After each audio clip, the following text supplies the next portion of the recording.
songs. Yes, you can. Yes, please. Diana says Firework by Katy Perry. Good one. Brings her soul back to where she needs to be. Yeah, nice. Kristen says Someone to Watch Over Me by Ella Fitzgerald. The Ella Fitzgerald version. Good, Fine, yeah, we'll go yeah. with it. Marnie says Walking on Sunshine. Kristen said bungee jumping is nuts, which it kind of is if you think about it. Yeah, I mean, it's kind of funny, isn't it? It's very telling. I think it tells you a lot about my personality and where I was destined to go in life. When I was like, I'm going to throw myself Down? onto a box on a bit of elastic just to be able to say. Just because I want to brag about it. I mean, okay. I got a lot of this in person last week, I have to say. I was a delight. I was nice to you. That's a lie. I wasn't really. Will being, that's such a cake cocker thing to say. That's such a cake-cocker thing to say. I did a bungee jump because I wanted to brag about it. Shake It Out by Florence and the Machine. Good one. And Brave by Sarah Borealis. Yes. Are you adding these to the list? I'll get around to it. I've added to. I can't talk and do the news and be on my phone at the same time and keep an eye on this chat and try and fix YouTube, which I've done, by the way. You've just described how my brain feels all of the time. I know. And to deal with me. And have to deal with Kate. Anything by Florence and the Machine. Lungs. I did sing at the top of my voice in the car the other day. This is a gift. That one. Yeah. And I worked out all the words. Right then, next bit of news. Hi to Sherry, who's joined the stream. Hi, Sherry, who's joined the stream. The name of your device followed by the word "say," followed by whatever you want. That's how you get in touch. Okay, bong. Bong. A high school principal had to take care of 12 horses because of an old law. Hang on, wait, what? Because of an old law? I am obsessed with a weird law. Old laws. With the old weird law. Okay. Love them. Is this like really when we leave our houses we should be taking a potato with us everywhere or something like that? Yeah, something like that. English yore laws from times of yore. There is so in Montana, American yore law. Yeah. In Montana, there's an old law saying that if a student rides their horse to school, the school principal has to feed and tend to the horse throughout the day. So 12 students were like, that's a great law, let's do it. So Amazing. They did, and the principal had to take care of the horses. I think I've put notes on this, and it just says, I noticed that earlier, and I was like, I'm really glad Kate made that really useful note. Really insightful comment. I love that. So they love their high school principal so much that they went, oh, there's this weird law, and I've found out about it. Let's take him a horse, and now he has to look after it. Marnie said it was a senior prank, which I think, as senior pranks go, pretty good. Pretty good. Bring your horse to school. Good. Have you ever ridden a horse, Kate? Yes. How did that go? Well, I used to ride a lot when I was younger. We used to take the horses out. I used to look after a horse. It's one of my biggest life lessons is that when things just keep going wrong, it's time to get off the horse. And one time I was looking after this horse. I was really enjoying looking after this horse. I was only about 15, 16. Anyway, we went out a few weeks in a row where something went wrong to the point where at one point the saddle just slid off. Oh, what with you on it? So, So I was like, I think it might be time's up. So I learned how to give up because of horses. But I do love a horse. I'd quite like to go horse riding again. I have been a couple of times as an adult. It is fun. Please, will you do an everyday positivity episode about giving up? Yeah, like knowing when to quit. Yeah, like getting off the horse. Rachel Sunday said, wait, there's a Facebook group? She said that in the Facebook group. Oh, right. Okay. It's here. And she said... like in the red. Red? Orange. Orange. Yeah. Is yours orange? Mine is like really orange. Mine's like tangerine. You know this top. It's the orange birdie top. Oh, yeah, the orange birdie top. The orange birdie top. Hello to Elizabeth and to Kyle also who joined the stream. And to Sherry. Hi. And to Sherry. First time on our show. Oh! That means there's news. 1,369 people dressed up as vampires. Amazing. Where, what, why, and how, and when? A group of 1,300 people in Uh-huh. vampire costumes Uh-huh. gathered at a 13th century abbey Uh-huh. in England. That's a lot of numbers to remember. 13th century, yeah. It's called Whitby Abbey. It's where my uncle lives, if anybody's interested. He Your doesn't uncle's live. a vampire? He doesn't live in the abbey. He's not a vampire. He does live in Whitby. Because it was the 125th anniversary of Dracula. You know, the book by Yeah. Bram Yeah. Stoker. Yeah. So they all dressed up. On that day, they all dressed up as vampires. And they broke the Guinness Book of World Record for people dressed like vampires. Amazing. The stipulations were, I think you had to be black skirt or black trousers. You had to have a cape. Yeah. And there was something else which I can't quite put my finger on. But yeah. Maybe teeth. It could have been teeth. Maybe teeth. Canines. Chompers. Elizabeth said, "Good morning, everyone." Good morning, Elizabeth. For those just joining, if you've just joined, this is the last Positivity Island show. And what we want to do to celebrate the end of Positivity Island as the waters around us rise. And we focus entirely on the Everyday Positivity Facebook group. Yeah. I would love it if we could do a songs that return your soul to where it belongs. Songs that part the clouds for you.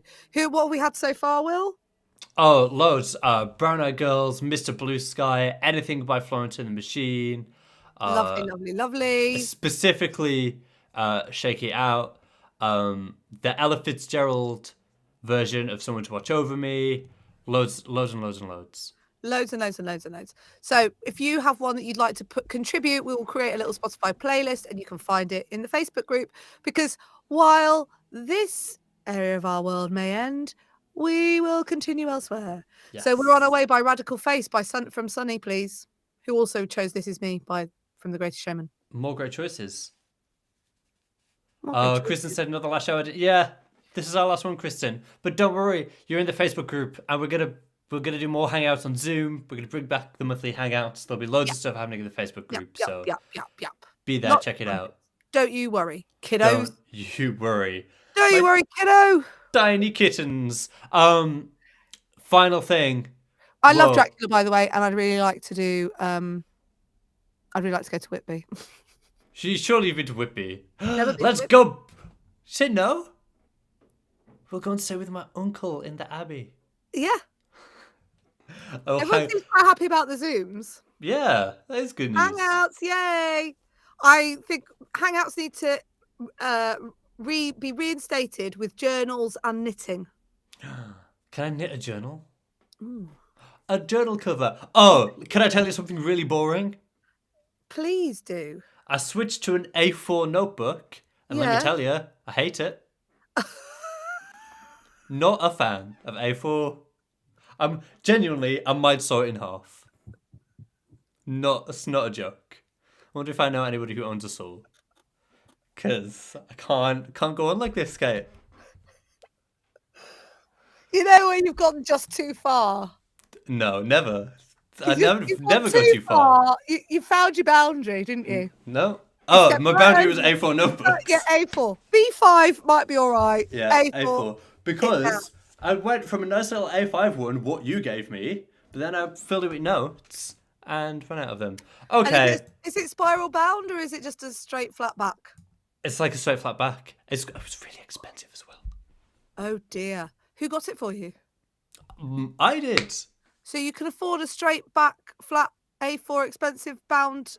Is it one of the posh brands? It's it's really heavy as well. Look at the size of it. Can you see it? It's one of those. It can't have been that expensive. It was like a fiver. It's not like a... Wow. Anyway, Breakaway by Kelly Clarkson. Breakaway by Kelly Clarkson. You spin me round and round. Amazing.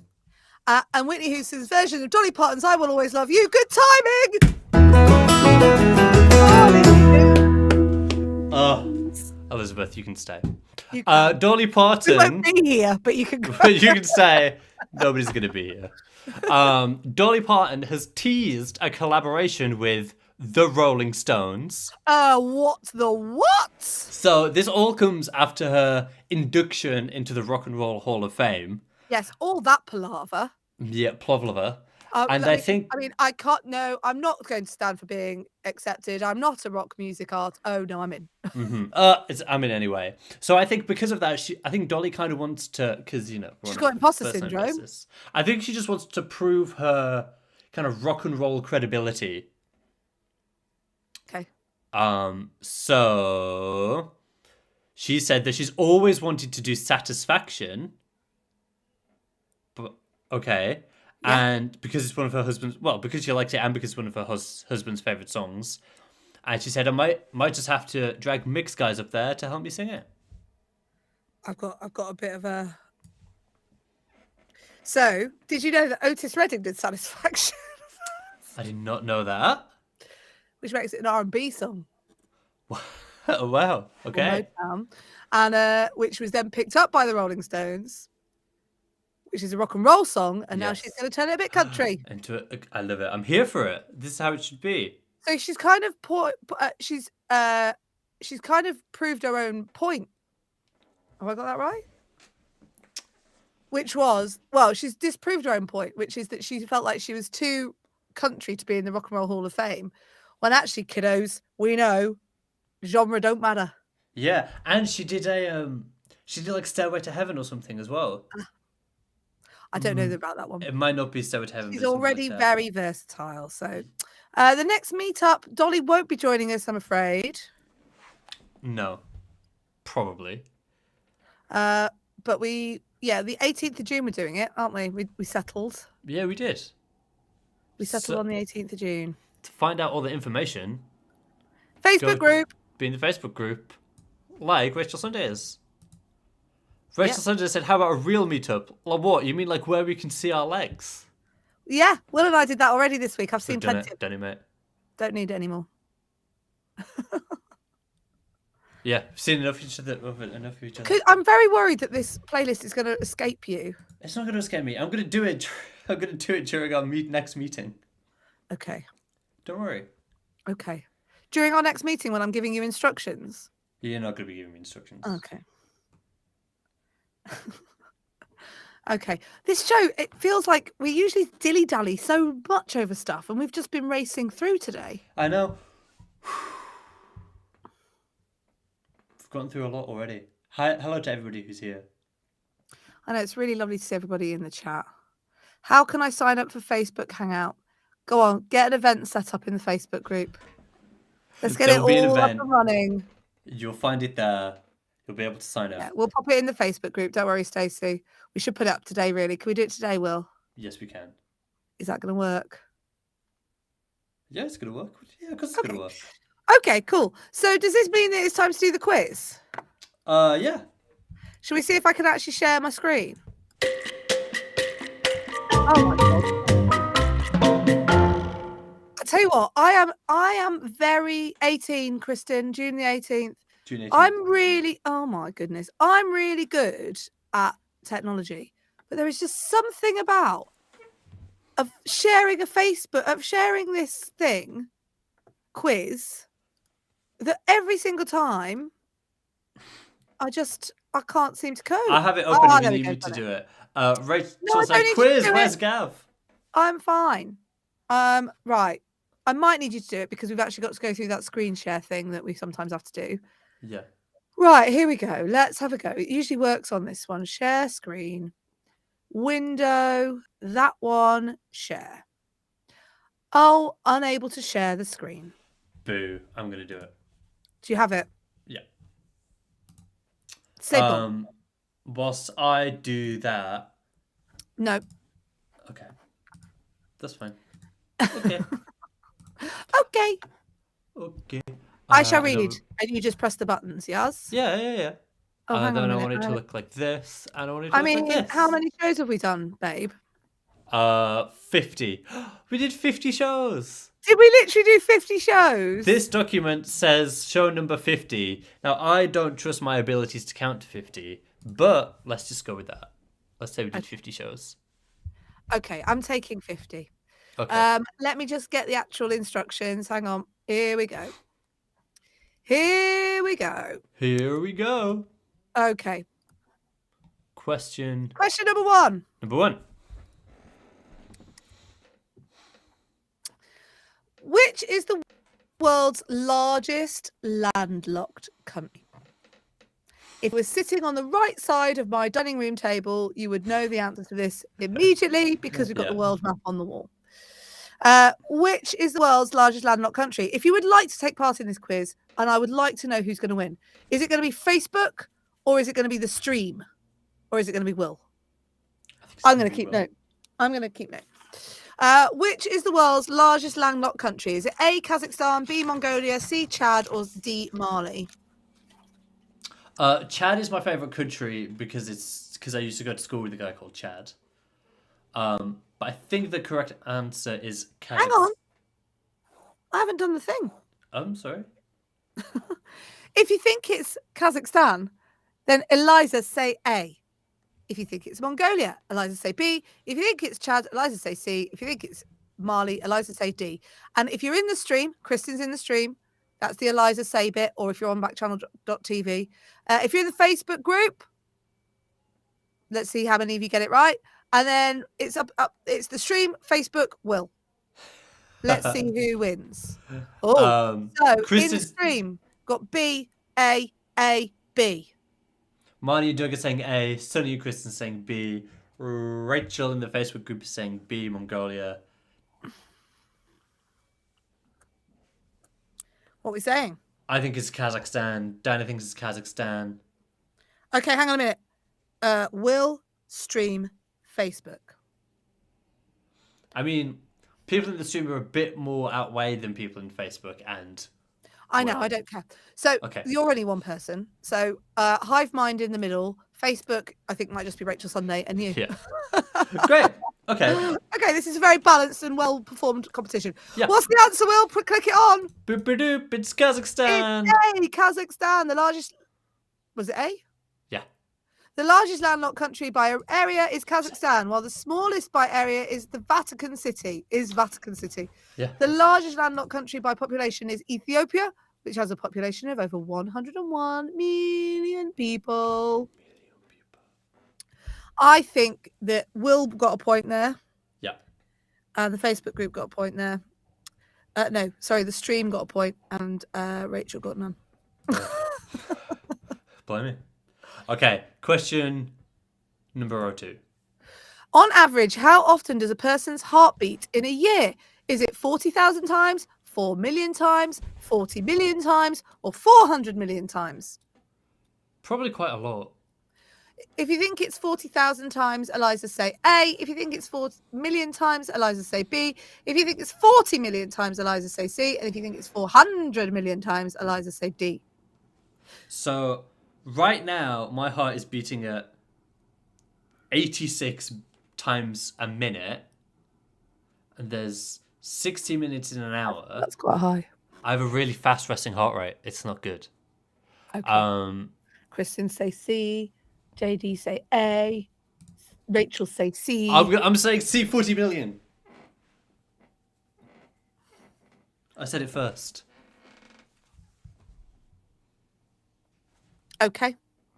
It's gone up to 89. I'm anxious. What's... Oh, at the CrossFit competition at the weekend. Yeah. Oh, but just remind me where you placed in that competition, Kate. I came second. Okay, thank you. Us all birds came second. The pair of us. At CrossFit competition at the weekend, my Fitbit told me I did 312 active minutes. Oh. I know, right? That's a lot. There are days when I do 0 active minutes. I'm in the zone. But I think it was because I was so nervous. Yeah, I think probably. my heart rate was up really high all day, like 125 high. Yeah, oh, that is high. I was like, oh my God, I'm going to have to lift something really heavy. Oh, look, we've got loads of people in now. So we're going C, A, C, C, D. And Doug's just gone rogue and said 4,500. Which isn't even an option. So let's see if Doug's right. Okay. The answer is 40 million. That's C. Which was C. What did you say? 40 million. Congratulations. So Will got 1. The stream got 1. And Rachel got 1. I'm very good at keeping score. A normal resting heart rate for adults ranges from 60 to 100 beats per minute. Okay. That makes me feel better. Oh, then you're not dying. An average of 80 beats per minute. Most of us will manage less than 4 billion beats in our lives. Wow. I've dropped to 79 now, everybody, so you can don't panic. Mine is my current heart rate is. I mean, these are games that you only play in the 21st century, aren't they? Yeah. Who's got the fastest heart rate? What's your current heart rate now? Go. 83.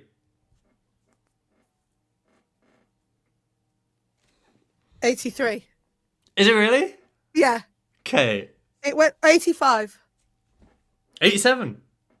Oh, Sonny says 88. 76. Oh, Sunny's calm. I think 84. you and I, in a past life, were like... 83. Okay, What's your let's move resting on. heart rate, though? What's your resting? Stacey's 120. 76 says Kristen. Ah, Kristen and Sonny are so bonded. They've got the same heart rate currently. My resting heart rate today, what is yours? Mine is 66. Oh, I didn't sleep very well last night. 62. Yeah, nice. I always... 80 is quite high for a resting heart rate. It's not for a let's sit up and have a chat heart rate, is it? Yeah. I think I probably made you more scared there than I meant to. No, it's fine. I've always known whenever I am... Oh, this is what we're going to ask Jam and Renee when they're on. I bet What's they know. your heart rate? That's my question for them.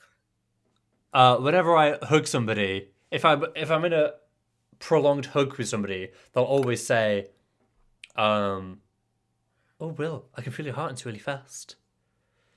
Oh, maybe you've just got a little birdie heart. Maybe I'm like a cartoon where it's like I'm just in love all the time. Let's move on. I like that Kristen's resting heart rate is 73, but her heart rate right now is 76. So that means you're well chill. Resting heart rate. Yeah. Ooh, question 3. I've got the yawns. It's 244 yawns. It's 244 yawns. Which is the most widely grown vegetable in the world? Is it A, carrot, B, potato, C, tomato, D, pepper? I feel like that says Dr. Pepper. D, pepper. If you think it's a carrot, Eliza say A. If you think it's the potato, Eliza say B. If you think it's a tomato, which is not a vegetable, Eliza say C. And if you think it's a pepper, also not a vegetable, Eliza say D. Knowledge is knowing that a tomato is a fruit, but wisdom is knowing not to put it in a fruit salad. Yes. Kristen said D, potato. I think it's... B, potato. Sonny says B, potato. Everybody's saying B, potato. Potato. Potatoes, also, arguably, also not a vegetable. So I'm going to say C, carrot, on the grounds that it's the only vegetable. On the potato front, if you've never seen George Dawes in Shooting Stars skit about the potato, you've never lived. Put in Shooting Stars, thank you, baked potato, George Dawes, and you'll have a great day. There you go. You heard it here There you first. go. Question 4. Oh no, hang on a minute. Answer. No, hang on. We need to give people more time. Most people are saying B, potato, apart from Will, who's saying A, carrot. What is Rachel the first... just walked off in a huff, I think. Yeah, we ignored Rachel. Sorry, Rachel. Okay, are you ready to find out? I am. I'm always ready. Mine said B. Elizabeth said C. I think Silence. Michael, who does the quiz, has... It was C, tomato.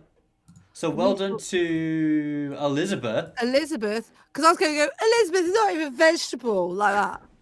Elizabeth's a fruit. This is a vegetable. Elizabeth, what are you talking about? Nope, she's correct. Whoa. Rachel Sunday got it right from 3 questions ago because she's only put C. There you go. Just pick one letter and stick to it for all the so questions. Will got it wrong. Facebook got it wrong. Elizabeth got it right. There we go. Question number 4. Do you have anything you can tell us about that? Oh, yeah. I always forget as well. I'm leaving. We're building the raft right now. Yeah. Dolly's on it. Tomatoes are the most popular vegetables in the world. It's Not vegetable.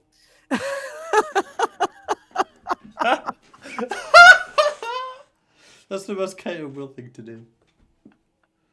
Come on, it wasn't that funny. Tomatoes are the most popular vegetable in the world. Not vegetable.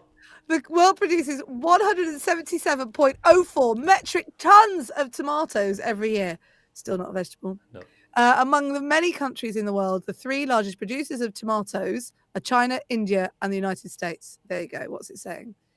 It's the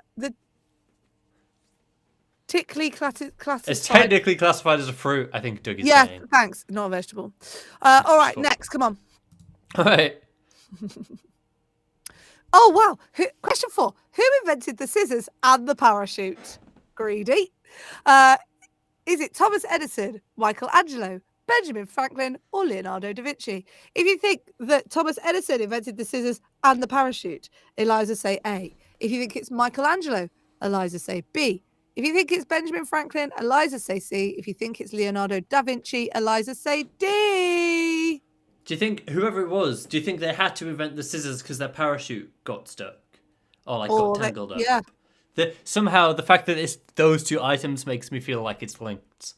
And who then invented rock, paper, scissors? Oh, my goodness. Everyone's gone crazy for a bit of Leonardo da Vinci. Everyone thinks it's Leonardo da Vinci. John is like, a trick question. Oh, why is that a trick question? I think it's Da Vinci too. Da Vinci? Da Vinci. Did you see that thing about Mona Lisa and the cake? No. Someone tried to attack the Mona Lisa with cake. Everybody say D. Apart from Doug, he say B. And then he said D. Doug clearly went, Eliza say D. And Eliza went, ah ha ha ha, B. Sabotage. Eliza. D, D, D. All right, everyone's saying D. Everyone thinks it's Da Vinci. It was Da Vinci. It was Leonardo da Vinci. Well done. Glorious Leonardo da Vinci beard. was an Italian polymath, which sounds like something out of Stranger Things. Regarded as the epitome of the Renaissance man, displaying skills in numerous diverse areas of study. Whilst most famous for his paintings, such as the Mona Lisa in the Cake and The Last Supper, Leonardo is also renowned in the fields of civil engineering, chemistry, geology, geometry, hydrodynamics, mathematics, mechanical engineering, optics, physics, pyrotechnics, and zoology. But was he happy? And also, like, that's fine. But how many pants does he pack when he goes on holiday? But, like, also, nobody knew anything then. Do you know what I mean? Like, yeah, so can I if nobody knew. Like, if I was the first person to discover everything, I would be a genius as well. Do you know what I'm getting at? Oh my goodness. If I was the first person to discover anything, I'd be a genius. Like, I'd be a genius too if everybody, if nobody knew anything. Is being born in the wrong time. Yeah.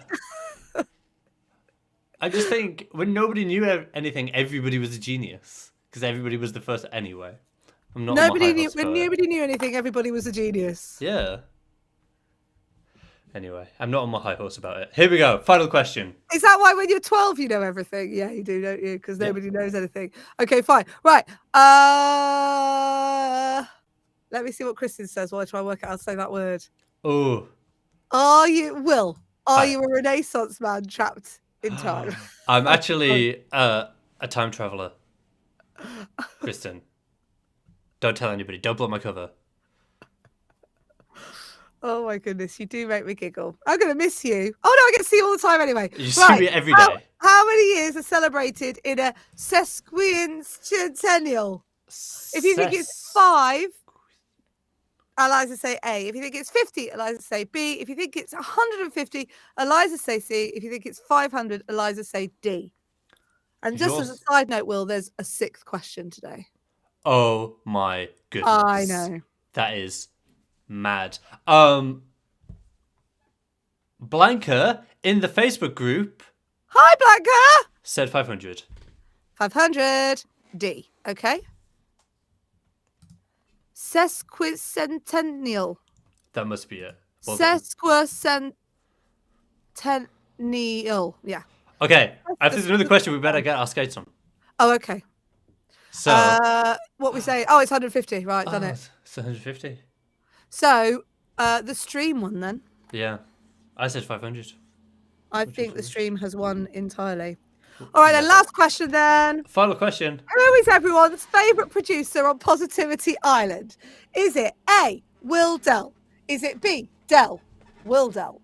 Is it C, will producer Dell? Is it D, led Liu? You can't add an extra option. Is it E, all of the above? If you think Wow. it's Will Dell, Eliza say A. If you think it's Dell, Will Dell, Eliza say B. If you think Will producer Dell, Eliza say C. If you think it's led Louis, That's my favourite one. That's my Welsh Eliza counterpart. say It's my D. Welsh twin. Is all of the above, Eliza say E. Kristen says Will Dell. Doug says I'm going with a well. Money says C, will produce Adele. Yeah. Yeah. Let's see what the answer is. A says Will Dell. E. Oh, it's all of the above. Do you have any fun facts about that one? Oh, I don't like that. I did. It's not like it. I have no fun facts about that one other than Will Dell, thank you for being a very amazing producer here on Positivity Island. It's been fun, hasn't it? It has been a lot of fun. We've learned a lot. I think we like each other more. I think at one point at the podcast show, I actually said, Will Dell, I actually love you. That is true. I think I did. And I think you were being rude to me at the time. Was I me Yeah. rude to UK? Yeah. I don't know. Well- That couldn't be right, could it? The thing is, you're very much a big part of Everyday Positivity, and we really appreciate, well, I really appreciate all the work that you put in. And I think everybody else appreciates it too, because they also know that I'd be useless without my Will Dell on hand. That's true. And also, I'd never know how many pants to pack for a weekend away. Well, how would you know the formula I of know. things? What was it you got annoyed about today that made me laugh out loud? Oh, the fact that I need to saw my notebook in half. Yeah. I mean, who's got time to do that? Really? I'm a busy man. I've got all these notes to make. Notebook's too big. What made you go for A4?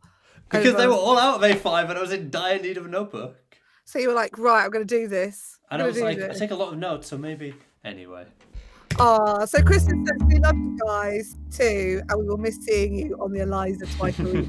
On the Eliza! We will miss you too, but as I said, we continue in the Facebook group. And yeah, we're doing a lot of recalibrating, rethinking, and working out what we're going to do for the rest of the year, because there's a good 6 months left up to Christmas. There's a journal in production. I've said it out loud now. Isn't there? There's a journal in production. That is. There's an Everyday Positivity still going every day, and I'm really excited about the Everyday Positivity Hangouts, because believe me, I get loads from you as you do from me. So thank you very much for being part of Positivity Island. We will not be back on Thursday. This is our last show on Backchannel. You will find us very firmly sat in the Facebook group. Well, we should work out a way of doing a Facebook live actually. That'd be quite cool. Yes, we should. What else was I going to say then? Oh yes, positivity activity. Okay, so in light of everything, in light of the fact that the Positivity Island exists and has existed over time, and that everyday positivity is there to remind you to be kind to yourself, the activity today is be kind to yourself, please. You would never talk to a friend the way your brain sometimes gets at you. So please cut yourself some slack. Take the hair shirt off and be kind to yourself. Make yourself that hot chocolate. Give yourself that moment that you need. Go and watch Stranger Things because it's really good. Do whatever it is that makes you feel good and reminds you to be kind to yourself. What are you going to do today, Will? I'm going to finish watching Stranger Things. I'm really excited to talk to James and Renee from Gem and Renee, because I can see out the corner of my eye the James did snaps when you talked about how good Stranger Things is. Yes, let's bring him in. Should we say hello? Hi to Jam and Renee. Jam and Renee. I'm on the Backchannel side. I'm going to move you. Also, we're not talking about how me and Kate are both wearing orange. We're just not going to bring it up. That was the first thing I was not going to talk about at all. I appreciate that. Magic up. Stranger Things is so good. No, I just streamed all of this past We've done a lot. Me and my last daughter night. finished it. So good. It's so good. I know. So And we literally did that. When it finished, we went, no! Because we were like, we've got to wait until July the 1st until it comes But it's not back. too far. I mean, it's like we have to wait 3 it's years fine. like we did this last time. So It not doesn't as feel bad. like it though. Less than Ozark, I have to say. Because there's a pandemic. The pandemic kind of made me Yeah. feel like there were other things to worry about. We're like, we can't worry about Alright, these kids in the fine. 80s and these monsters. You reckon they're going to look a load older? when they come back after the I writers' think they strike. gotta. Oh, no, it wasn't They're a gonna have to writers' jump. strike. They're gonna have to jump to high school for this next one, right? Because they have one more season after that. Season 5. They're doing one more. They Yeah, gotta jump to high school, yeah, college, even. These kids, yeah. they're Probably. aging. These kids. I know. So Uh, the big question of the day today is, what's your heart rate right now? Oh, sure. Oh, let's take a peek. above Just drank a average. cold brew. Above average. Above average. I like how you two went to I love that be you kind of like, do you not I'm have just gonna it on check your? Do you on not the have your device. thing set Again, by- the difference is look at the tech you guys have, I know. the watches. Renee and I are Yeah. like, Old school. Hold on. Okay, Exactly. well, Let me The get the actual question is, what's the song that parts the clouds for you, that brings your soul back to where it needs to be, aka Running Up That Hill, Kate Bush? Great Inspired by question. Stranger Things. So what is it? Well, in light of this weekend's box office hit, for me it is Danger Zone from Top Danger Gun. Zone! And Amazing. we're all sad to hear it. Not one of us are wanting to be my friend after I say it, but it's just the way the cookie crumbles. Danger Zone I from thought- Top Gun. I think I thought you were might gonna go maybe the new Lady Gaga Top Gun song because you just saw the You new would Top think. Gun, but you You would didn't. You think. didn't. I know. I Oh. know. I know. Mine- How about you, What about Jam? you? What's yours? Lizzo's "It's About Darn Time." Oh, That song That's what we is- You said. will now Nice. skipping, holding hands, because that was his as well. I also said anything loved by Lady Gaga Yeah, because yeah, yeah. obviously. I'm being the old bird. Well, Well, like Kate Bush. I think we need a Jam and Will show. We just got a one for the ladies for us, huh? Yeah. Thank you. So- there was. We'll talk about that later, James, because I have something to say about it. Boy, do I have something to say. What's on We'll the show, talk offline. guys? Tell us about your show. Renee, what are we doing today? Renee, Yes, it's all no, about you I'd today. love to tell you. Yeah, I mean, it'll probably be 90 minutes of me talking about Top Gun. And again, I'm very sorry. It is also our last day in May. So Jam will be taking us through our very last Asian Pacific American Heritage salute. We'll also be talking about what's going on in the news. It's never good, ever good. That's why we have And the then we'll be good talking news. about Treat Yourself Tuesday. What are you going to treat yourself to? How are you going to make it better? Treat Yeah. yourself. It's on Tuesday. If it's got As alliteration, they say on- we're gonna Where's do they it. do that on? That's on Parks and Rec, isn't it? Treat yourself. Treat yourself. Yes, Amazing. yourself. That's where we talk it. That's the very- Copywritten. Well, have a fantastic show. We're going to love you and leave you. Mwah! Goodbye. You do. Thanks, guys. Yay, Love happy the matching Tuesday. outfits. See, very cute. Do it again tomorrow, please. Hi, Jam. Well, then there was two. Look how bright I am today. Isn't this wild? You were All right. glowing. You were positively glowing. No, it's the ring light. All right. Shall we start this show? Because Get On Let's get Up into is it. going to start right now. It's time to get on up with Jam and Renee. And here's your hosts, James Arthur M. and Renee Culver.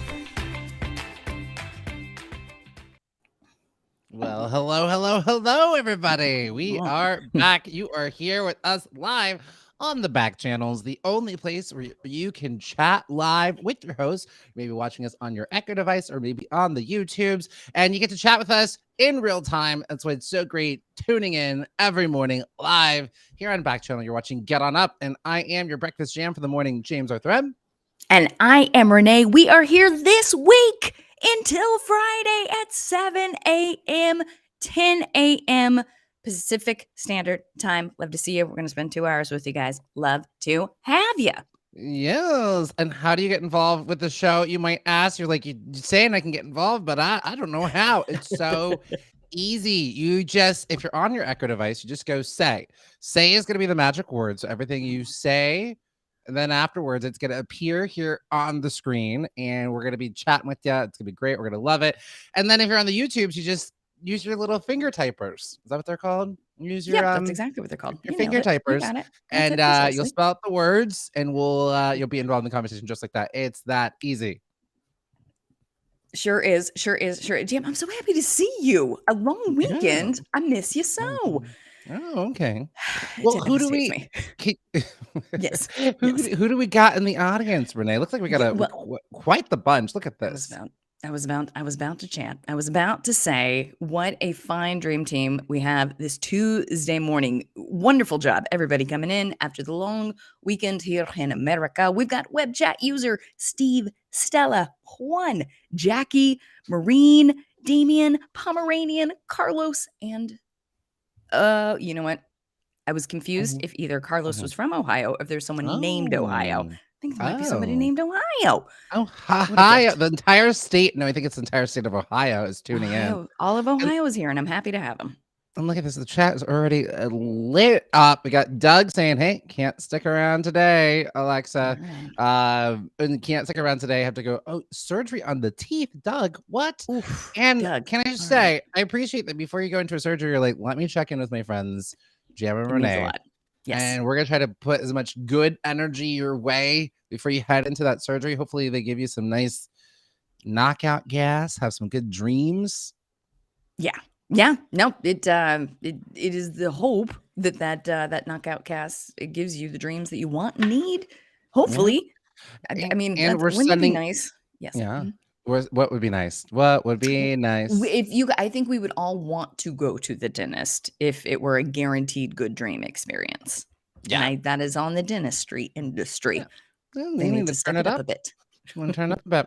Well, we are sending you positive vibes, Doug. I'm sure the surgery's going to go well, and you're going to have a beautiful, I'm not sure what the work is, but a beautiful smile afterwards. Wishing you all the luck with that surgery there, Doug. We got hello from Stella. Hi, Stella. Hi, Carlos. Hi, Stella. Oh, Stella's also watching Stranger Things. We're going to circle back, put a pin in it. We'll do no spoilers. We'll talk about feelings and thoughts. And we'll talk about our weekend. Let's see. Oh, Stella said, I'm not in Ohio. We got some question marks from Carlos. What? It's probably said wrong. I don't live in. Okay, we're sorting out the Ohio thing. We're getting the Ohio. We're getting to the bottom of it. We're figuring it all out. We're figuring Stella, it all out. forgive me. I thought that there was someone in the chat who has chosen the name Ohio. I can now see that I'm still confused about that. I'm still curious why Ohio is just randomly hanging out in the name zone. Right. Fair, She's fair. still working through it. She's still working We're through it. It's fine. still working through it. It's totally fine. We got it. All right. Well, let's take a look and see what we're going to do for today. It is Top Gun Tuesday because it is, I think it's like Renee's Christmas. I can't wait to hear about on earth. Renee's going to take us. Renee's gonna take us on the emotional journey that she went through watching Top Gun Maverick. No spoilers, but just emotions and feelings and thoughts, and who was doing what in the theater. We're gonna get all just the experience. That we can do. Yeah. What kind Did of you see me just popcorn panic? I'm like, how am I gonna do this without spoilers? But I'll do my very best. I'll do my level like best. general I liked it sort of thing. And then we're gonna do celebrity birthday quiz today. We're playing for prizes. The winner of celebrity birthday quiz today is gonna take home a $25 Amazon gift card. So tune in for that. And we've got our Asian Pacific American Heritage Month salute. We're gonna do some Today I Saw as well, taking a look at the news. We've got Jam You Lion Top Gun edition. We might even squeeze in some Taboo. I got Taboo, and it's yes. How to play Taboo here live. I'm looking at the doc. I'm gonna move this to the tip. If we don't get to Taboo, I will walk off this show. That's the top tier of what we need to do. I'm bumping the news before we bump Taboo. No, you don't want to hear play Taboo. You don't want to hear about the new Pinocchio trailer? I do want to hear about the new Pinocchio trailer. See, we can't. Maybe we'll do it all. We're gonna be on top of the schedule today, and then we're also gonna talk about some Giving Tuesdays and Tip Tuesdays. I just opened Taboo. I was in the plastic wrapping, and now it's free. I should have done it on air. It would have been like an unwrapping moment, an unboxing. Okay. Well, do you want to see what you can do to squish it back on there, and then try to trick us? This is exciting. Now, did you just come in? Were you gifted Taboo? How did this come into your hands? How did this happen? I bought Taboo for a game night back in November. I bought a bunch of games back in November for Friendsgiving, and we played one of them. I bought 4 games, and we unwrapped one of them. And so, which one made the cut? There. Which one? There's this one that is not, it's like Cards Against Humanity, but it's not. It's about like Okay. wrong number. And so it's like there's a text and you get to put like what you think Oh, the that's response very to that funny. text would be. Yeah. That's very funny. I love that. Yeah. I like that. I think I might like that better than Cards Against Humanity because that one can get dicey real quick. No, it's Uh, yeah. I mean, again, Cards Against Humanity has had some issues, and this is what sure happens. This is why has. diversity matters. So they've had a lot of issues in terms of cards, and some of the cards they come up with are sometimes racist or sexist, and so this is why you need more people at the table so they can be like, no, Yeah. that's not funny, and we shouldn't No. put that in there. It's Let's go possible and to take do that right on humor out. without There's offending lower underrepresented demographics. Just saying. no scenario with which that's fun. I love it. I think that's amazing. And we got Get On Uppers giving us updates on what they're into. Stacy, I am treating myself to a nice cup of tea. I love Ooh. that, Stacy. Stacy in with her signature catchphrase, "Good night. Don't do Don't that. do that. Don't do And I'm that." wondering if Stacy is feeling better today. Stacy, we feeling in the Yeah, last I'm week feeling wasn't too better. great. Wasn't too Is great? that I'm feeling great tea that you're drinking? Mm. And Tracy also saying Aunt Tracy's dog is what I'm happy about. Oh gosh, yeah, Tracy, I would be too. Absolutely. I have follow-up questions. Tracy, what kind of dog? Can your Aunt Tracy tell me what kind of dog? Can you tell me what kind of dog? Their name, how old they are? Do you think they'd like me? Just basic questions that you ask when you hear about a dog. I'd love to know. They wanna know. All right. Well, let's get into what we all got into this weekend. Get on uppers, sound off. Well, first question of the morning. What did you get into this weekend? Say, I went to go see Top Gun with Renee. If that's what happened, just let us know. And you're like, she was crying Camden, are you here? uncontrollably throughout the entire movie. All right. I'm gonna just quickly. I'm gonna pass the baton over to you, Renee. But this week I had probably like I took a 4-day weekend after I did the show on Friday. I was like, Yeah. and we're done. I was to quote Stacy, I was like, and good night. We're done. Good night. Done with work. And it was great. I just had like it was like a perfect weekend. I got 2 out of 3 of my sections. I'm taking a class at Cornell. And so Right. I'm in one of my classes. There's 3 sections. I've completed Right. 2 of them this weekend. So I'm almost done with my Incredible. first class. So got some house cleaning done. I know this is like so Yeah. interesting. Then I went to a dance party. I went to a dance party.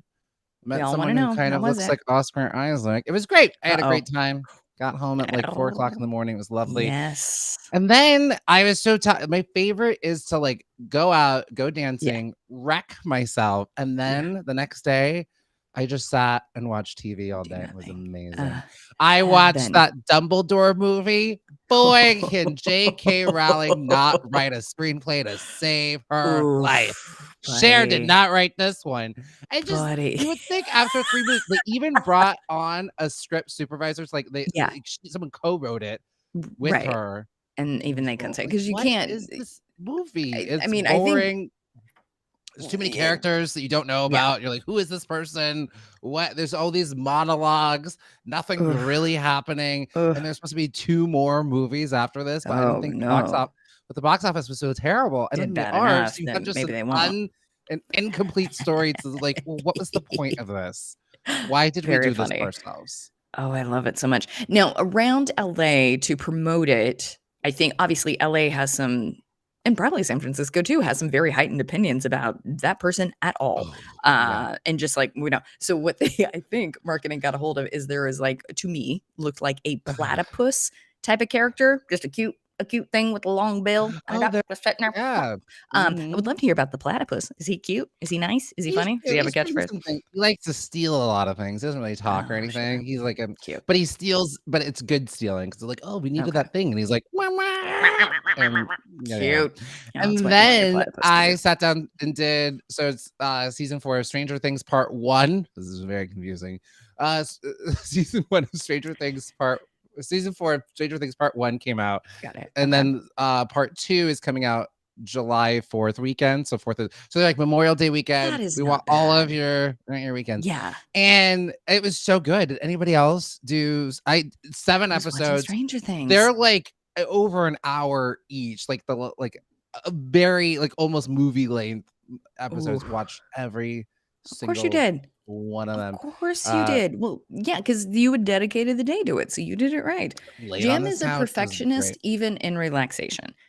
He I will be did have doing relaxation perfect. I Yeah. did say to myself, I was like, I am gonna finish this whole entire thing. Like I Yeah. would not. I was like, I need to finish it, and still went to bed at like 10 o'clock. So I did well. I did well. I couldn't love this more. Carlos, sure. Does anyone want to talk about sports, Carlos? I am thrilled to have you here, and I hate to break it to you that there is nothing we can do for you. There's Yeah. absolutely nothing we Is can do there unless it's what? rhythmic gymnastics. Ooh, yeah, We're out. Yeah. Then Yeah. I was there. What sport's even on right now? Is it baseball? I feel like baseball's always on I because it's feel like a like baseball's 9-month back. season. It's baseball. It Yeah, seems like okay. it's time for baseball. Yeah, Carlos, you want to help us out Yeah. with that? What sport is even playing right now? Okay, Yeah. Sarah in the chat is helping us. One, Sarah would like to co-sign with you that Stranger Things is great. Baseball is back, according to Sarah. So great. And this is Love to see it. probably why I was Happy to gonna. have it. Sarah communicated to us that she had terrible dreams last night. It's because you watched all of Stranger Things. I, on the other hand, slept like a baby. I was like, "Woo, that was stressful." Pass out. See, I love it. All I, on right, the other Renee. hand, did not touch it with a 10-foot pole. Too scary I know. for I was more. like, Renee. Oh, Renee. The entire time, just like Renee will never see this. No, could never. This will never happen. Could never. Renee, Though tell us about your weekend. I would love to tell you about my weekend. I will tell you that every time I see anything for Ozark, I think you did break me down. And because you gave me the tutorial of how to do it, I think I'm going to listen to every podcast on it. I'm going to read everything about it. I'm going to read all the vulture things. And then I'm going to go into it being like, I know it's got, because everybody loves it. I have to check it out. So good. Well, I have an embarrassing story about this weekend that Okay. if we were to make a headline, it is, don't go to the movies with Renee if it is something she's been looking forward to for 36 years. Because poor Camden, bless, she tried. She really tried. She really tried. So we were supposed to go to dinner ahead of time. She dressed themed. She did a wonderful. She was wearing cargo pants, and she wore like sort of a flight jacket. She had aviators. So nailed it. Trust that. Got there early to put our name in. Ordered a flight of beers because it's Top Gun flight. Top Gun flight. I love it. We're on brand. We got a Wonderful, theme. killing it. We're nailing it. Wonderful, fantastic. Was a little slow to drink her flight. Oh, okay. Was And you're like, well, we slow to gotta drink her go. flight. I was We like, but the gotta keep movie, going. the movie. Now we all know that the movie does not start at the movie time. We know that there's going to be at least 20 minutes of previews. Yeah, it's nice. We know that, right? And yet someone couldn't be told that. So it is 7:55, and she is drinking her flight. And then Camden, unfortunately, and it is unfortunate, said to me in a what I perceive to be condescending tone, "I know you're excited." No, I'm so sorry, Renee. No, but you've been Whoopsie looking daisy. forward to this. I would not. No. Whoopsies. So instead of addressing it properly, because I knew it was crazy for me to think anything other than what a sweet, sweet gal who's tried so hard, I festered it and went, yeah, I am. And then everything was met with, yeah. Throughout the entire popcorn line, throughout the movie. No. And then she was just like, what are the rules on speaking? And then I simply said, don't. No, Renee, I want to hug you so much. Are you sure you two are not dating? Because this is like straight up like relationship. So then I saw my sweet friend who had popcorn fold her hands and put them in her lap. So I was if we could curse, I would, nightmare. But then it started, and it was incredible and great and wonderful and the most fun. And that is not a biased opinion, because if you look at Rotten Tomatoes, if you look at if you look at the box office, it's like it's through the roof. They nailed it. They nailed it. Best sequel I've ever seen in my life. It was incredible. I was a nightmare, and Camden was wonderful, and the movie was great. That's my conclusion of Top Gun. How many times did they play the Lady Gaga song? I don't remember when they played it. Okay, so I think honestly during the credits. Video? No, during the credits, I'm sure. Okay. There is a video that she said it's great. Very Top Gun-y. She's black and white. It's sort of a new.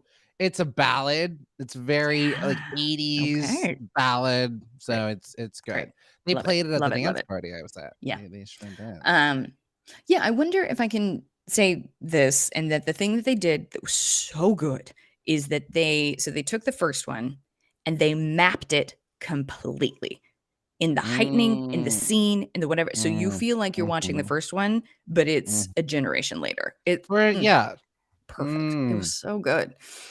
Go see it. Well, now well, I am gonna Not go with see me, it, and now I but can talk about that article about the black actor that I was gonna talk about yes, because I please, please didn't want it to do. be Please do. a reveal. Great. Well, we love it. I think, well, we love it. Renee, I'm so glad that you had a great time. I'm sorry Thank that, you. I was a nightmare. Yeah. no, I mean, you were excited. You didn't want someone to rain on your I need you to parade, be a you good know? friend and say, Renee, either go by yourself or Yeah. chill out. But you don't get to smile passive aggressively at your poor I friend. You can't. tried. I am in your corner. I will always defend you no matter it's like Mm, Renee's got I blood don't on know her you hands, and should. I'm like, I'm sure the person she murdered had it She's probably coming. deserved it. Have you we've all seen Chicago. We know what happens. There's a Sure. song about it. He had it coming. Mm, He mm, had it coming. He Because only she said, I had know you're himself. excited politely. I don't think that's worthy Well, you of gotta death. drink your beer faster. Thank you. But also, Thank Renee, keep in mind there is 20 minutes of previews. And I used to love getting to I the know. theaters. I used to Yeah, love getting to the theater like early to watch trailers, but now sure. how do we all feel about trailers? Do we need to see them in the theater, or are you like, I can watch this on YouTube I can whenever just I watch it at want? home. Yeah. Yeah, I used to I had to get there because it's the only place you could see them. But now I'm just like, oh, I actually don't Right. want to see. Well, there's a lot of And it's trailers I don't also want to see because I don't want it to spoil the movie for me. So I'll purposely get there fair. 20 minutes And it later. went to your point, it's all things that we've talked about here. It was Thor, it was Jurassic Park, it was Lightyear. Mm-hmm. I don't know if I Okay. remember any others. But also it's reserved seating. So I'm in the Oh, wrong. This area is true. also Yeah, being yeah, very kind yeah. of like, I agree, I hate getting to the movies late. I just like the experience. I Yeah, want to yeah. watch the trailers with my Mm, popcorn at 8, yeah. not at Okay. No, 8:15. no, no, no, no. Tim's right there Yeah. with you. So Okay. Tim would have been like, beer, let's go. Yeah. Tim says, I still love to see trailers, but Yeah. hate the commercials they sneak in. Yeah, Yeah. they That's really true. do. Though it was fun to see Nicole Kidman tell us how great the movies are right before her That ex-husband does a movie for us. Oh, right. Yeah, yeah, Yeah. yeah. Oh, that's hilarious. Oh, Yeah. It yeah. was fun. That It was fun. commercial We is hooped and hollered. so funny. So you mentioned AMC. Anybody Mhm. else seen the Nicole Kidman? And I love that commercial where Nicole Kidman is in her heels and a pantsuit, Yeah. and she's, the puddle is like a puddle she steps through, and then she's like in an empty theater, and she's like, I love the movies. And she turns on Jurassic World. Like that is the movie that Nicole Kidman is just so captivated Yeah, what by. are we Jurassic doing? No, World. it's I'm not. just Jurassic. Nicole Kidman, what are you doing? One last thing is the kids pack. Are we all doing kids packs? God, it's so good. It's so good. It's just the right amount of popcorn, just the right amount of soda, so you don't have to pee I during the did not movie. know You you were upgrade for milk duds. Yeah. What's a I was kids like, pack, kids Renee? are back. Kids are back in the theater. Oh, No, kids no, the pack. kids pack. The Oh kids my pack of gosh, popcorn. of I course. recommend it highly Renee. for every adult in town. It's great. One kids pack, please. Oh, One we're the kids little pack, please. kids. And can I No, no, upgrade with for milk me. duds? Thank you. Stacey said I fall asleep in a movie theater, and that's why I watch them on Amazon Prime, because then you're at home, you just sleep right Right. there. Here. Right. Pomeranian agrees with me. Too many trailers and spoilers. I like to do the first teaser trailer and Mhm. stop there, because Fair. it's usually just like a few images, and then here's the movie and the date, and then doesn't really tell you anything else. And Fair. I think especially because they're trying to get people back into the theater, they're getting especially spoilery. They're like, oh, and this is gonna happen. You're gonna want to Right. see this. Here's the whole And don't forget, movie. Yeah. it's like, Yeah. I'm gonna go see it. Please stop. They did that, I felt like, a Agreed. little bit with Doctor Strange. And Agreed. no. All right. Well, we Damn. love it. Yes. You were going Happy- to tell us about your article. So sorry. Please, please, please. I would love to hear the news that you have about the actor that's in Top Gun. Oh, no, I'm You doing were that like, oh, I in the want to tell news you. section. Oh, sorry. No, I thought you were no, going no, into it. And I was like, wait, kids No, packs. no. Okay. All right. No, fair. no. I was like, Okay. great. And I just added it to the doc, Sarah. So if we can have that photo of Jay Ellis ready for when we get there. All I right, love it. everybody. Thank you for tuning in here. We got such a lively conversation. Stacey is saying, no, you watch the trailer. Just talking more that you can watch the trailer at home. We love it. And yes, you can. There it is. Okay, so celebrity birthdays. It's time for happy birthday, Birthday celebrities. celebrities. Happy Happy birthday, birthday celebrities. celebrities. For Prizes cash, edition. cash prizes. There's no cash. No, but there is an Amazon gift I card like if you how painstakingly go through a thing. we both switched it up at the same moment and with the same like low register. I'm Yeah. like, crazy Monster trucks this weekend. monster. That's how you have to say it. All right, here is how it is going to work. Get on uppers today. All right, so celebrity birthdays, the way it's going to work, I'm going to ask y'all some questions about celebrities who are born today or also even this weekend. We got quite a few that we're going to get through today. And whoever answers first and correctly will get a point. Producer Sarah is keeping track of who's getting the points. So not only are you're going to get a point for if you answer correctly, and if you are first. So we'll go in there through that way, and that's how you're gonna get. So you're gonna get your points. And the winner to claim your prize, well, I'll tell you about how to do that afterwards because why tell you now? Yeah, all right. So again, we're going quizzing you all on celebrities who are born today or this weekend. Recently, there will be a question about these celebrities, and here we go. And there we go. A lively conversation about burritos, which is great. But don't get too distracted because you might not. There is money on the table. This money. The $25 Amazon gift card is on the table. Last week, who won? We had Pomeranian won on Tuesday, and then Tim won on Friday. So we do prizes every Tuesday, every Friday. What is this? All right, I think the last one we did was Gladys Knight. That's right. Ooh, okay. All right. So Mel B had a birthday this past weekend. Ooh, this is a good one. This is a good one. All right. So we all know Mel B from the Spice Girls. Of course. But of course. What is this is so wild. What is Mel B's real name? Ooh, that is a good one. Mel B's real name. Ooh, okay. Music. Okay, excuse him. What? Were you a big Spice Girls fan, Renee? Yeah, no, not as big as it should be. I didn't even see the movie. Isn't there Spice Girls? I was a huge fan. Okay. What did you say? Rhythm to the Spice? Revenge of the Spice. Oh, but no, that's not what it's called. Okay, Pomeranian coming in. Tim and Pomeranian both saying Melanie. Oh, Tim is saying Melanie Brown, and Pomeranian is saying Melanie Janine Brown. We're gonna put the locking in answers in 5, 4, 1. Category closed. Nice. I remember Renee gave me the note to only do 3 numbers. So I went 5, 4, 1. Exactly. You can pick. I didn't say which numbers. I did not say which numbers. So you good making it your own. I appreciate this. Good work. Renee said only 3. All right, here we go.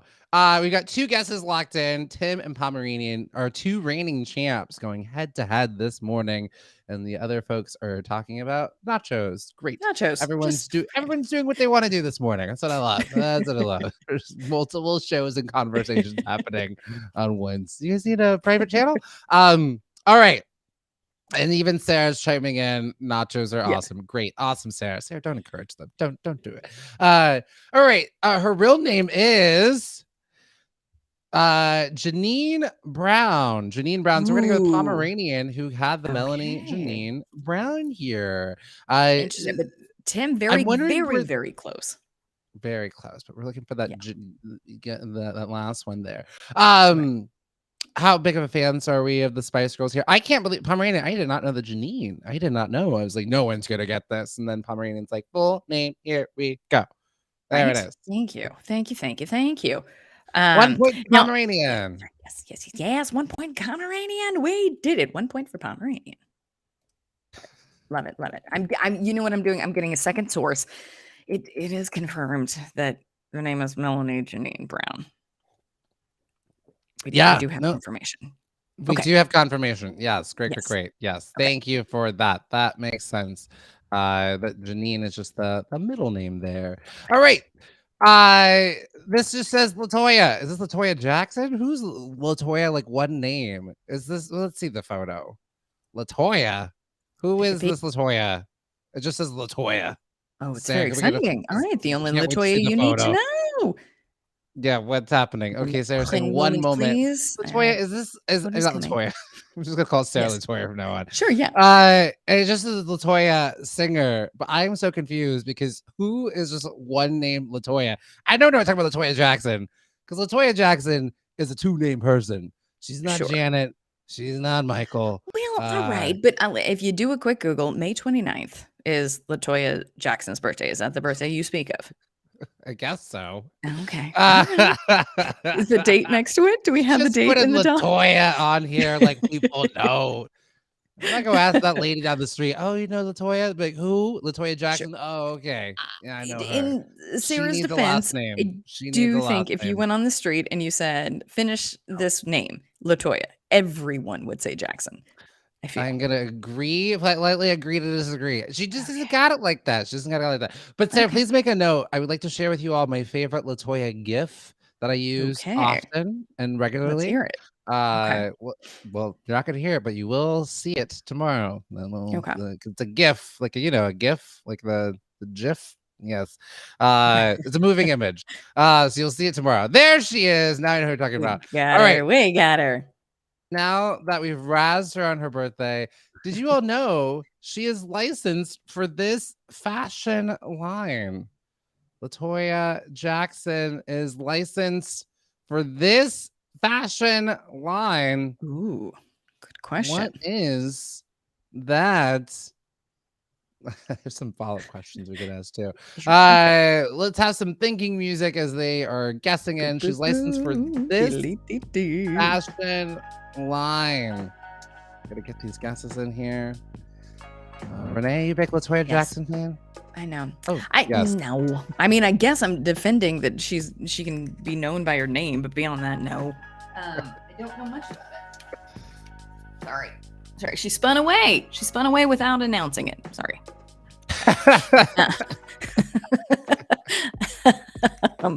Yeah, I don't. Okay, let's see. Okay. All right. Tim, I love Tim's answer. I'll tell you that much right now.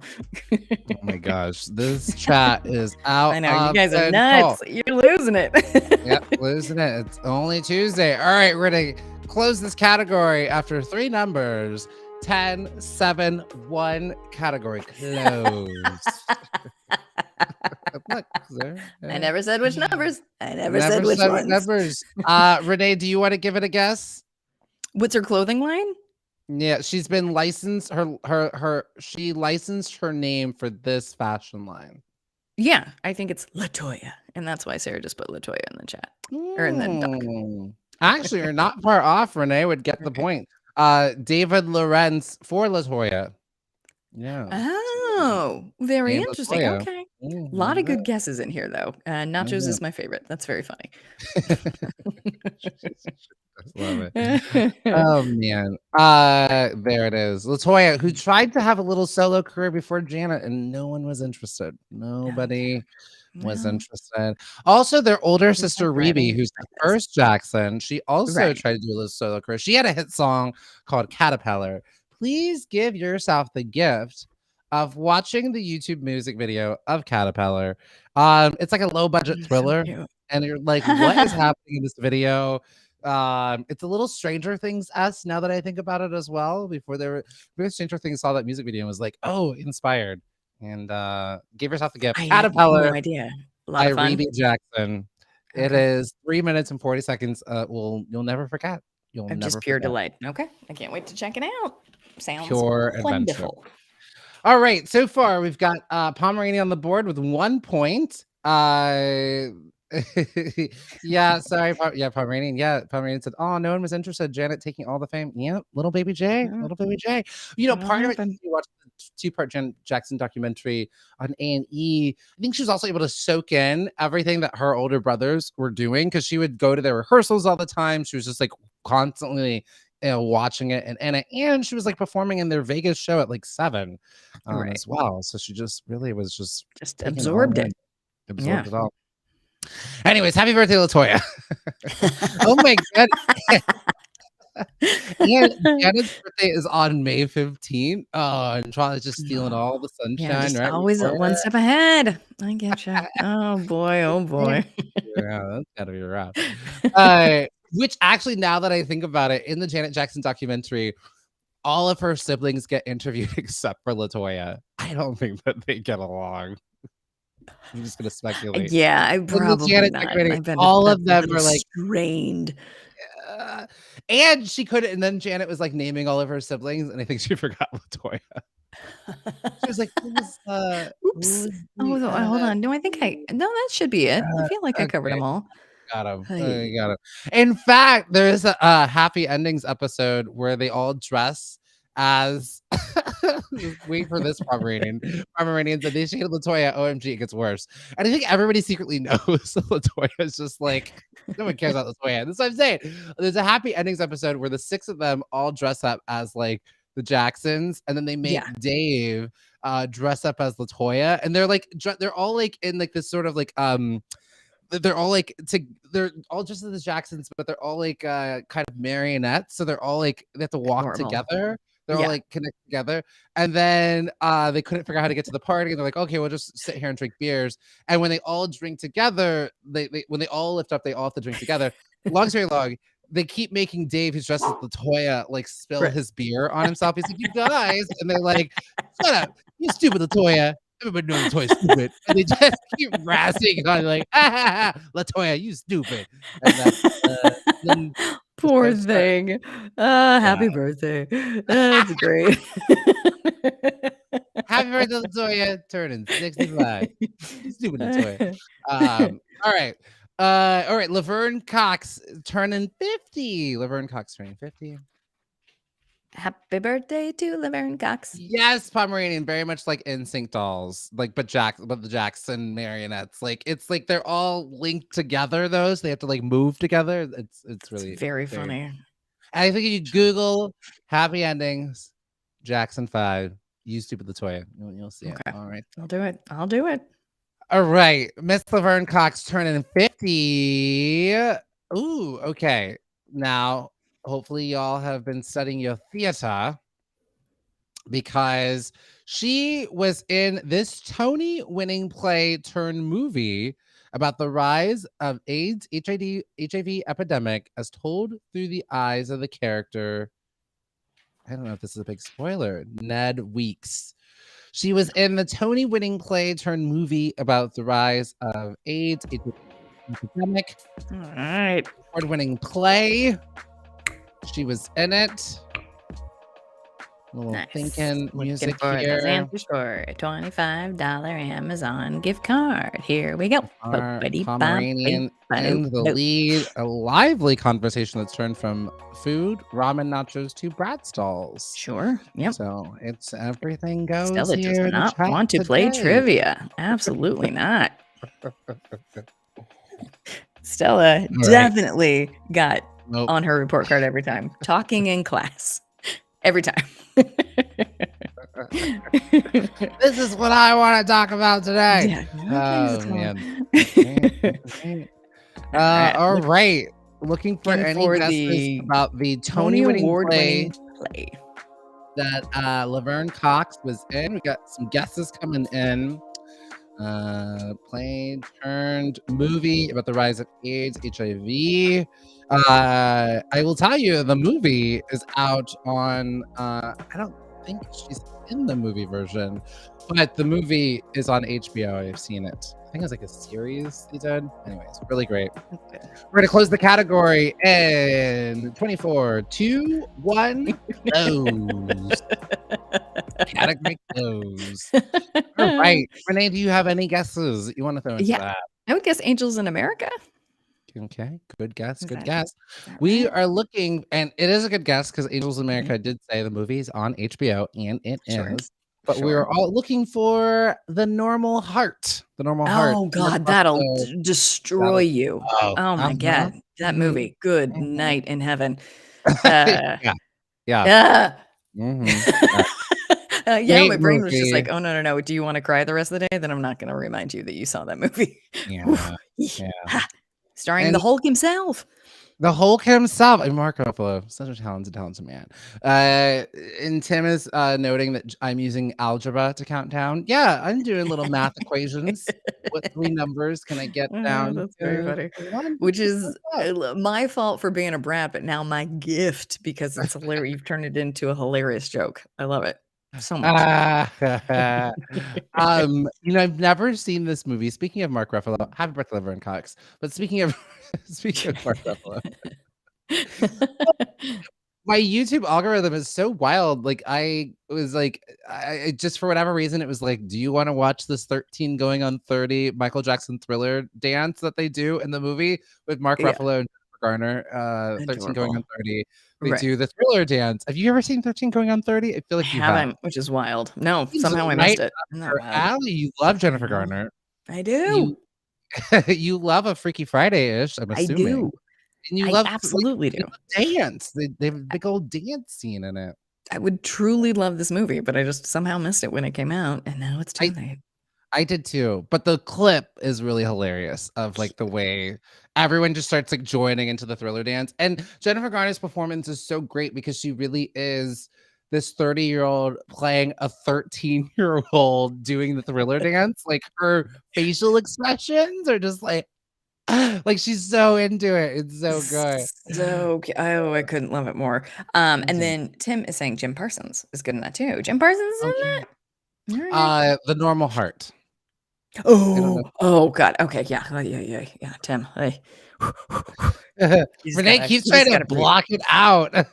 It's so painful, it's so painful. Ugh. It's a good movie. It's so good. Yeah, Pomeranian, I think we're all big Gen G fans. Does Yeah. she have a nickname? Jen Garn? Jenny Garn? Sure, Jenny Garn, yep, I like Gingy, I think that's funny. Let's go Gen with Gingy. G? Gen G. Gen G. All right. I'm gonna call her that to her face next time I see her. Perfect. I think you should let her know all her Oh, shows that were you're canceled. right. I will not her. Oh yeah, I'll be like, I'm so sorry, Alias got canceled. Um It's so good. I didn't really watch it, but I love the idea of it. I've been told that it's great. And I tried to watch the first season, but there's too many episodes, but I appreciate it. She's turning 50, Broadway queen. Adele Dazeem is turning The very one. Oh, we love her so. Adele Dazeem is turning 50, also known as Adina Menzel on the streets. Um, Just it's so fun when you put yourself in it. So you're getting ready, you're nervous, you saw the performance, and so you know you're nervous. And then you hear just to be in the wings and hear that be your name is so funny to me. I love it. no. All right. Can you name? We're gonna go to the movie Rent. Hopefully, we've got some Rent heads out here. The Rent What are you doing? question. She has a powerful duet with her lover that any two friends, when they get a chance, they will sing it out. What is the song that she sings? It's a duet that she sings with Good her question, lover. Sarah. No Good one. question, Sarah. Go-to song that you will just battle it out with your diva friend and battle it out. What's the name of the song in Rent? She has a duet. It's a fight. A fight. I love it. A fight And song. Sunny, even if you've only seen the Broadway performance, it is in that Broadway performance, so you are good to go. Oh yeah. Sunny, you are. recording. Yep, even recordings of it, you'll be okay. It is on the It's there. soundtrack. We're getting some guesses in. First point. First person to guess on in. Look, we got some high evens. Hello, Even. Damn. Hey, could be right. Could be right. All right. All right, we're gonna close down this category in 7281. Category closed. Nice job. I think I went up. All right, we got some guesses in. We got Take Me or Leave Me from Pomeranian. We got Hi Ethan from Stella. Hakuna Matata from Tim. And thank you from Ethan. All right. The answer is I was just singing this at the top of my lungs as I had the house to myself as I was cleaning Yes. and I was Yes. playing both parts. Take Me or Leave Me is the song. Leave me. Leave me. Leave me. That was such a good question, Sarah. Great work. It's so Walk good. down the street. I hear people say, baby, so sweet. Ever since puberty, everybody stares at me, but I am. I love the movie Perfect. That's how version's it great goes. too, because they just the way the camera follows them throughout the wedding reception as they're having this big old fight. It is Sure. such a good song and such a Yep. great song. I watched the movie once, so I don't have a reference for that, but I can tell you, I can I've seen the tell movie you all a about the show. million times. So I didn't get to see it like on Broadway or live. And so it's like, Sure. this Yeah. will do. I appreciate it. Right. And I think it This was one. just Christopher Columbus was just not the right person to direct it. You know, the guy who does the first two Harry Potter movies, like he loved it and appreciated it. This is back when I was I was studying film. And so I used to watch all of the I would do the director's cut, like the director's commentary. Yeah. And so you would hear certain things. He was like, oh yeah, I realized I added this part wrong, or I didn't really understand this. And like he just Right. he loved the musical and just he just wasn't the right. Yes, Spike yeah, Lee yeah. wanted to direct it and I think would have been the best director Right. for it. You don't They think should have just so? waited until Lynn was ready to direct, and then he would have done a great job. I will fight you on this. Spike Lee has a huge go watch School Days. Spike Lee has a huge background in musical theater. His first Okay. All right. movie was School Days, which is a black musical. And in fact, when you even watch like Malcolm X, like he does like these big, huge, like long musical takes, and has like a huge appreciation for it. And he's from New York. I think he wanted to direct it, and I just think Oh no. yeah, no, he And they wanted gave it- to. Oh. Yeah. Okay. Well, then Yeah. I hate that. All right. Yeah, Okay. yeah. Yep. Should have been Yep, that. Pomeranian, I agree. Crooklyn is one of my favorite Spike Lee movies. It is so good. 1, 2, 3, the devil's after me. 4, 5, 6, he's always throwing sticks. 7, 8, 9, he misses every time. Hallelujah, hallelujah, hallelujah, amen. That is from the movie Crooklyn, and we That's love the it. one. Okay. All right. Love it. I will go watch all of these. All right, here we go. Annette Bening. Oh, so far Pomeranian in the lead with 2. Still anyone's game. I think 2 or 3 more. Annette Bening. Oh, it's Annette Bening. Had her birthday on. She's from 64. There we go. Ah, Annette buddy. Bening. God, has she played Okay. Warren yet? Can we get her to play Warren as soon as possible? Right. Yeah, that's a good call. Good casting moment. That's good casting right there. There it I'll is. tell her. All right. She was offered $1 million to play a role in one of the Batman movies. She was offered $1 million to play a role in one of the Batman movies.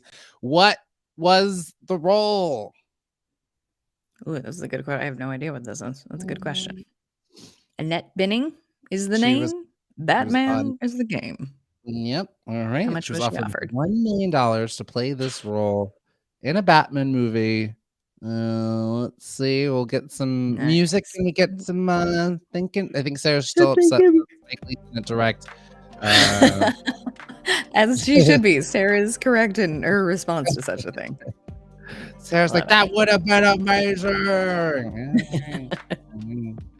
All right. We're gonna get our guesses in. No, wow. Look, we got the class's attention with that question. Yeah, everybody's focused. Everybody's ready to play. Nice job, Alright, team. we're gonna close out this category in 10, 151 category closed. Nice. Good job. All right. The answer was this role went to Michelle Pfeiffer. And the answer is Catwoman and Batman Returns. Tim gets a point. Yeah, Point Tim on the Tim board. Love it. I on the mean, and board.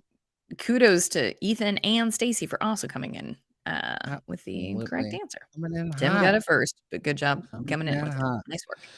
All right. Okie dokie. Oh wow, there's still we're closing out May. All right, we're just gonna do maybe like 2 more here. Let's go to not that guy.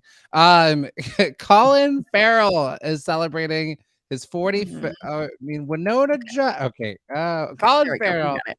is turning 45. He's only 45. He must have started. I would have thought he was older. I just Me feel like he's too. been around for so long, you know? Forever. Yeah. Interesting. Right. Well, Speaking good for him. of Batman, he was recently in a Batman movie. Can you name the character he played in the Batman movie that he was in? He was in one of the Batman movies. He played a villain. What was the name of the villain that he played? Great question. It's a great Music. question. Do do do. Thinking music. Music. I think that do. Oh,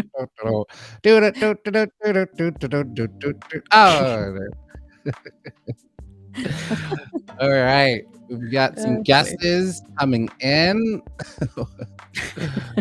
Ooh, Uh-oh. some really Oh, good getting some guesses good coming ones. in. Okay, all right, I'll take it. All right, we're gonna close out this category in 5, 4, 1. I forgot. I have rules. Okay, All yes, right. sure. I have to consult the IMDb on this one Okay. because I'm gonna go with what does the IMDb say? Because there are 2 answers that I think are actually pretty correct. And we're gonna go to whatever IMDb is saying for this one. That's what we're gonna go with. So we've got some guesses coming in here, and here's why I'm gonna say this. So we've got Ethan saying Batman, Pomeranian saying Penguin, Stacey saying Batman, Ethan saying Penguin, and Tim saying Oswald Cobblepot. Now, here's Nice. the thing.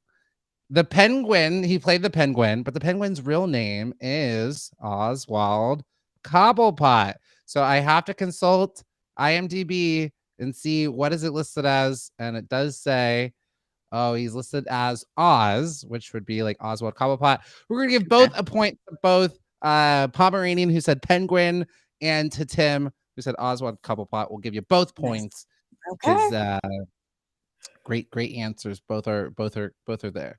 All right, last one. Oh,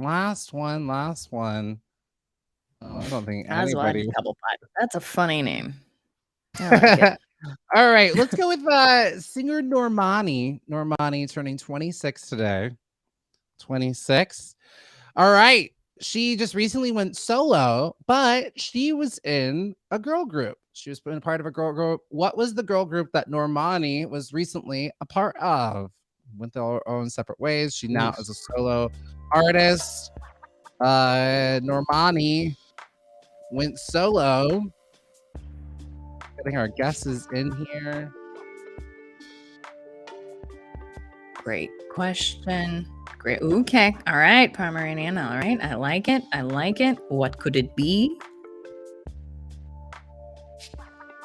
Let's see. This is very exciting. It's very exciting, Jam.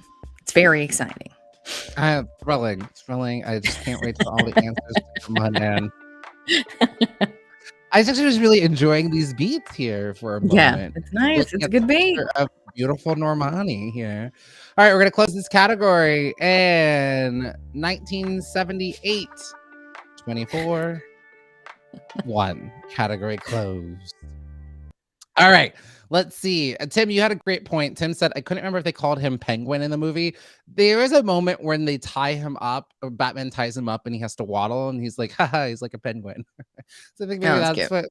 And he did like, it's like, I forgot. There's like features that kind of look like penguinish and becomes like a nickname.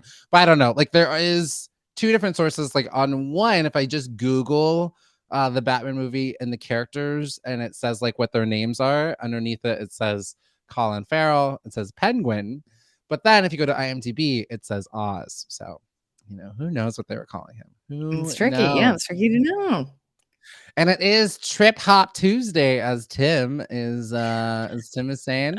And the answer is we've got one correct answer in, and it is Fifth Harmony. And Pomeranian is the king of Fifth Harmony. Normani has gone solo. Fifth Harmony, but I will say they're called Fifth Harmony, but all of the girls sing the same part of the harmony. So they're That's on very Fifth funny. Harmony. That's I very just cute. I'm gonna come in hard for Little Mix. I'm gonna come in hard. Don't understand. The UK had Little Mix that was created on the X Factor, and then we got Fifth Harmony, and Little Mix just had On your little 8 flip flop. albums, 10 years. Fifth Harmony had Sure. 2 albums, and then they just And couldn't then all they broke together. up. All sing getcha. the same part. I getcha. But happy birthday to Normani. Happy Congratulations birthday. on Happy your birthday. solo career. Oh, we're gonna do this last one. All right, Winona Judd here. Let's celebrate here. Our last one. I said the last one was the last one, but producer Sarah is like, we will do this one. We're doing a little trick. Winona Judd turning 57. This is a good one. Last question here. Winona Judd turning 57. What is her birth name? It's not Winona Judd. Ooh, that's interesting. What is Great Winona Judd's Oh. real birth name? Last question. Here we are. And hello to Raymond, just joining in. Raymond, Hi, it is Raymond. our last question for Celebrity Birthday Quiz. And also Pomeranian saying, oh, Pomeranian, so you saw their evolution from X Factor into a group. That must have been, that is a journey to see. That's kind of like me with Danity Kane. I watched the making of they made the band, making the band, P. Diddy, forming a girl group, 3 seasons, and I felt like you felt so connected from watching this group form, and then eventually disbanded the group, and you're like, wait, why did you pick them up? And then they tried to get back together, and then one of them punched the other one in the back of the head, and it's just What a mess. What a mess. All right. all right. We are getting our last bit of answers in. All right. I gotta close out this category. What is Winona Judd's birth name? Put this category. 3, 2, 1. Category classically closed. All right, we got some guesses in here. All right. The correct answer is Christine Claire Criminella. And look at that, Pomeranian getting all 3 of those in. Look at this, Pomeranian. How many points was that, Sarah? Sarah, do we have a point total? I know that A Pomeranian. tally? Do we have a tally of how many usually Pomeranians in the 4 with 4 points? Pomeranian, you are getting another Amazon gift card, getting your second one there. That's $50 in Amazon cash prizes that Pomeranian has gotten. And so Pomeranian, please let us know if this works. It says, okay, there's a different way to go. Sarah, this is the old version. Sarah, can you please remind us of what is the it says to claim your prize, email hello@backchannel.tv. Isn't there a different way that we realized last week that works better? Go to Backchannel. Let's see. You go to backchannel.tv and click claim prize. Is what you're gonna do, Pomeranian. And look at that, Tim shaking the hand. Congrats to Pomeranian, Tim says. Tim, you won for funniest answers. Great job. Hakuna Matata is a very, very funny. Pomeranian says still hasn't got the first one yet. Sarah, can you please email the producers at Backchannel and let them know that Pomeranian has not gotten theirs? Tim, did you get yours already? Did you claim yours? Did yours come in, Tim? Keep us posted on this. No, you don't want to be saying there's prizes and they're not getting their prizes. That'd be the worst. Yep, the kind of show we're trying to run here. Will not stand for that. Absolutely not. We'll get you those prizes one way or another. I believe in us. Well, okay. And Tim, let us know if you got yours. But apparently, go to backchannel.tv and click claim your prize. Is what you'll be doing there. So hopefully let us know. Sarah's also going to email into them and let them know that we want to make sure that both Pomeranians got 2 prizes and Tim's got 1. And it does look. Tim says, "Do runners up get a burritos and brat stalls?" It would make sense. I think Stacey Totally and makes sense. Stella that'll help you out with those ones there. That's Yeah. Yeah, yeah. this Exactly. with Stacey and Stella, you will be in touch with the second prizes. it looks like Hilarious. so, and Raymond also has been a winner on other shows too, and has gone and claimed that. Pomeranian said that so you got the prize from Word Quiz. Okay, not sure why this one isn't working now either. Yeah, I don't know. We have So budget. interesting. They told us we had prizes. They said do it twice. Yeah. So it should be there for you. Pomeranian, have you gone to the website and tried to claim it there? Maybe try that. I know you emailed them, but maybe also try going to the website and see how it goes. Looks I like would love to everyone's know. gotten looks like everyone's gotten a prize somewhere. Winning you bunch of No winners. reason to tune You in. winner chicken dinners. Well, if you're just joining in, you are watching Get On Up with Jam and Renee. We're getting to the second half of our show. If you see us right now, you're watching on an Echo show or Fire TV. Remember to join in on the conversation. The magic word is say. So you just say to your Echo device or your Fire TV, and the words will be right here. You'll be joined in on the conversation with everybody, or you can clickety clack on the YouTubes. I think there's even some other magical way that you kids are getting into, and I don't even know. But it is time for Today I Saw. But before we get to Today I Saw, we're going to do our last Asian Pacific American Heritage Month moment. Ooh, I love it. I love it. I love it. I want to hear all about it. Please Right. tell me. All right, it's our last day of Asian Pacific American Heritage Month, and today we are celebrating Cecil Rahanadera. Was born in 1941, the specific date unknown, last day of Asian Pacific American Heritage Month. So Cecil Rahanadera is a Malaysian poet, human rights activist, and lawyer. So commonly referred to as the lawyer poet, he spent decades providing legal talks and aids for the poor, pushing to make Malaysia's justice system work for all, and writing poetry. His writing comprised of complex themes such as human rights, environmental concerns, and repressive laws. And so then in 1980, him and his friends set up a free legal aid clinic in a little wooden shack in his hometown of Penang. Many workers were confronting sexual harassment, inadequate work conditions, poor housing, and they even weren't receiving payments for their labor. And so he spearheaded the movement against Malaysia's Internal Security Act, which allowed persons to be held without official criminal charges or trials under specific circumstances as defined by Malaysian law. So really just sticking up for people to be like, hey, Andrew, that the government's not taking advantage of the people, and specifically targeting poor and disadvantaged folks. And so he also created the first mobile legal aid clinic in the country, and this gave citizens the opportunity to learn about their legal rights as well. And then in 2019, he won the International Bar Association's Pro Bono Award for his groundbreaking work on behalf of Malaysia's most underrepresented citizens. And he is also known for having written over 25 books, and his poems have been published in over 50 countries. So today we celebrate you. Cecil Rahandera, are closing out our Asian Pacific American Heritage Month. Oof, what a good one to go out on. Incredible. Incredible. This has Yeah, been amazing. Thank you for celebrating all of these people. And you know Fantastic. what? If you're like, I love these cultural heritage months, I wish there was another one. Well, guess what you have in luck? Tomorrow, Pride Month, it starts. So we'll just be diving into Pride things starting next tomorrow. We're gonna be diving Can't into wait. it. So we're doing We a can't lot of great wait. stuff.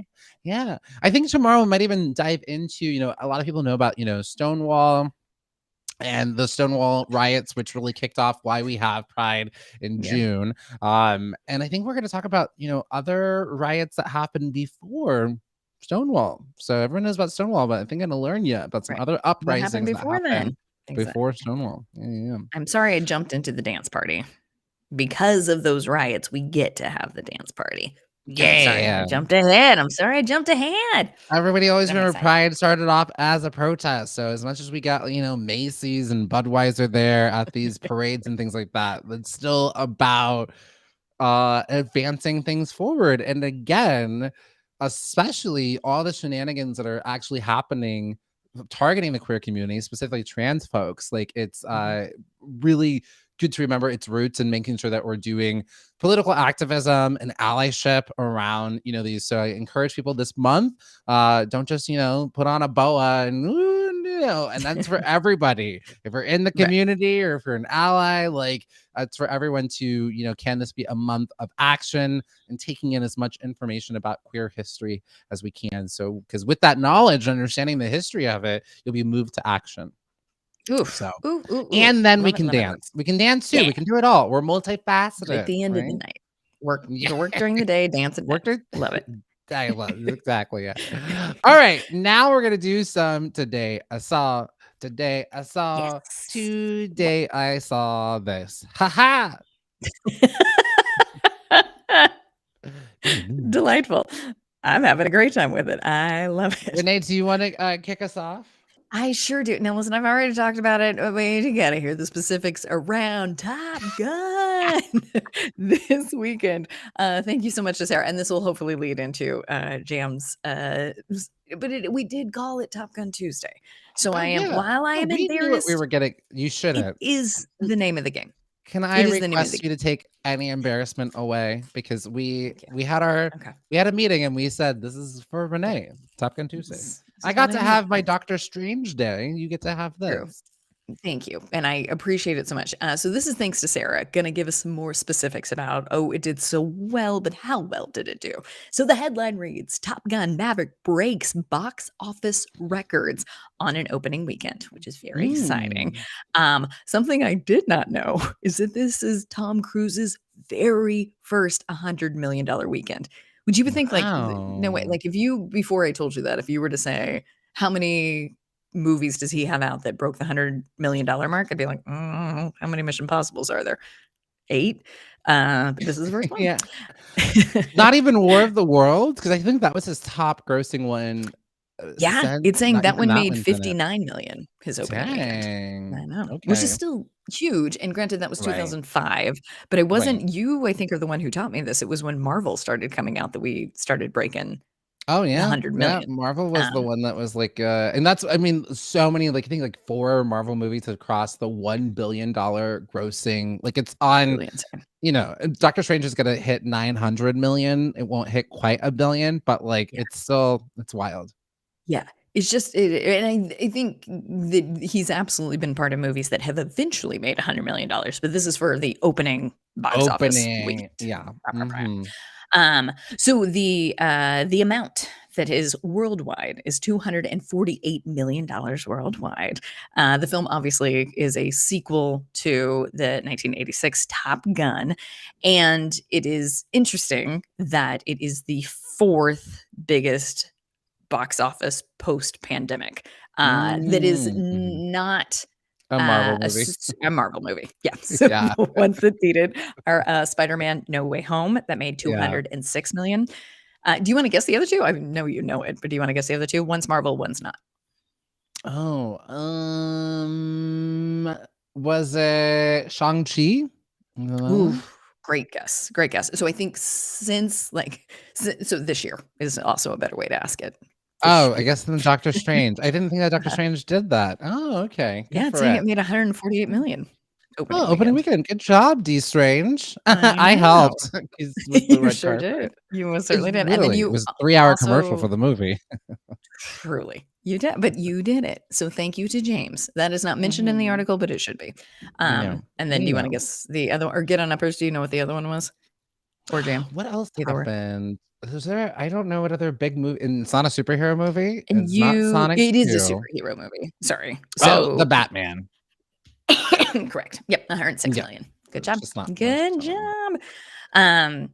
It also attracted a demographic that is higher than Marvel and DC films, because 55% of the audience was over 35. Great. Yes. Which is good. So we're getting everybody's using their walker and getting themselves to the Oh my theater. goddess. So I better No. see No. our boy back in town. The thing that's so interesting is that this movie was ready to go to come out summer of 2020, and they started the marketing for it in Dang. 2019, and then it got debuted and then canceled, and then debuted and then did it over and over again. And sort of the biggest Mm. thing that they kept pushing for is like this movie was made to be on a big screen. Yeah. Yeah. Jerry Bruckheimer is the one who made a vow to Tom Cruise that said, "I Yeah. promise you, I will not make this streaming.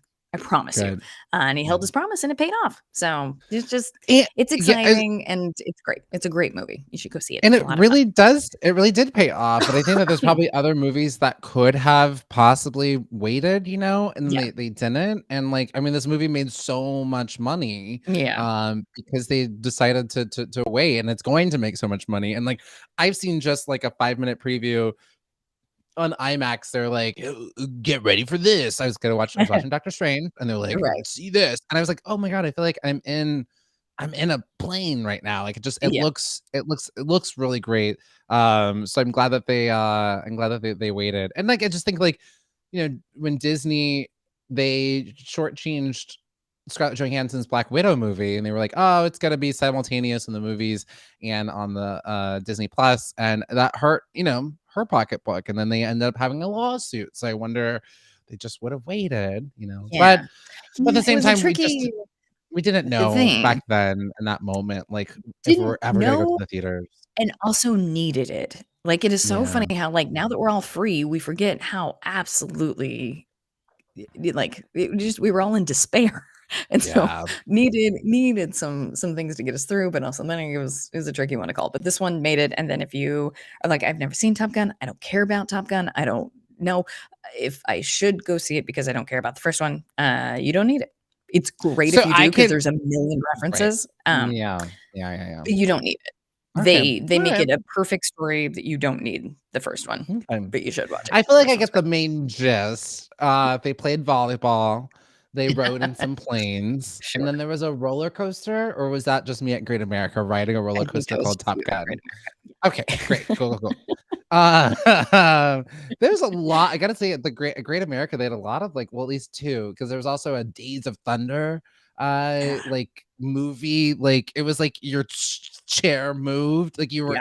watching this big screen, but your chair was like moving, like you were in the It's car. That was fun. incredible. And did you of course, Top Gun Tom Cruise, also known as just Tom Cruise, is flying the plane himself. That is actually him Of flying. It's of course. course it Oh is. no, I saw that It footage and I was like, this man is flying the plane himself. of course I it is. mean, wild. I mean, you Yeah. know what? When you are up high enough on the ranks of Scientology, you really do think that you are a superhero. You can do So go anything. off, You Tom can do Cruise. anything. And then probably Um, should be mentioned, he is not flawless by any the stretch of man the has imagination. he Yeah, essentially has slaves. Like essentially there are people like lower rungs in Scientology. Like he maybe is not aware of it, but it's like he sure. wants a Coca-Cola snap. Like someone's gonna come and bring it to him. He Oof. wants for Yeah, nothing. yeah. And Yep. uh Plenty of room for criticism, 100%. Going to the chat real quick, going back to movies, Raymond is saying the first thing I did when I was allowed to go is go to the movies and get your popcorn and watch the movie on a big screen. Like, it really is such an experience that is so good. So good. yeah. But yes, I think there is plenty of room to acknowledge Tom Cruise is not a flawless person. He is with huge flaws. Of course he is. But this movie, for Right. whatever it's worth, if you can separate the art from the artist, is incredible. And I Which I think mean everyone should just it's a lot of fun.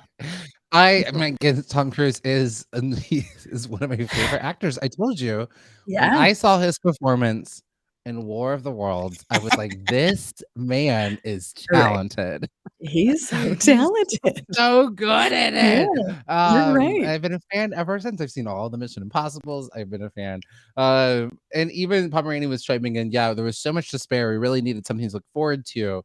Pomeranian's like, I don't really remember the first one, but it seems like we don't really need it. I will probably watch it. I will probably check it out And and see the it. thing that's gonna be tricky is I think because of the hype, it won't it won't meet your No. expectations because the hype is so No. big, but Yeah. it is fun if you go in just Yeah. expecting a very casual fun time. Yeah, oh, okay, wait, Tim, are you familiar with the first one? Because Tim is saying, "How is Jennifer Connelly in it?" If you were, like, intimately familiar with the first one, there is a line in the first one with which Tom Cruise references Penny Benjamin. It's right before he gets told he's going to Top Gun. So Jennifer Connelly plays Penny Benjamin. And it was so funny in the theater to like the people that had every line memorized. Hands raised, of the first one, the amount of references. It was just funny to see the people who knew the first one and the people who didn't because they said Penny Benjamin, and a good 1/3 of the audience was like, "No way, come on, stop throwing stuff." Everybody else was like, okay, Look, what I right. love it's like this is you. This is what I am like when I'm watching a Marvel movie. Right? Exactly. When I Yeah, because I know all the references, I understand everything that's happening. So I'm like, you get to have your Marvel moment. right. It's just I as love soon as he calls her Penny, you lose your mind. Yeah. You get it. I feel foolish for being so excited, but I You genuinely loved it and shouldn't. was awful. Please, you have to deal with me every Monday for Marvel Movie Mondays. So and Sunny is also saying going back to Scientology. Anyone who hasn't seen Going Clear, you absolutely should. You absolutely should. And then also to follow up Going Clear, with the 3 seasons of Leah Remini's Scientology A&E series because it is so good if you want to learn about Scientology. It is a gateway into having an obsession about cults, as I do, and I'm obsessed with Scientology.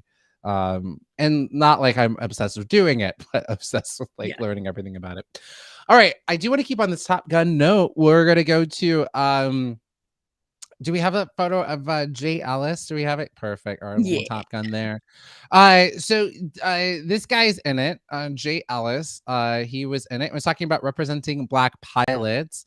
He said that appearing in a high profile, he's in Top Gun.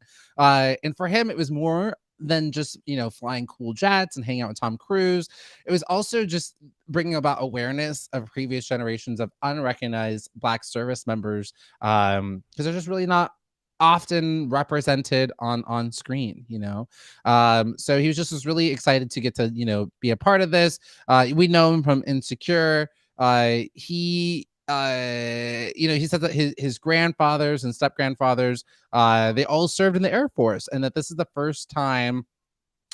In fact, this is the first time he saw Top Gun was actually on the first time he saw Top Gun was on an Air Force base in Austin, Texas. And he says, I grew up around aviation. I think about the sacrifice that so many men and women take, they give, just for us all to be safe. And I think we all wrap our arms around this community. And we protect it so much, and we understand the responsibility to be amazing on screen for these folks. So he's like, taking this weight on, it's not just about being in a movie, but really wanting to represent, this whole entire community and what it is that they represent. Yeah, so I think he's good in the movie. We like him in the movie. No spoilers. We hate him. Bad guy. Sorry, I was muted for trash. Sorry. Yeah, he's incredible. Of course he's incredible. He's great. He's very good. He's very good. Anything I have to say will give it away, but he's very good. And I guess like in 1986 version, Clarence Gilroy played the lone Black pilot, Sundown. Wasn't really essential to the story. It was just kind of like, oh, there's the Black guy there. And it seems like this is kind of doing a different, a different take. He says, I think that it was really cool that we have, there's all this representation of Black characters, of men, women, that this one just seems to be updated, that I think more people will feel included in the telling of the story. So I think more reason to go see this movie. I love it. Yes. Thank you for being so supportive. It is Trash Tuesday, my friends. Beep, beep, beep. Sorry about that. The trash comes on Tuesday. Backing up. My trash till we take it out. All right, Renee, do you want to hit us about Sarah has put this on my radar for me.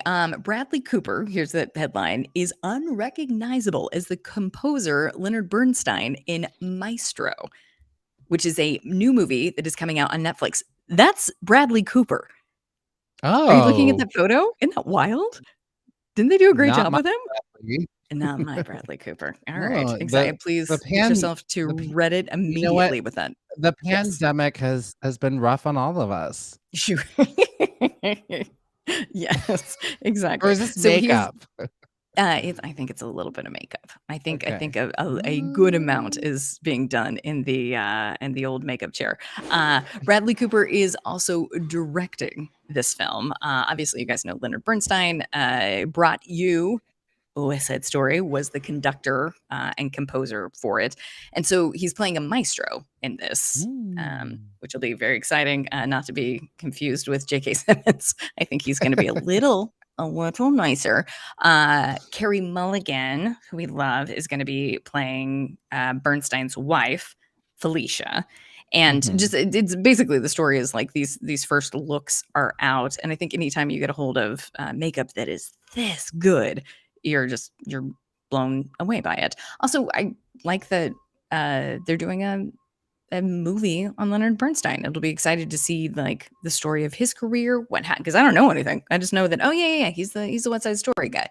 But now it'll be fun to see exactly what happened. Netflix is bringing it to us. I think anytime you have a streaming service making a movie, you're curious, will that go to the box office? Will that be just streaming? I would bet if you got Bradley Cooper, you're sending that to the box office. Yeah, sending that to theaters. You'd be surprised. I think the pandemic thing, it's changed. I think like smaller, subtle stories are just probably not going to get the.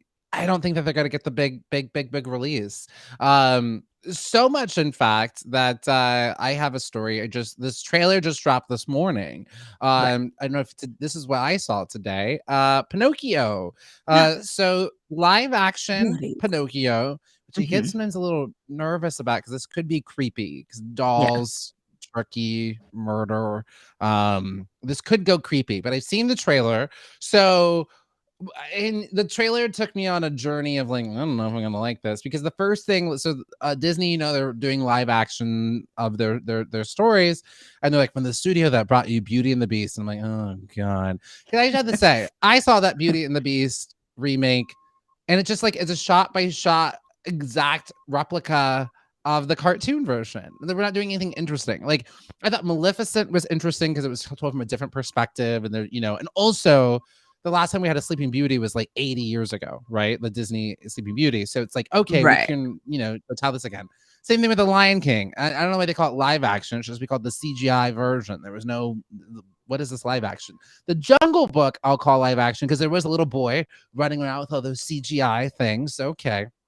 I thought the Jungle Book was great. Again, the Jungle Book, it was so long ago that it's like, okay, yeah, let's, retell this. Beauty and the Beast, it was like 2 years ago, 20 years ago, whatever.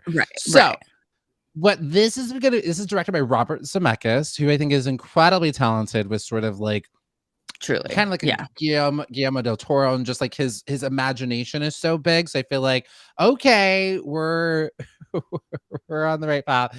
I do want to point out that Pomeranian is saying, I don't trust you, Jam, after that creepy, the Winnie the Pooh pitch, and now Pinocchio. Listen, Pomeranian, you're right. Winnie the Pooh, Blood and Honey? Yeah, shame on us. Foolish twice, shame on us. Both times we get the shame. There was a Pinocchio that came out, I think, like a year ago, and it's creepy looking. I don't think they meant it to look creepy, but it's like it's a little nightmarish. But this one, Disney, it looks all great. The trailer looks amazing. Tom Hanks is playing Geppetto. Oh, okay, well now you got me. All right, and of course, never mind. It's great. We love it. Let me tell you though. Geppetto, when you see doesn't have the largest part in the, or at least the animated version. And this one, it should really just be called Geppetto because at least in the trailer, maybe they're just saving it, but there's like one shot. I don't think there's a shot of Pinocchio. I think there's one shot of Pinocchio, and the rest is like Geppetto, like I'm on a boat. Where's my boy? Oh, it's raining. It's a little Castaway. Adorable. Okay. Geppetto took some liberties there. But Jimmy Cricket is there. The animation all looks great. So, yeah. I love all of it. First, Tim, I couldn't agree more. The first Pinocchio is absolutely horrifying. Horrifying. Oh, yeah. Absolutely. When they start turning into donkeys, it's horrifying. But I also like a little bit. I have used over and over again. Your like subconscious, your good, the like good angel on your shoulder. I have referenced as Jiminy Cricket, and it was starting to get lost on my Gen Zers. They didn't know what I was talking about. So I'm grateful that this movie is bringing No, it back into please. the lexicon of everybody being like, so now you know when I say Jiminy Cricket, I mean I need someone to give me some good advice. Yes. Well, Hopefully, okay, and Renee, to the point.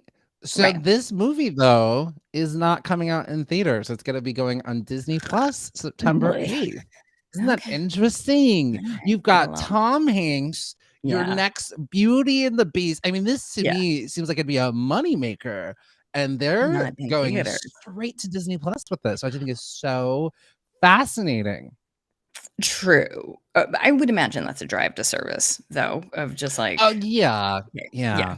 I Same just with so I think Hamilton, right? Of we'll it, just, do you guys want to watch it? Well, then buy your Disney Plus because I think, forgive me if I'm wrong, but I think big things like this come out. I don't know if this is big or not, but and everyone will buy their Disney Plus for a month and then they leave. mhm, So I think mhm, mhm. it might be part of the marketing to we Sh- release stuff here so that you all come back. Yeah, no, 100%. I think that's exactly it. I think I'm just shocked and surprised that you have like a Tom Sure, Hanks. You know, there's sure. also they did that with Lady and the Tramp. The Lady and the Tramp, Mhm. they did a live action version of that. It's Chef's Kiss, so So good. Tessa good, Thompson does so come up with good. the voice. It's so good, and I can kind of understand why that one didn't get like I guess like a theatrical release. That didn't seem like it had. I don't know. I could kind of see that one, but this I guess I'm shocked. Pinocchio, it's a household Yeah, name. You know, Tom yeah. Hanks. Oh, and Curious, look at man. this. Yes. Mhm. Cynthia Erivo is playing the Blue Fairy. I love it. Ooh, good, good, good. Mhm. Good on you, Disney. Yeah, Great. and they've done some really great, interesting things. She's completely bald in it too, so very fascinating, just different take on like, I don't know, just very, very Oh, interesting. I can't wait. All right. Joseph Gordon-Levitt is the Mhm. Jiminy Cricket. Luke Mhm. Evans is the villainous coachman. Keegan-Michael Key as Honest John. That'll be good. Lorraine Bracco as Sophia the Seagull, Ooh, which is that'll a be new good. character made just for the Okay, live action movie. I think because to great. help it, you gotta put a little too much of a male fest. We gotta get some female characters Yeah, into the story. yeah. Okay, I'll take it. So This is great. I mean, you won me over with the cast. I'll tell you that much right now. Keegan-Michael yeah, Key, Ryan Bracco. yeah. Ugh, So so there good. it is. All right, that's what I Thank you. saw. We will all sprint to go look at that trailer immediately, please. Immediately. Now, Jim, how are we? I want to make sure that you got enough time for your taboo because I definitely want to play that game. Okay, great, great, great. Yeah, Okay, we got we okay. we. We got time. Uh, We still have I Top have. Gun Jam You Lion, so we could switch on Oh, over. We got a lot of games yeah. to play. Let's. Sarah, is it okay if we save these for these other? Because you got these are great stories that I definitely want to cover, but I want to make sure that we have time for all of this. Also, Tomorrow's I a didn't study for whole Top Gun other Tuesday, so I'm day. about ready to be so embarrassed. But let's see. All right, Let's see. let's switch on over to okay, we're seeing some votes for Taboo. Yeah. So we're gonna play Taboo. You guys, I Thank don't you. know how this is going to really work. I think well. Okay, how about this? I'm gonna send Sarah a picture because Sarah's gonna keep me honest. I can't say the card. So Sarah, I'm gonna text you Right. a picture of the card that I'm gonna use, Sarah. And Sarah, you can buzz me if I say one of the words. We'll do that. Does that work? Yeah. Well, that's Oh, gonna that's fun. be Okay, I see what you're saying. Okay. yeah. All right. We're gonna send you these pictures, Sarah. So the way it's gonna work is taboo. I'm gonna I'm gonna describe a word to you all, and we're gonna work together as a team for you all to guess what this word is. Very fun. And so, and Before I, you but get I, Mhm. started, real quick, Pomeranian does have a question about Friendsgiving. Which game did get played, and what other games did you buy? Oh yeah, I bought Scattergories. Scattergories was one of the games That's a good one. that I played here. I bought Scattergories, haven't opened it, still there in the box. Of course not. Why would you? And then again, it's the wrong number. Who this is the other one Okay. that I bought, Cute. and then that's the one that we played. It's like Cards Against Humanity, but it's not. Okay. Great. Love it. I don't think we need music for this, Sarah. I think they need just guessing time for this. So, Sarah, I just sent you a bunch of the cards. I'm gonna do. Sarah will buzz me if, and don't you look at the text exchange, Renee, I because will I not look. realize I'm not looking. I'm not looking. I texted it to the I'm group. not looking. All right, So the way this is gonna work, I don't know how many we're gonna do. Do we put a timer? It's just me. I'm the only person who has the card, so we're all on the same Yeah, team. we can do a All timer. right. Hold on. Just a second. We'll Hold see on. how many we can get, and we'll see how many we can get in this time period here. Yeah. I love We'll it. I say love it. what, How 2 minutes? 2 minutes? 2 Okay. minutes? You Does let me that know when seem you're ready. right? I have a ring All light. right. Yes. All right. When you're ready. Okay. Sorry. All right, everybody. Raymond said this should be fun. Pomeranian said, Renee, no cheating. No cheating. All No right. cheating. Got it. Okay. All right. And oof, gosh, y'all, this is gonna be so hard. You got All right, this. here we go. Go. Okay. Okay, so we've got a mom. Mhm. Okay. Sure. And there's clouds. Okay. A fairy godmother. A angel. Okay. The force of Nature. Mother Nature. Okay. Yeah, we got Okay, it. All right. right. Okay. And get on uppers, we please chime in on this. Please also participate in what we think this might be. okay, the next word. We bought a what's the Zoo. name of this? Yeah. Okay. I'm so ugh. Excited. I'm so scared.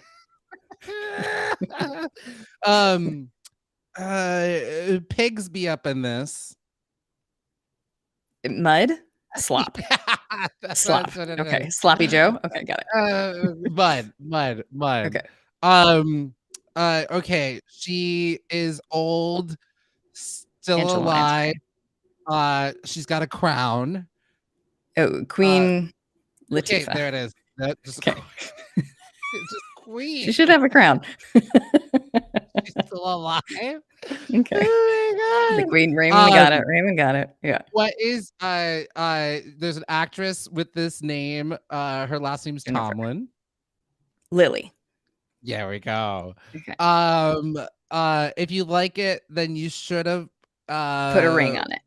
Right. Ring. And once you do that, it means that there's Are getting two people married. who done Engagement. right. And what would you call that? Like they're married, they a had wedding. love and marriage. there we go. Great. Pomeranian got it. Good. We have 7 seconds. Oh gosh. All right. And I gave 3, up. 2, 1. Great. That's good. But how do we do? All right, let's see which ones we got. How was that? Nice. Good job. Okay, Nice work. we got- And Pomeranian, Raymond, I mean, everybody came in with the right answers. They got them before I did. Okay, we've got Lily, we got that one. We Mhm. got marriage, we got queen, we got mud, we got zoo, we got Mother Nature. I didn't think we were gonna get Mother Nature. That one Okay, was but you did tough. it. But you did 6 it. A points mom-like character in the sky. How are we feeling? Did we enjoy that? Did we great. like that, Father? Did we like That's that? Did great. we do it? You know what's interesting about this? I think with family, the timed element makes it tricky. So could we take Mhm. away the time and yeah, let the get on sure. uppers play a little bit more?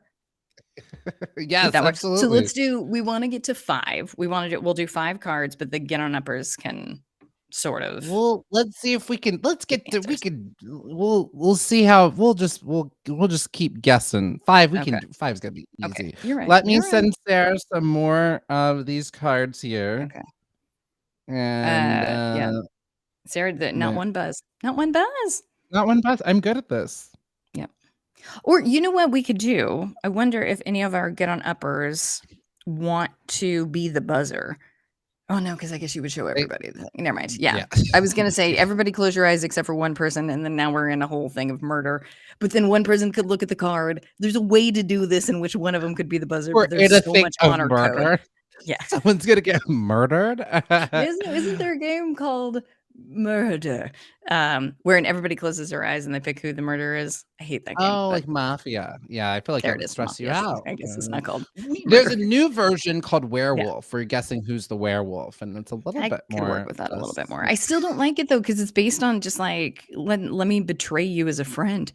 Yeah, you I- just are guessing based on. So I don't know. Has anybody ever played either murder or Mafia or werewolf where you close your eyes and there's a story Yeah. and like someone gets taken out each round. You have to guess like who's doing it, and there's like a doctor and a sheriff. And It just makes me anyways, paranoid, and the way to well, I win is had by being so good at being deceiving.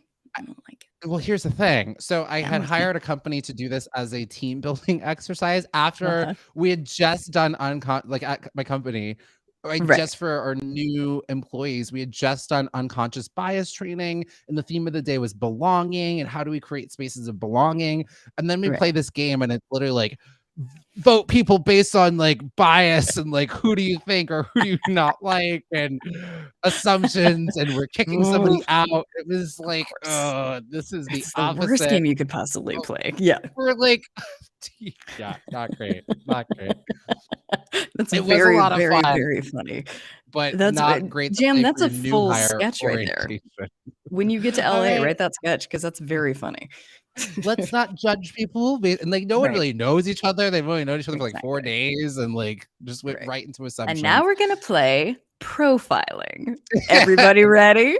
And I will say, every Yeah. round they kept voting the black people out, and I course was they like, did. "Ugh, this is Blah, blah, not blah. good. Not a good look, everybody." Or you know Ay, what it ay, was? ay. They didn't keep Yeah. voting. The killer or the werewolf kept taking the black people out, and I was like, "Oh my god, What is Becky, happening? what are you Yeah. doing?" Yeah, Becky. First change your All name. right. Yeah. Oh my god. All right, here we go. All right, y'all. I'm gonna wait for you all to guess these a little bit more. We're not gonna do the timer element, so I'm not feel as stressed. All right. You're trying to guess what the word is. I am guessing. All right, here we go. You've got a job and you get one of these. Ooh, okay. Got a job and you get one of these. You maybe get one every 2 weeks. I'm thinking paycheck. Everybody agree? Are we close with paycheck? A song. Raymond, You got a job and you get a song. A song in your heart. song in your heart. Is a whistle while you work. Renee's saying paycheck. I will need confirmation with Uh-oh. Renee if we're gonna go with that. That's how we'll do Okay. it. Renee might say something, but Raymond's at Hanging paycheck. off That the is the mic. word. There That we is the go. We word. got it. We got All it. right. This was a song. Blank in the name of Oh, love. sure. Stop. Okay. Everything stopped. Do we have confirmation? What do we got? What do we got? bias here? Living eel. Happy to have you. Raymond saying Raymond said stop. stop. That was the answer. All right, Nice here we work. go. What's his name? He plays Ian Malcolm in Jurassic Park. Jeff Goldblum played this thing in a movie. It's a little creature, buzzes around. It's Okay. annoying. You're like Great. swatting at it. You're like, oh, get off my food. Get off my Nice. food. Nice. Raymond says the fly. Tim says the fly. Nice. We're looking for Raymond fly. says Yes. yeah. Fly. I am this one is there's potholes in this. You're there people there's a parade on it. People march on this. Sure. Or I live on 18th blank. Got it. Okay. Let's see. Raymond saying road. Close. We're Tim close says to road. Raymond Yes, saying but you- street. There it is. We wanted street. Street. Bing, bing, bing, bing, bing. Good job. All Nice right. work. You can see this at a zoo. Fun fact: 98% of these, at least this is the data that I saw, 98% of them have homosexual relationships. They're you'll see this at a zoo. I think their tongues are black. Okay. Raymond saying penguins. Penguins. Oh, also very gay, but there's other gay animals too. Okay. We'll learn about this during Pride Month. We'll do All gay right. animals. I've got a Can't whole wait. Can't thing. wait. Panda from Tim. No, there's a thing there. Black tongue. I can't say these other words. Okay. They black tongue. You can feed them apples. Okay. They're Name some other creatures that are at a zoo. You Sure. like to feed them. Elephants, rhinos, hippos, Keep going. giraffes. There we go, Giraffe. giraffe. Great. I couldn't say neck or tall. No, that'd be Okay. tricky. That'd be tricky. Okay. Tim, horses? Yeah, also probably. Yeah, wait, do you know Okay. more about that fact around giraffes? Sorry, Yeah, I know we're in I'll the have middle to. of the game. I have to. We'll circle back. We'll circle There's back. no We're focused time. right There's no. now. We're Okay. not being timed or There anything. certainly is not. Okay. We can go back. We'll circle back to that. But yeah, no, I did a report on Minority Corner about like gay animals because I just was curious. People, try to Right. be like, oh, it's not natural, but then you go look at the animal kingdom. There's a lot of gay That's fair. animals, Yeah. not just penguins. Okay. Okay. In the Mission Impossible movies, he's what's his profession? Would you say? Ooh, sure. I think. Let's see. Waiting for my get on uppers to chime in. In Mission He Impossible, what's Tom Cruise's is. profession? What do we Maybe if think? he has like a magnifying glass. Well, I don't know. Sure. Yep. Yep. Not a Got magnifying glass. it. Ignore that. There it Raymond is. coming in the 5. side. Nice. That's the right answer. That is the right answer. Thanks, bud. Okay. Some people don't like this. Cheese. Like sometimes people think it's like fun to do to other people. It involves you got to touch them, and some people are like, I Oh, don't sure. like this. Yeah. Some people love it. They're like, tee hee hee hee. This is fun. But some people are like, please don't. I'll cry.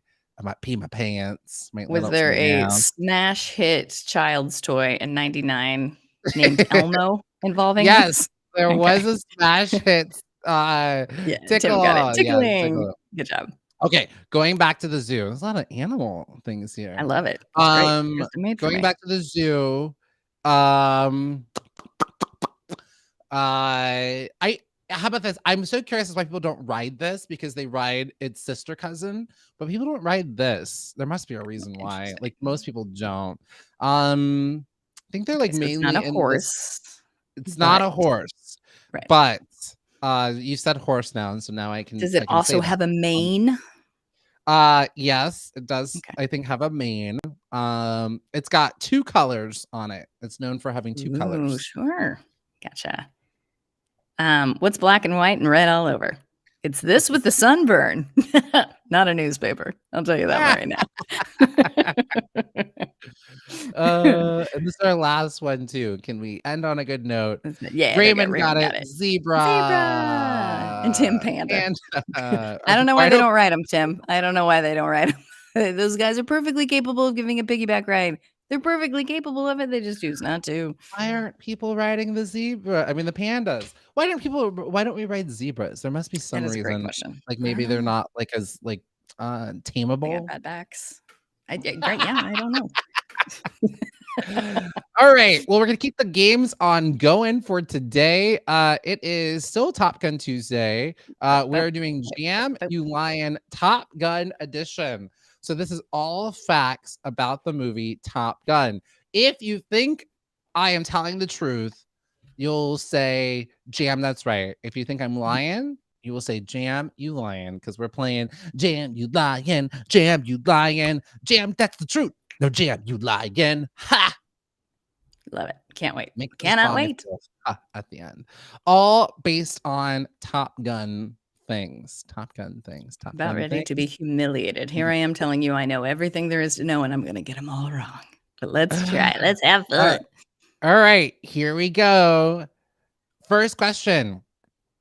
John Travolta was the first choice to play the role of Maverick. Ooh. John Travolta was the first choice to play Maverick. If you think I'm telling the truth, you'll say Jam, that's right. If you think I'm lying, you'll say Jam You Lion. What do we think, folks? What are we thinking? And so I can see a world in which he was, but he was like, I can't. But you know what? I got a guy who goes to my church who might be good. Renee! Let's see. I got a guy. Damn you, that Lion, goes Tim to- says. I could refer him over if you wanted. Yeah, Tim's saying Jam You Lion, so we're gonna go with Tim. Raymond is too. What are you saying? Okay, yeah, Renee? sorry. What do you think? Yeah, I want Tom Cruise to be the original one. So I'm gonna go with Jamuline. Tom Cruise was the one and Dang. only Maverick. Y'all coming for me today. Well, Jam, that's right. John Travolta Look was at that. initially approached to take on the central role of Maverick, but Thank God he didn't. after wrangling with his agent for some time, however, the studio producers pulled the plug as he was too expensive, and he Mm. actually had suffered a series of box office flops. So they were like, I think this guy is too much of a gamble, and so they went over with his church friend. This other guy who Yeah. went to his church. Perfect. Exotic guy that goes to church. Great.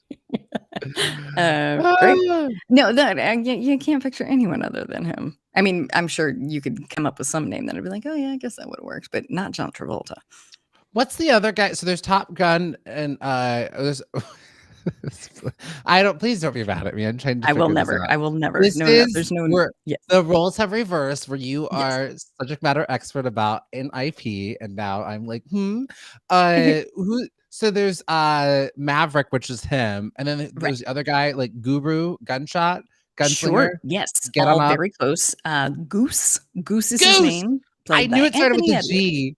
I knew it You started were with a G. close. You were Wait, close. Anthony Edwards? Who is Val Kilmer then? Is he not in it? Yeah, he plays the character Ice. Oh, Ice. Okay. All right. And now I'm wondering, bring it back to Marvel. The cat's name is Goose in Captain Marvel, and they do like a lot of flying. I feel like it must be a Oh, that's cute. reference to I hope Goose so. from Oh, Top I hope Gun. so. That'd be great. Yeah. I would love for that to be true. Wouldn't that be nice? Oh, see, Wouldn't Raymond that be nice? Goose. Raymond Okay. knew it too. All Raymond, you right. and I, we know it.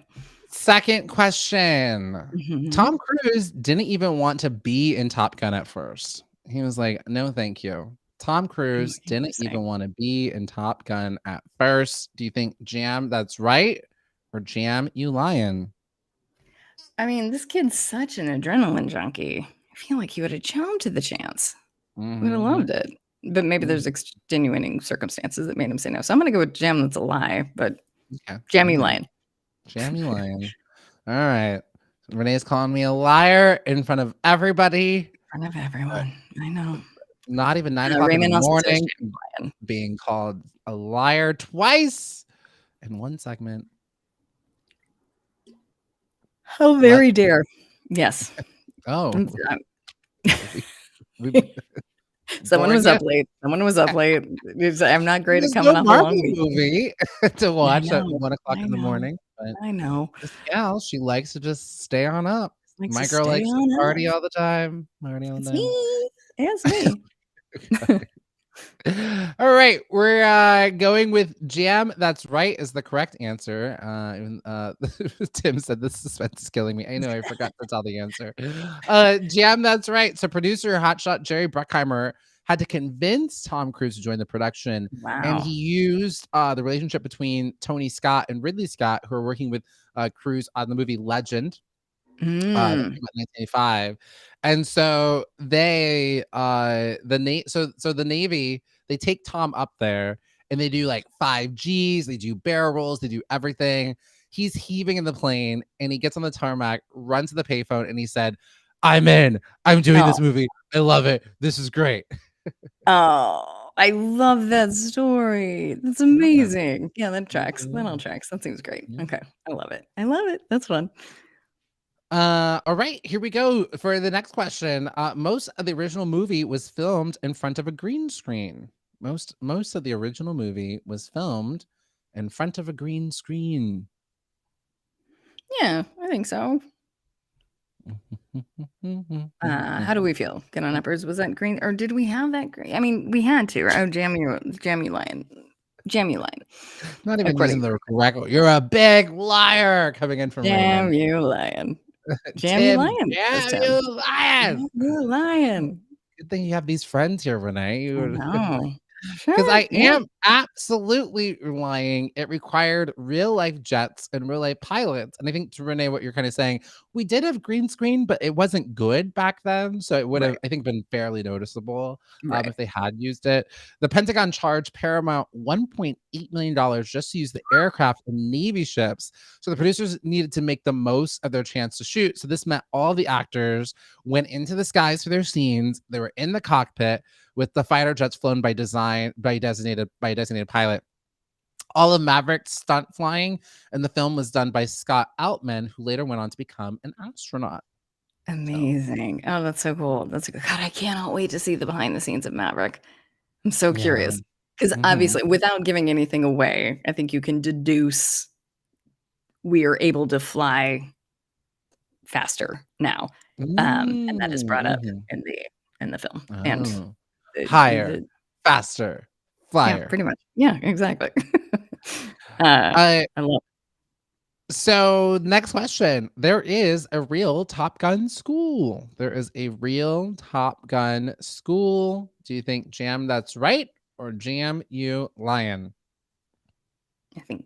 I think Jam that's right. Renee's saying Based that's off right. There's a little story at the beginning in March 1969. Oh. Raymond saying Jam that's right. Tim saying that's a fact. Renee saying I know this at the very beginning. And that is right. There is a real Top Gun school which imposes a $5 fine to any staff member that quotes the film. That's cute and dumb. All at the same time, right? Like cute, dumb, and I mean, yep. All right. Who cares? Yeah. All right. In this first Top Gun movie, Tom Cruise did all of his own stunts. In the first Top Gun movie, Tom Cruise did all of his own stunts. Yeah, that seems right. Does that seem right to everybody? Everybody agree? Tom Cruise. I mean, it sounds like Tom Cruise, right? Jam, that's right. According to me. Jamie Lyon says Raymond. Raymond says Jamie Probably Lyon. Yeah. All right. Who doesn't know any of the behind the scenes facts about Top Gun? My goodness. Jamie Lyon, like the lion liar you are. It sounds like there's a stunt guy. Did you enjoy saying that, Renee? Yes. Siri, get out of here. I don't understand. How does Siri that almost every show at this point? He's like, You know what's so funny though is we can never hear it. So we just hear you randomly scream at Siri and not know why. All of a sudden I just yelling and you guys are like, why? Yeah, like, why? What'd she do? We didn't hear anything. Well, my Siri is, I think, male identified. Uses he, him pronouns. Okay. All right. The answer is Jam You Lion. All of Maverick's stunts in the film were done by Scott Altman, who we just talked about, who became an astronaut. Oh, right. Sure. Yeah. That's a trick question. But Renee, you're thinking about Tom Cruise now, who does everything, but this is like 80s Tom Cruise, who's like not quite there yet, not quite there. Gotcha. All right. We've got one more last one. So the opening scene of the aircraft taking off cost the film $25,000. The opening scene of the aircraft alone cost the film $25,000. Didn't you just say it took $1 million to use it? I feel like that's a low price for that opening scene. No, I think that's more. But Raymond and Tim, what do you guys think? Do we think it was 25? What did you say? 25,000? 25,000, 25K. Just for the opening scene? No, that opening scene probably cost more than that, I think. Tim and Raymond, how do we feel? 25,000 for that opening scene? I feel like weddings cost more. More than that, yeah. Than that opening scene. But it's the 80s. There's so many planes. There's so many people. I agree with Nate. I think it would have been more. Okay. Yeah, we all think Jamie Lyon. How much did that opening scene cost? I would have agreed with you too. That seems actually kind of like not that much of money, but it's actually correct. They must have gotten a sale. They had a sale that day or something. Oh, interesting. For the opening of the film, director Tony Scott wanted to shoot an aircraft taking off and landing on the aircraft carrier, backlit by the sun. And the carrier captain had to change course of the ship. And when Scott asked if the ship could continue on the previous course and speed, he was told that turning the ship cost $25,000. And so Scott then wrote the captain a quick $25,000 check so the ship could be turned and he could keep shooting for another 5 minutes. Oh, wow. That's cool. That's very cool. I think it's an addition to whatever they're having to spend that day. Right. That's so cool. Sarah, where did you get all these facts? I love this. I want to read more about it. This is great. Yeah, I also Really, really recommend like this. probably you can head on over to the this is what I like to do about with movies I'm Mhm. obsessed with. I go to the IMDb page and we'll just look Sure. at the, like, facts, Love the facts. or Love the it. Yeah. yeah, if you look at the IMDb page for every movie, there's, like, trivia about a movie, and so you'll find out some things Okay. that might surprise you. Might Perfect. surprise Sarah coming in with some really insider knowledge. Google you. is where you would learn such "Hey, where'd you things. get these?" "I Googled them." "Oh, okay." Google. Which I appreciate. And Raymond Uh, Raymond is on the same page. IMDb is the best. We love it. Agree. We love it. We love it. All right. It is time for Giving Tuesday. Giving Tuesday. Yeah. All right. So reproductive rights are Renee, do you want to help me cover this one? So Sure. we've got Reproductive Rights and Justice as an organization that we want to highlight here today. And I'm not saying Renee, do you want to help me cover this because I'm not like, oh, this is a woman's thing. You are cover it. I just No, I've I been get it, but talking just for so it's nice long. to have somebody else sort of chime in on such a thing. This, I mean, yeah, yeah, God, we're a mess. We're a mess. We're a mess. We're a mess. Okay. So this organization, now.org, seems like they probably help a lot of different issues, but specifically abortion rights. So reproductive rights and justice. There's a lot of things that they're doing to help, obviously. I think create awareness. It does. See, yeah, basically awareness, both in what is happening in the Mhm. news. It looks Mhm. like they're covering the various things that are going on, um, and then giving a bunch of resources on how and where you can get help and what they're doing. Also, a place where you can go donate if you need to. As I scroll on through here, Jam, does it seem like yeah, this just seems like a nice place for you to go, like, for us people who just wanna help. So if you're looking Mhm. for a place of where can I help? Who can, properly sort of assign this money in the way that it needs to be assigned? Get yourself to now.org, and they will give you more ways that you can help. You can become a member, you can contribute, you can volunteer, all kinds of ways to get awareness out there for the people that need it. Please. Yeah. I love that. And then also too, there is a website called ineedana.com. So if you or someone you know needs to find a safe way to have an abortion, you can go to ineedana.com because it's really important for women to have bodily autonomy over their bodies. And so this is a human right. Everyone should be involved in this conversation and in this right for women to have full bodily for everyone to have full bodily autonomy over their bodies. So Yeah, there it and is. I think I would imagine that if you were in that position, you were overwhelmed. So I'm gonna participate now, so it just starts out. You say your age, you say your zip code, you say uh, some details that are not hard to answer but helpful of when your last period was, and then they will plug in. Here's exactly who can help you where it is close to you, based off where you are in your situation. So it's non-invasive. It's not tough. They don't ask for your name. They just want your age and your zip code and how far Yeah. along you are.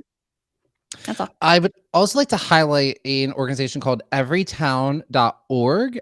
So, we are just, I mean, there's not a day that goes by where there isn't gun violence here in America. We've had more mass shootings than days in the calendar year so far. And so there's an organ.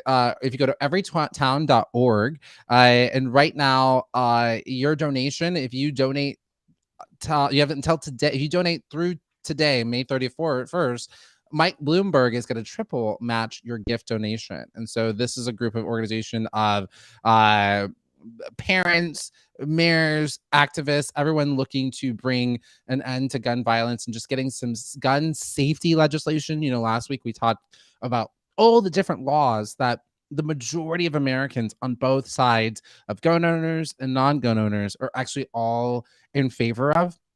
And so, they're saying on their website, they're like talking about how, we can't become numb to these tragedies, which I think is what we were talking about last week is starting to happen. And we can't become numb. We just have to keep, acting. And so this is an organization that is working to bring gun safety to across the nation. They're working in states, specifically, and talking to legislators. They're just doing a lot of great action. So sometimes if you're like, what can I do? Sometimes it's just helping to support these people who are down. Down in the ranks. They're helping to also with research, because we talked about last week, there's only been like 3 studies on gun violence, and you've had and it's a public health crisis, whereas like other there's been like more studies on rabies than gun violence, when gun violence kills so much more people than rabies. So they go through every state, they rank all the 50 states, their strength on their gun laws, and they just have actions put in place. So this is everytown.org. Head on over there. If you donate today, your contribution will be tripled by Mike Bloomberg. That's great. Okay. That's good. I like to hear that. Good. More billionaires? Like Good. right Okay. there we go. Doing something good. Well, as we get ready to close out here, we would like to bring on for our Happy Tuesday our good old friend Anthony Davis. Happy Tuesday. Happy Tuesday. We're here. Tuesday to you. Anthony, I've made this entire show about Top Gun. The entire thing. Mhm. Did you see it? Are you familiar with it? Let me know where you stand. Our I've friendship heard is of riding on it. this. Yeah, I've heard of it. That's the film with little Tom Cruise, isn't it?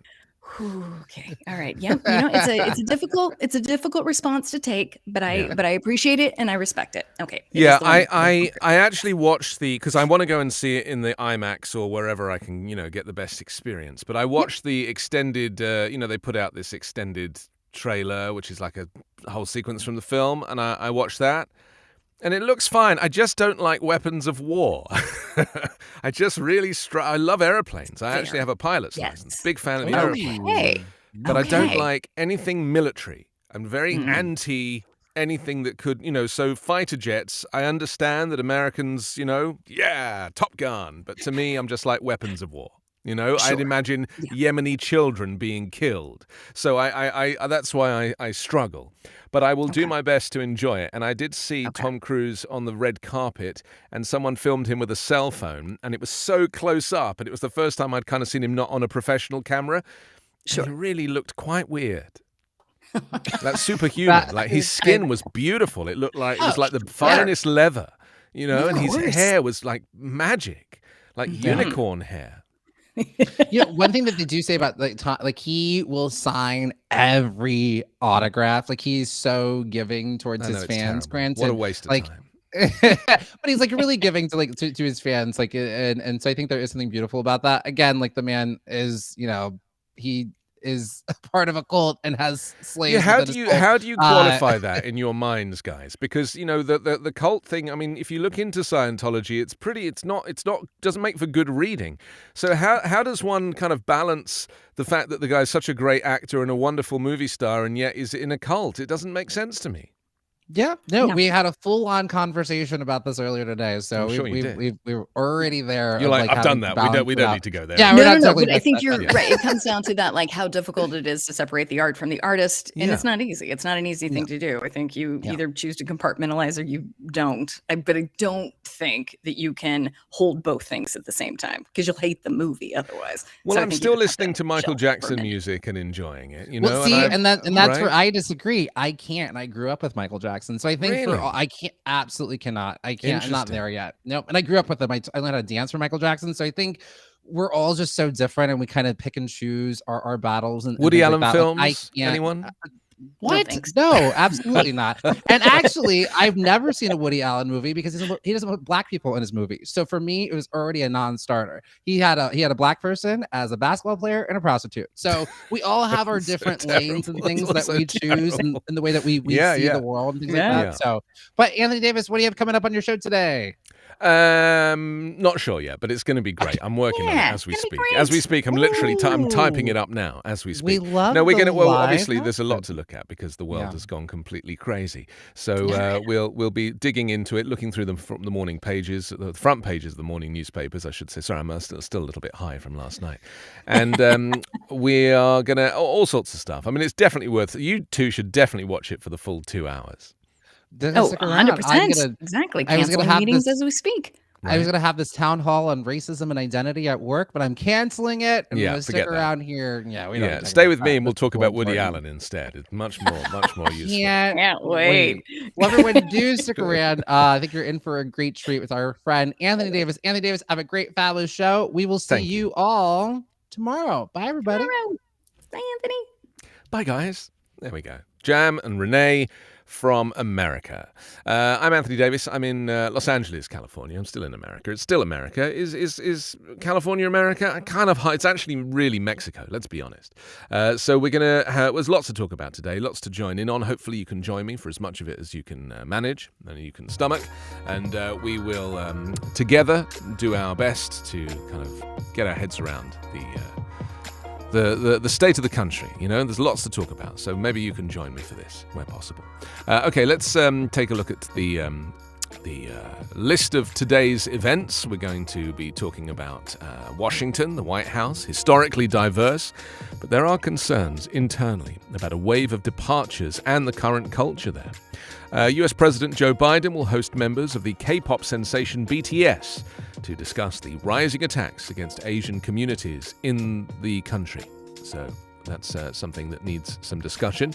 Also, if Roe is scrapped, women in Mississippi will have to travel 1,000 miles to New Mexico to access services. That's definitely worthy of a discussion. And finally, on this day, in 1942, avant-garde radio play The City Wears a Slouch Hat, with music by John Cage and script by Kenneth Patchen, was broadcast in Chicago. We'll find out why that was such a momentous moment. I don't think you can say momentous moment. I think that's basically the same word twice. A momentous event. There you go. That's better. I'm Anthony Davis. This is Backchannel. You're live here. This is the only place where you play on your Echo device, watch and listen to shows that are live and chat with hosts. And if you want to get involved, easy. Send a chat, questions, chime in on what we're talking about, anything you want to send over. If you can see me right now and you're watching on an Echo show or a Fire TV, the magic word is say. Wake it up, say, and then your message. And if you're listening on an Echo speaker and you can't see me, go to backchannel.tv and click join the chat. That's backchannel.tv and click join the chat. So that's how it works. Let's see who's on the chat right now. Let me just click on the chat, and we can start back chatting, as it were. Here we go. Let me take a guess as to who it's going to be. Stacy! Yes, totally ready for the hour. Domingo's joined us as well. Hello, Domingo. Welcome to Backchannel. Got lots to get through together. And if you guys want to join in, chime in, then be my guest. Go for it. Also, a reminder that we will be looking through the morning papers and finding out what's happening where and everywhere. In fact, we might even start with Florida today. Lots happening there. The news press is first on the pile. U.S. schools add security after Uvalde shooting, it says. In the aftermath of the elementary school massacre in Uvalde, Texas, schools around the U.S. have brought in additional security staff and restricted visitors as they deal with a new rash of copycat threats. For some families and educators, it has all added to uneasiness in the wake of the deadliest school shooting since the 2012 attack at Sandy Hook Elementary. Jake Green was jolted when he saw a plainclothes police officer for the first time while walking his 7-year-old daughter into school on Friday morning. He grew up in Colorado, not far from 2 Columbine High School students being shot and 12 classmates and a teacher in 1999.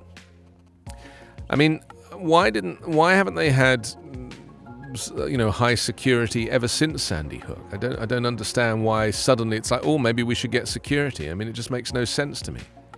And if America loves its guns so much, I mean, why are there not armed guards on at every school? I mean, clearly this is a thing, right? Maybe no one wants the job.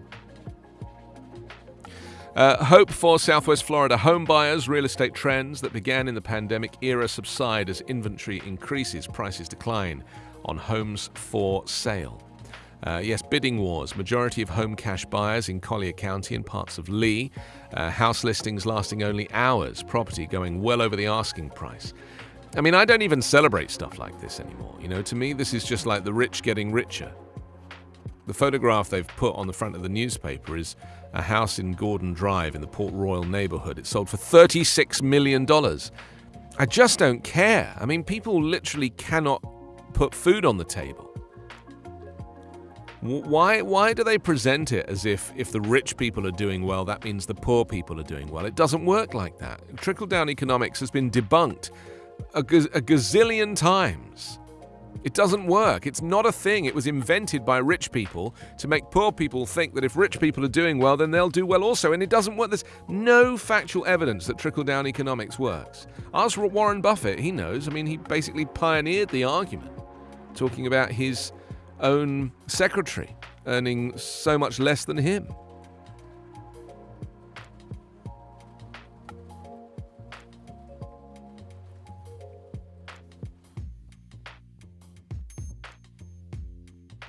Yeah, I mean, the American dream is a good point, but the American dream ultimately was to have a little house with a picket fence and a little car, a Cadillac, shiny car, and to own your home, and the American dream is not necessarily to be a multi-gazillionaire. The American dream was just to be able to afford to have a really nice life in a safe neighborhood. Yeah, that's really what it was. I also think that the American dream is kind of linked to segregation as well.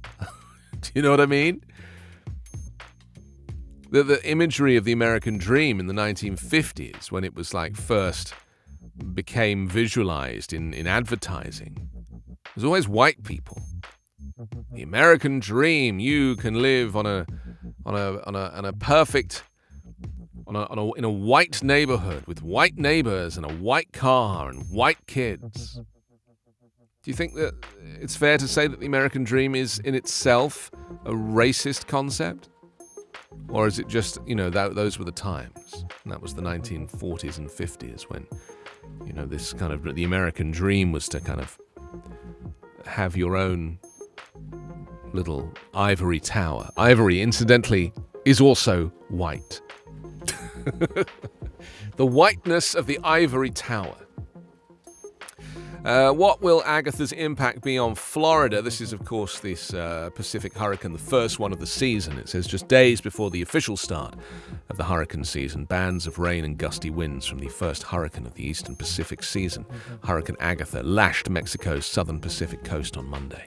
After forming on Sunday, Agatha quickly gained power and it was predicted to make landfall as a strong Category 2 hurricane Monday afternoon or evening, the U.S. National Hurricane Center said. Some spaghetti models, I do love a spaghetti model, show that Florida will be impacted by the storm's remnants after it crosses over Mexico. AccuWeather meteorologists said that Agatha, as it crosses Mexico, enters the Bay of Campeche in the next few days, could redevelop into the Atlantic Basin's first named storm. So there we go. So here we are. This is Backchannel. I'm Anthony Davis. Backchannel till 11 o'clock with me. And you can join in if you'd like to. Come on over.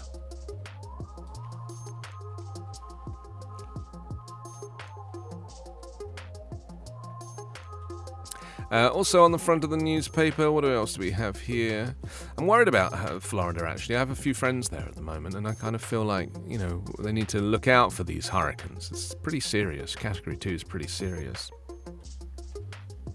Biden hopeful on gun restrictions, it says. President Joe Biden said Monday that the Second Amendment was never absolute and that after the Texas elementary shooting, there may be some bipartisan support to tighten restrictions on the kind of high-powered weapons used by the gunman. I think things have gotten so bad that everybody's getting more rational. At least that's my hope, Biden said before honoring the nation's fallen in Memorial Day remarks at Arlington National Cemetery. His commentary came a day after he traveled to the shattered Texas community of Uvalde, mourning privately for 3 hours with anguished families grieving the 19 children and 2 teachers. He's taking on a very interesting angle here, isn't he? He's trying to say, because yesterday he said that Mitch McConnell was rational. Well, that is not true. Mitch McConnell is not rational. Mitch McConnell is a liar and really very, very unhelpful when it comes to gun control, very much in the pocket of the NRA. But what Biden's trying to do in his old school bipartisan fashion is by claiming that these people are rational publicly, it forces them to be rational privately. And so do you think it might work? Do you think this tactic of Biden's, claiming that Mitch McConnell is a rational person, do you think this will work to his advantage and there will be some bipartisan effort? I mean, I personally, and I've said this a couple of times now, I don't think anything is going to happen. Nothing. That's my view. You know why? Because nothing has happened until this point. And Sandy Hook was as bad. And in fact, there are shootings every day. There's been 5 mass shootings since since the school shooting. Every day there are mass shootings, and nothing is done. So, what's going to change this time? People will just forget again. Also, on the front of the Orlando Sentinel, lawmakers do nothing to battle soaring rents, it says, spending most of the year on culture war battles with progressives. The Republican-controlled Florida legislature has done nothing to directly address soaring rents in the state, leaving millions of residents insecure about their housing. It says every day our office is flooded with people who can't afford rent. Said Anna Esquimani, a critic of the inaction in Tallahassee. The options for people are very, very limited. Rent in Florida is up an historic 38% year over year, according to Rent.com. In Orlando, the average rent for one-bedroom apartment is up $2,026, a 23% increase. According to a study by the Joint Center for Housing Studies at Harvard University, 54.1% of Florida renters are considered cost-burdened, the most of any state. So there we go. That's the Orlando Sentinel for you. Museum to cooperate in art probe, FBI investigating authenticity of works allegedly by Jean-Michel Basquiat. Yes, this is interesting, isn't it? And a late-night email, an Orlando Museum of Art spokeswoman said on Sunday the institution would continue to cooperate with the FBI as the agency investigates the authenticity of works purportedly by Jean-Michel Basquiat on view in a high-profile exhibition, even as the works are set to leave the museum and the country a year earlier than originally planned. It's Heroes and Monsters, an exhibit of works supposedly sold before his death in 1988 and then left languishing in a storage locker for decades, opened to great fanfare in February. Museum director Aaron DeGroff proclaimed the 25 paintings masterpieces and hosted a lavish opening party. But a New York Times article quickly raised questions about the authenticity of the works, though museum officials have steadfastly stood by the art. On Sunday, the Times reported the FBI's art crimes team is investigating the works based on a 2021 subpoena it obtained and interviews with anonymous sources, including some identified as museum employees. I mean, this would be wonderful, wouldn't it? Because I don't know about you, but I love a heist. I've always loved a heist. And this is like a heist in reverse, because you're effectively heisting the viewing public who've paid to come and see these masterpieces, which might turn out not to be masterpieces at all. It's interesting. I do love that movie, The Thomas Crown Affair. Do you remember? There's 2 versions of it. The original was with Steve McQueen in the 1960s, and then the remake was with Rene Russo and Piers Brosnan, and that magnificent hair. That was made in the 90s. And that's such a great film, to the theme of Cinnamon, by Nina Simone. Do you remember? Such a wonderful film. He's basically a very wealthy art dealer, and he steals a painting from the museum just because he wants to be caught by Rene Russo, who's investigating the crime. So it's very interesting. He steals it just for fun, basically. Steals it just for fun. And then brilliantly, I won't tell you the ending, but he puts it back. He puts it back. It's so good. I love it. Thousands eligible for a break on their internet bills. It says tens of thousands of Central Florida residents can get a $30 break on their internet bill under a federal effort to bridge the so-called digital divide that leaves millions of nationwide disconnected from the online world. The deal announced earlier this month between the Biden administration and 20 providers, including Spectrum and AT&T, provides a discounted rate, even free for some plans, to low-income households who either make no more than double the federal poverty threshold or qualify for benefits like SNAP or WIC or Medicaid, or free and reduced lunches at school. So there we go. That's how the Orlando Sentinel gets going this morning. Let's see how you're getting going this morning with some of your messages. Trinity just joined us. Stacey says you can have the American dream. It was not just about having a little house with a picket fence. Well, that's interesting. I think the American dream means different things to different people. I used to think the American dream meant that you could be the president if you wanted to, because you can dream so big that, even the presidency is something to aspire to. And Donald Trump proved that literally anybody can aspire to the American dream. I also have been doing some reading on it recently, and really a lot of the suggestion was that really it's just a little house with a car and a picket fence. That in itself is the American dream.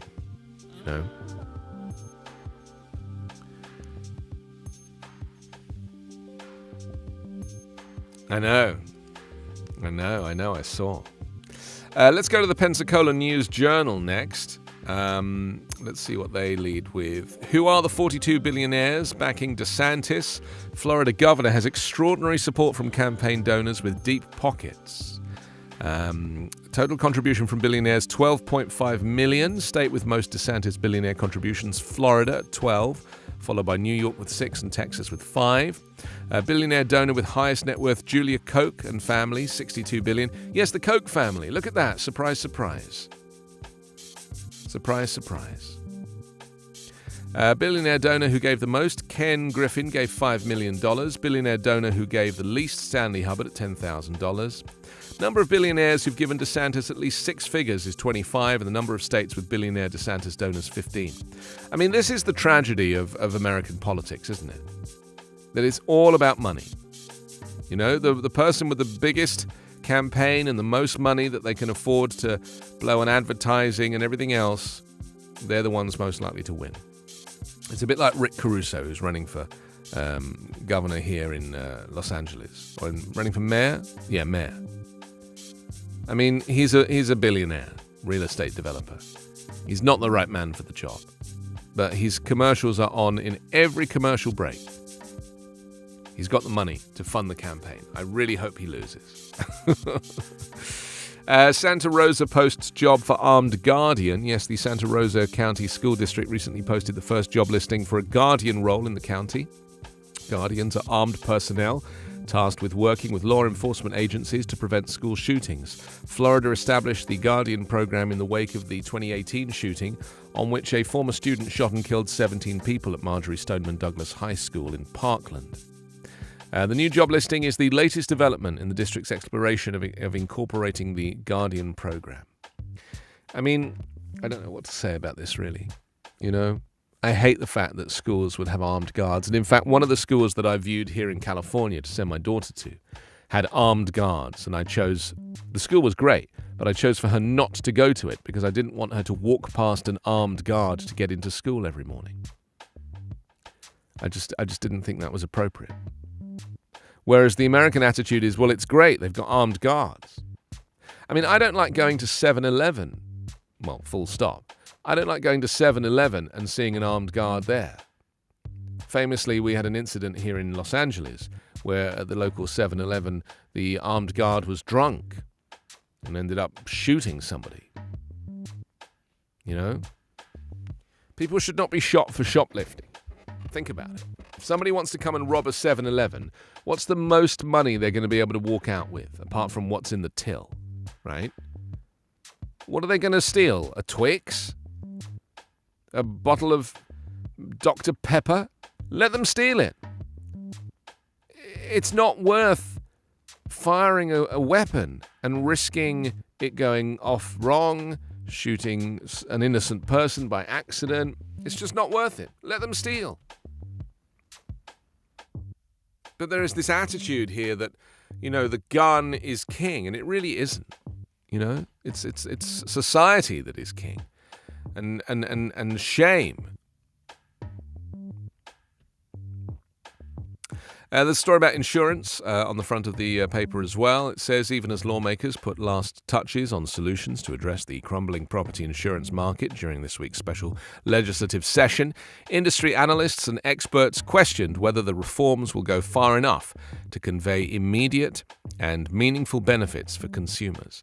Some of the doubts were voiced from within the ruling GOP caucus in Tallahassee.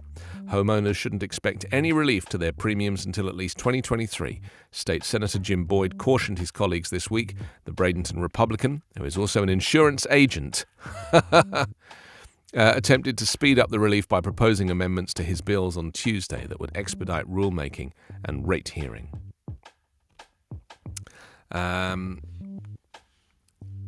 Okay, lovely.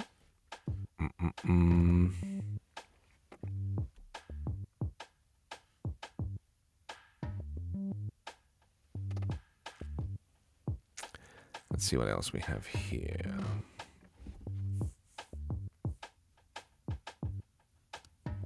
I'm enjoying the tunes today. The Clarion Ledger. That's where we're going next. By the way, it's 9:21 right now here on the West Coast. 12:21 Eastern. I'm Anthony Davis. This is Backchannel.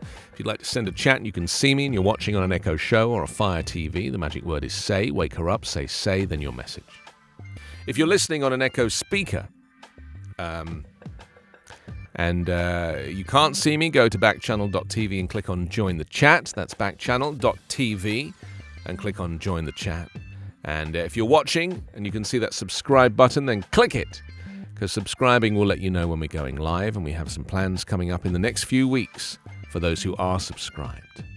Boy, do we have some plans coming up in the next few weeks. Another way you can really help me out, no matter where you're watching or listening, is by leaving a review. So go to backchannel.tv and click Leave a Review, because your positive reviews will help keep this show going. That's backchannel.tv and click on Leave a Review. Okay, let's move on to, what was I going to do? The Clarion Ledger. We're going to Mississippi now. Postpartum Medicaid offers hope for new mums in some states. Kristen Mayer Green is keenly aware of how dangerous the postpartum period can be. She's a birth worker with the Homeland Heart Collective, focused on black expectant mums through pregnancy and after birth.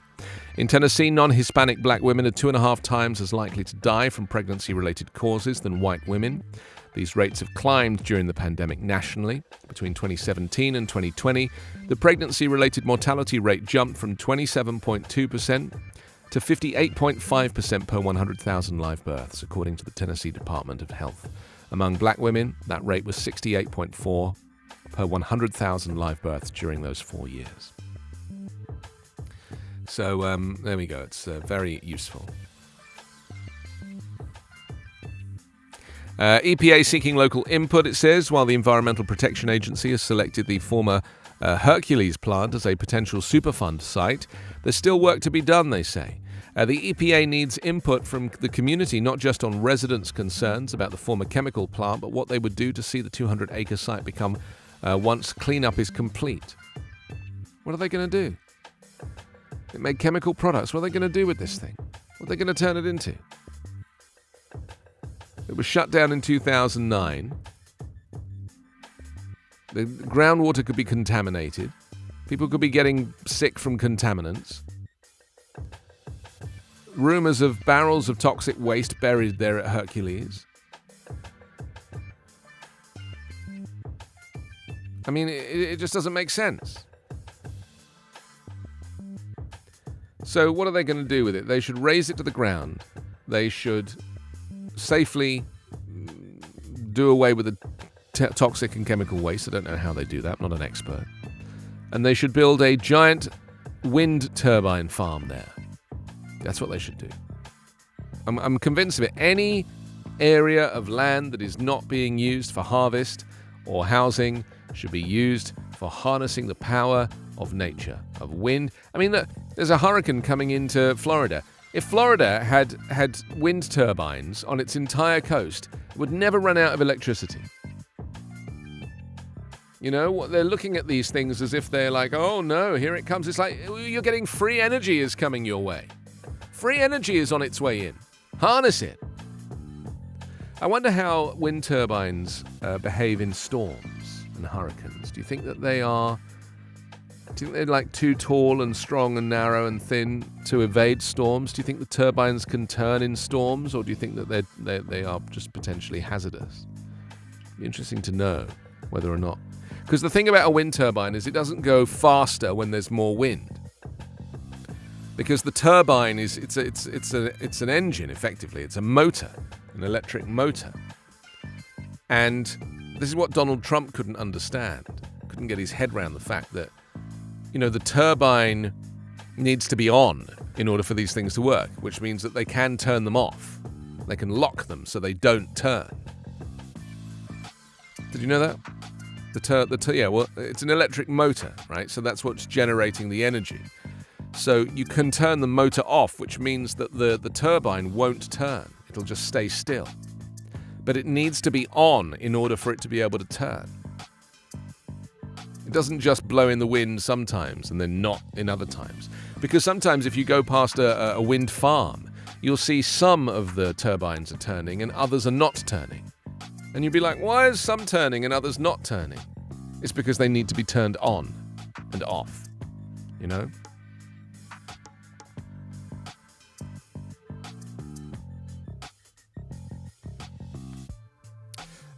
Okay, what else do we have? Jackson area home prices fall in April. Typical Hinds County home listed for $138,000 in April, down 16.4% from a month earlier, an analysis of data from Realtor.com shows. The median list home price in April was down around 25.8% from April 2021.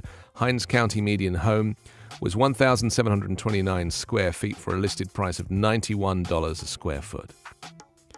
The Hinds County market was busy with a median 35 days on the market. Wow. So that's the Clarion Ledger for you. Orlando. Hang on. I'm all over the place here with my newspapers. Springfield, that's right. Yeah, Springfield. Isn't Springfield where the Simpsons are from? Isn't that the same place? Didn't know they had a newspaper. It's rather good, isn't it? You know, see what's his name? Homer? Bart? Do you know, I don't think I've ever watched an episode of The Simpsons. Would that be an inappropriate thing to say out loud at this stage of our friendship? I mean, I've seen a few bits of it, and my little brother and sister, they literally grew up on The Simpsons. If it wasn't for The Simpsons, they wouldn't have an education. But it's just never interested me, really. And it's a shame, because I know it's very good. But, you know, I'm just an old-fashioned girl, you know, with an old-fashioned guy and an old-fashioned millionaire. I like to watch old films. It's just, you know, just a bit different. Everyone's different, right? Everyone's a bit different. Linda's joined us. Hello, Linda. Stacy says, if you come to a 7-Eleven here in Texas, you're not going to find any guns. At every 7-Eleven, you're not going to find any gun whatsoever. All you'll find is SA. I don't know what SA is. Sa. Shall I guess? Sausages? All you'll find is sausages. And you'll be very safe at every school in Texas because there are no guns.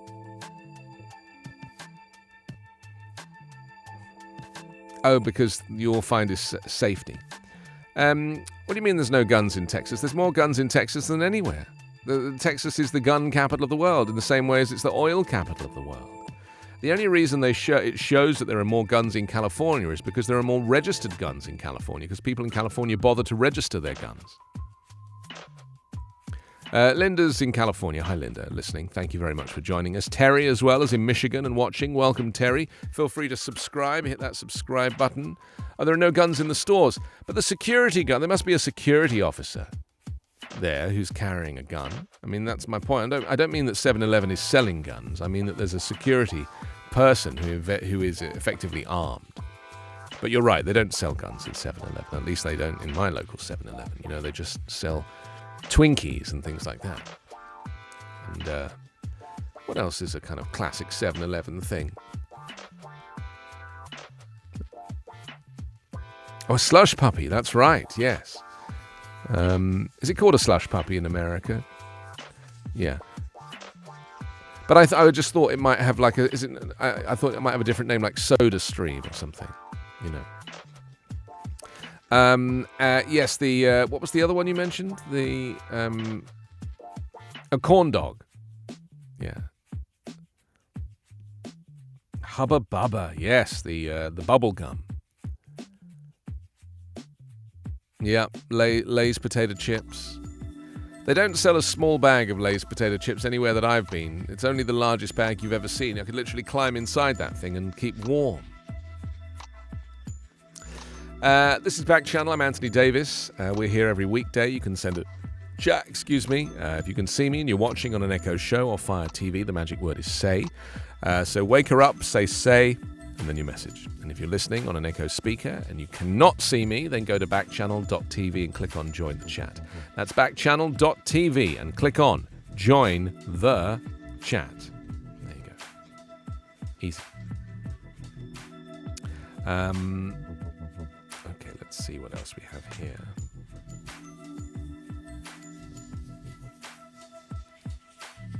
I like the music today. La la la la la la la la la la la. Did I do the Springfield news or not? No. For Missouri? No, I didn't. I was just about to do it. Yes, nudity was just a thing at Kanakuk. What is this? A nude camp? It says the first time former Kanakuk camp director Pete Newman was reported for being nude with kids was in 1999. The same year he became a full-time employee at the Branson-based Christian athletic camp. Oh man. And a decade before he confessed to abusing multiple underage boys he met through Kanakuk and related ministries. The 1999 incident wasn't the last. Well, you bet it wasn't. Over the next several years, Newman's supervisors were alerted to multiple incidents in which Newman ran, swam, and played sports and rode four-wheelers naked with children. I mean, this doesn't make any sense. Not even trying to hide the abuse. I mean, did nobody notice? I mean, how long does this thing go on before somebody reports this guy? That's why I was surprised at the headline. Nudity was just a thing at Kanakuk. It was just a thing. Oh yeah, the guy's nude, the kid's around. I mean, it's a beautiful facility, incidentally. Looking at it, I mean, it's Branson Landing. It's an aerial view picture on the front of the paper, but that doesn't warrant the nudity or the abuse, obviously. The problem is that people who are seeking to abuse children in this way will go and get jobs at these types of places. That's what they do. You know? You find them more in the church, you find them more in schools, you find them more in places where children are likely to come and put their trust in adults. Because it's the abuse of trust that gives them the ability to abuse. And children put their trust in adults in a way that, you know, you can't really explain. Did I tell you I was groomed by a principal when I was a kid? I went through this whole thing myself. No actual abuse, but there was grooming involved and manhandling. And he was a principal of a school, not my school, but another school.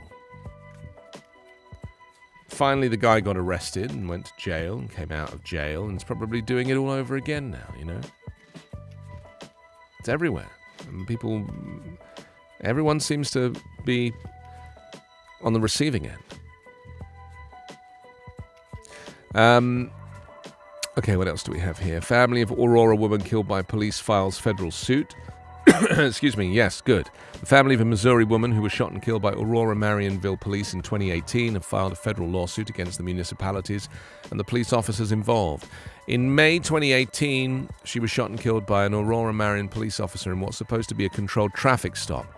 To apprehend a suspect drug dealer in the area, Hill was assisting the police in the apprehension of the suspect, according to the court documents.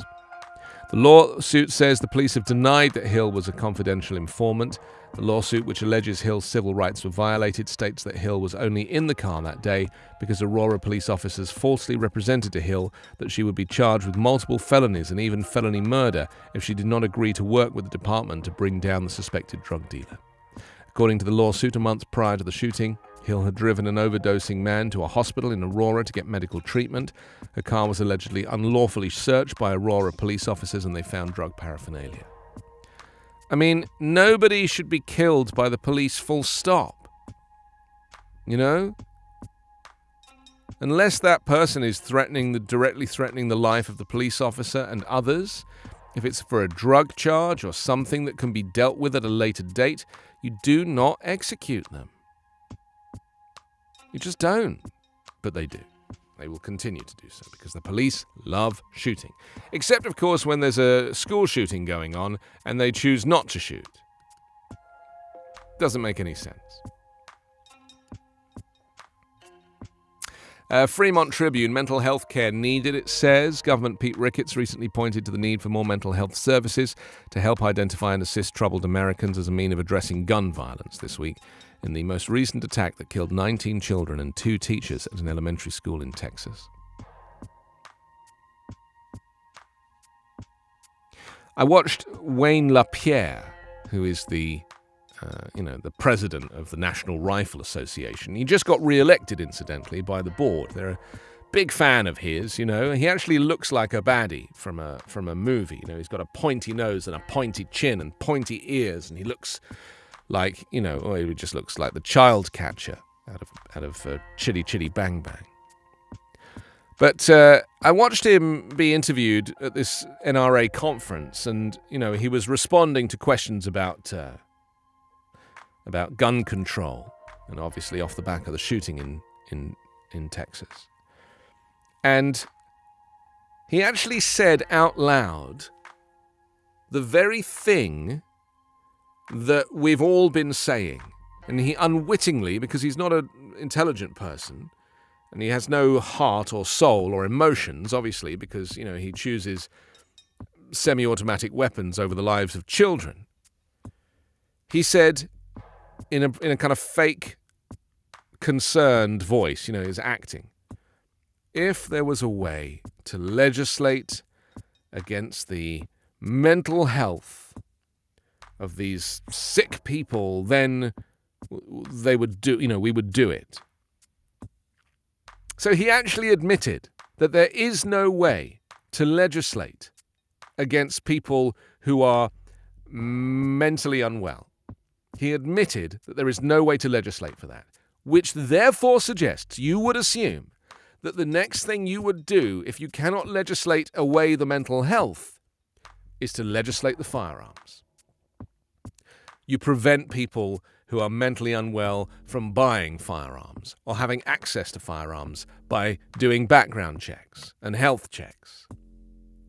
Wayne LaPierre, the greatest proponent of guns, the guy who's been in the pocket of the politicians, the Republican Party, and the Russians, of course. Let's not forget his Russian connections.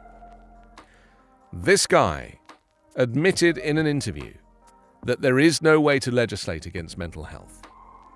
He basically said what we've all been saying. There's no way to legislate against mental health. Mental health, we're all mentally ill, all of us. We are all on the spectrum to a greater or lesser degree. Today I'm having a relatively good day. You should see me on a bad day. And I'm sure it's the same for you. But in reality, you can't legislate for something that is intangible, our mental health. Some people just flip. Some people, like this guy in Texas, have no mental health record of anything that is unusual or outrageous.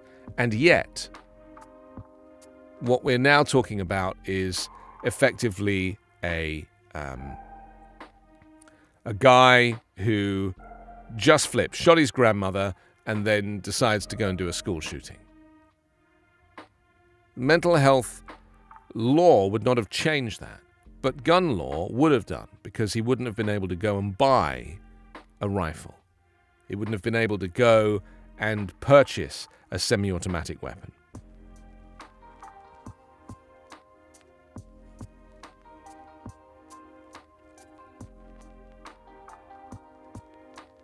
Wayne LaPierre.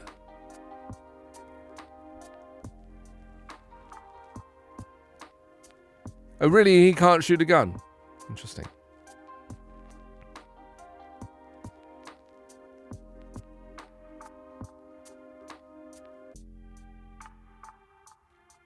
So that's my feeling about the guy. You know, that's my. For what it's worth, that's my feeling. Wayne LaPierre. So when you see people like this governor, Pete Ricketts, pointing to the need for more mental health services, what you're actually looking at is somebody who's trying to distract from the real issue, which is that there are more guns than people in America. It's very easy to buy a gun, and in all the countries where you can't buy a gun, they don't have school shootings. Pick one, you know? He said, the gun is a tool, the governor said, in a swerving a question from Jeff Zeleny, National Affairs correspondent for CNN, during a speaking appearance. The answer to gun violence is not to deprive Americans of their Second Amendment gun ownership rights. It's important to look for signs of mental illness that may lead to violence and address those needs, he said. I mean, they just know nothing about mental illness. You know, most mental illness does not lead to violence. Most mental illness leads to silence, to passiveness, to reclusiveness. They don't care for the detail. Ricketts said he's open to ideas to be preventative in addressing gun violence within context of protecting the Second Amendment. Yeah, you can have a gun. You just can't have a military-style assault weapon. That's what these people are using. It's what Kyle Rittenhouse used when he killed 2 people in the street. It's what the white supremacists used in Buffalo last week, in upstate New York. And it's what this guy used in Texas. He was able to shoot 19 children in a matter of seconds.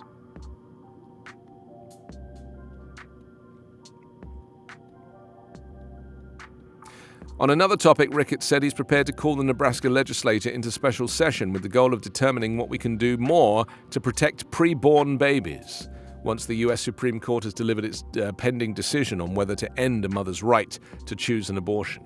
I mean, listen to that sentence. End a mother's right to choose an abortion. Just think about that, the way that sentence presents itself. A preliminary text of the court's pending ruling, leaked to the news media, would overturn the decision in Roe v. Wade that legalized a woman's right to choose. They're babies too, Ricketts said, in repeating an earlier description of his views. The court is expected to issue its abortion decision in late June or early July.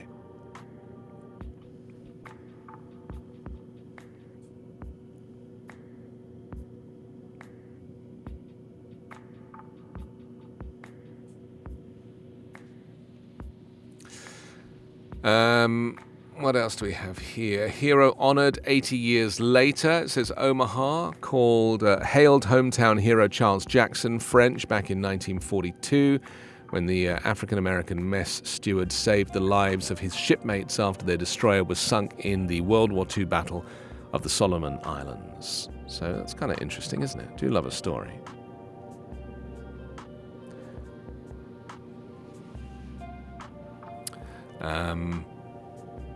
The award was presented during a ceremony in which a pool used for training Navy rescue swimmers at a naval base in San Diego was renamed in French's honor. That's nice. And remembering those lost, Arthur Alston remembered the guy who came back. April 14, 1968, Alston was in Vietnam when he and other Marines were ambushed while trying to attack Hill 881 South. They were told to withdraw. It says one Marine had run out of fear, leaving his equipment, but that man rejoined his fellow Marines when their commander ordered them to attack the hill again. So there we go. That's the Fremont Tribune for you this morning on this beautiful, beautiful day. It's a beautiful day in the neighborhood. I'm sure that's not how it goes. Lots of messages. Terry's been messaging me. Thank you very much, Terry, for your messages. Amen, Anthony.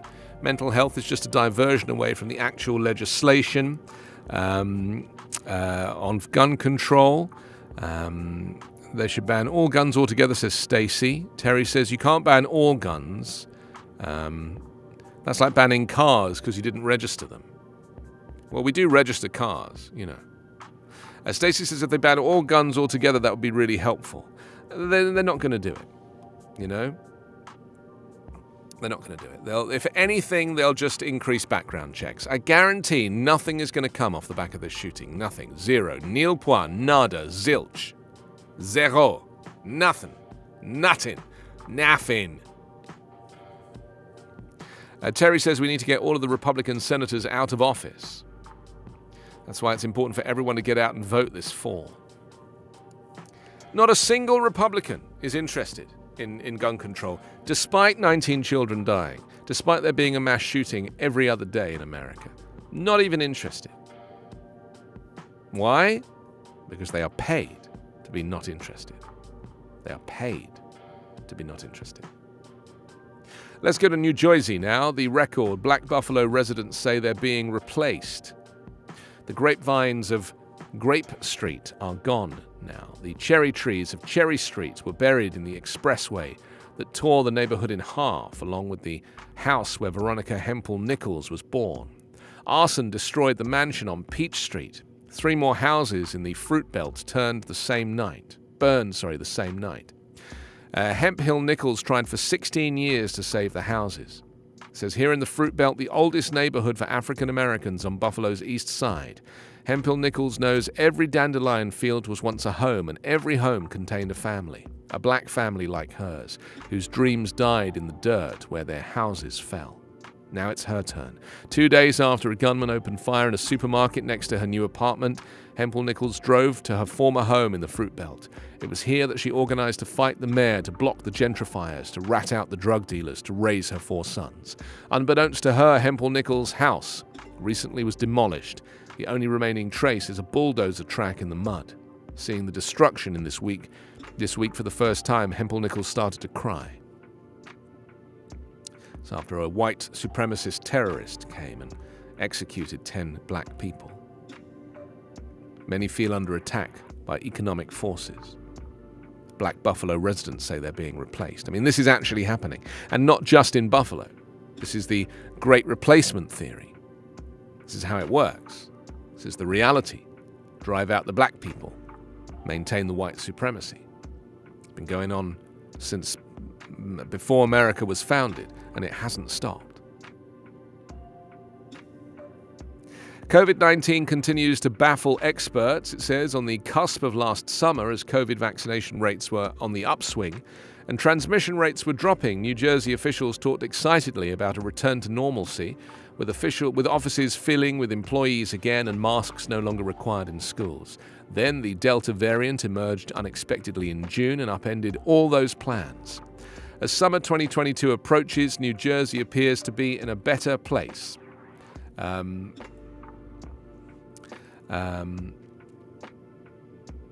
Yes, so long as a new, more virulent strain does not emerge. Key metrics, including severe illness and death, have remained relatively low, it says.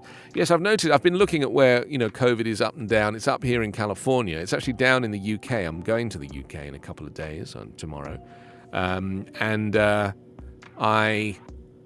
am quite pleased to see that the COVID numbers have dropped through the floor in London. Interesting.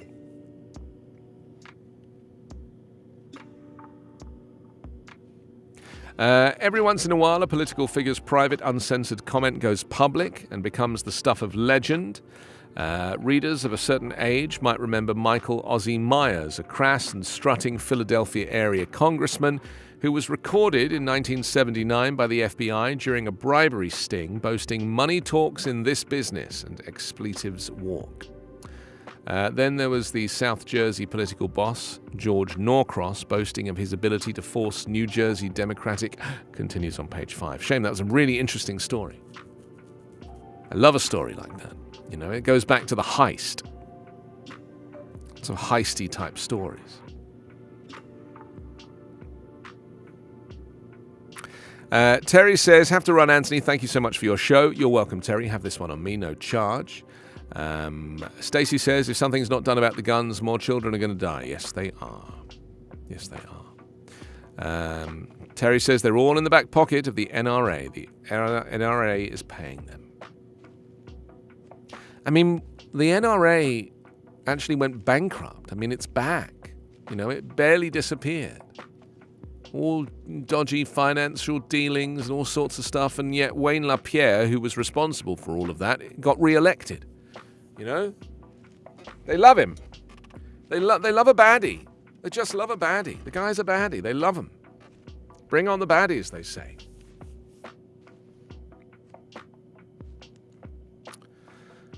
Okay, where did we get to? We did New Jersey. Let's go to New York now. Some fear reproductive care impact if Roe fails, on the front of the Press and Sun Bulletin this morning. It says, if the Supreme Court follows through on overturning Roe v. Wade, abortion likely will be banned or greatly restricted in about half the US states, but experts and advocates fear repercussions could reach even further, affecting care for women who miscarry, couples seeking fertility treatment, and access to some forms of contraception. Many conservatives insist they are only interested in curtailing abortion, and legislation passed so far often has exceptions for other reproductive care.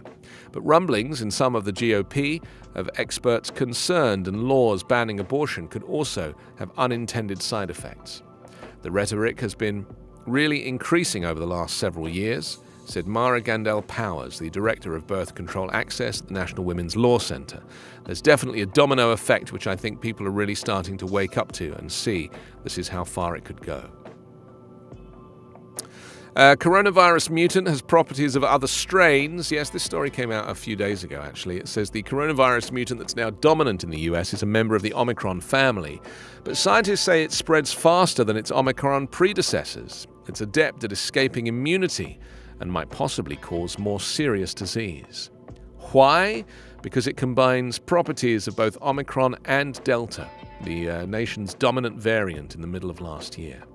A genetic trait that harkens back to the pandemic's past, known as a Delta mutation, appears to allow the virus to escape pre-existing immunity from vaccination and prior infection, especially if you were infected in the Omicron wave, said Dr. Wesley Long, a pathologist at Houston Methodist in Texas.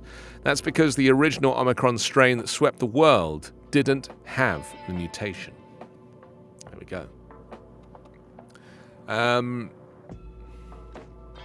And a survey says shoppers snub name brands at grocery store. Oh, this is good. I hate a name brand. Never liked a name brand myself. Canned and frozen vegetables, pasta, and some kitchen staples always end up in Amanda Zarkigzi's grocery cart. She buys store brands for most of those items. It saves her a lot of money over the course of a year, and there's no discernible difference in the taste. The store brands are often processed in the same factory. Love the fact that they say processed. They're processed in the same factories that produce the name brands, and in that case, when you choose the name brand, you're paying more only for the name. Inflation is the highest in 4 decades, sending food prices soaring, but shoppers are finding savings solutions and changing how they shop and the products they buy. The Food Marketing Institute, the food advocacy group, recently released findings from US Grocery Shopper Trends report. The survey found that more than a third of shoppers, 35%, are turning to store brands to save money. More than half of those surveyed said they are looking for deals. I mean, why wait until now? This is the thing. You know, I've always been able to afford branded goods, and I have never bought branded goods. I have never bought branded goods. There are some things that you kind of need to, you know, very, very, very, very rarely. But there are some things you're like, I kind of need to, because there is not an alternative. I'm a fan of Branston's Pickle, for example. It's a British, what would they call it here? It's like a chutney. It's like a British chutney. It has a lot of ingredients. I can't really tell you what they are, but you basically put it on a little cracker with a piece of cheese and it's delicious. It's like a taste sensation. Can I buy that in an unnamed brand? No, it doesn't exist. So I have to buy Branston's Pickle myself. And I have to pay 7 times the price to have it imported because they don't sell it in America. So I buy it on Amazon and it costs around $9 or sometimes $12. Depending on, you know, it's a volatile product, up and down, but it's worth it. Lasts a long time, stays in the fridge for a few months, and it's an excellent addition to my snacks, my vegan snacks. But at the same time, tomato ketchup, for example, one would expect to buy Heinz in Britain. Heinz is, it's a British brand, and it's something that is taken very seriously. You can only have Heinz ketchup and not fake ketchup. I've given up on Heinz ketchup. I now buy Trader Joe's own brand ketchup. It's delicious. Doesn't look like ketchup, doesn't taste like ketchup, but it's good enough. My child dips his French fries in it. It's delicious. And it costs like, $2. Is it worth the saving? I think it is. I also like sticking it to the corporates. I don't know if you ever have that feeling, but I'm a little bit of a rebel when it comes to the kind of corporate, the whole corporate thing. And so I kind of feel like I would rather not buy the branded goods. It's a bit like restaurants. I would rather go to a privately owned independent restaurant than one that is a chain. I would rather go to an independent pharmacy. I would rather go to anything that's independent. I really don't want to subscribe to this whole kind of conglomerate, the making rich people richer. It doesn't interest me. I'd rather support a local business if I can. Coffee, same. Don't go to Starbucks. Although I did go to Starbucks the other day because this is actually quite a funny story. I went to Starbucks because my boy fell asleep in the back of the car, which was good. I wanted him to sleep. So I'm driving around and I was thinking, I was hungry. So I was like, I know, I'll go to a Starbucks drive-through because there I can get a sandwich and I can get a coffee and I can get a banana and walnut loaf bread, which I like. And I can get him a cake pop.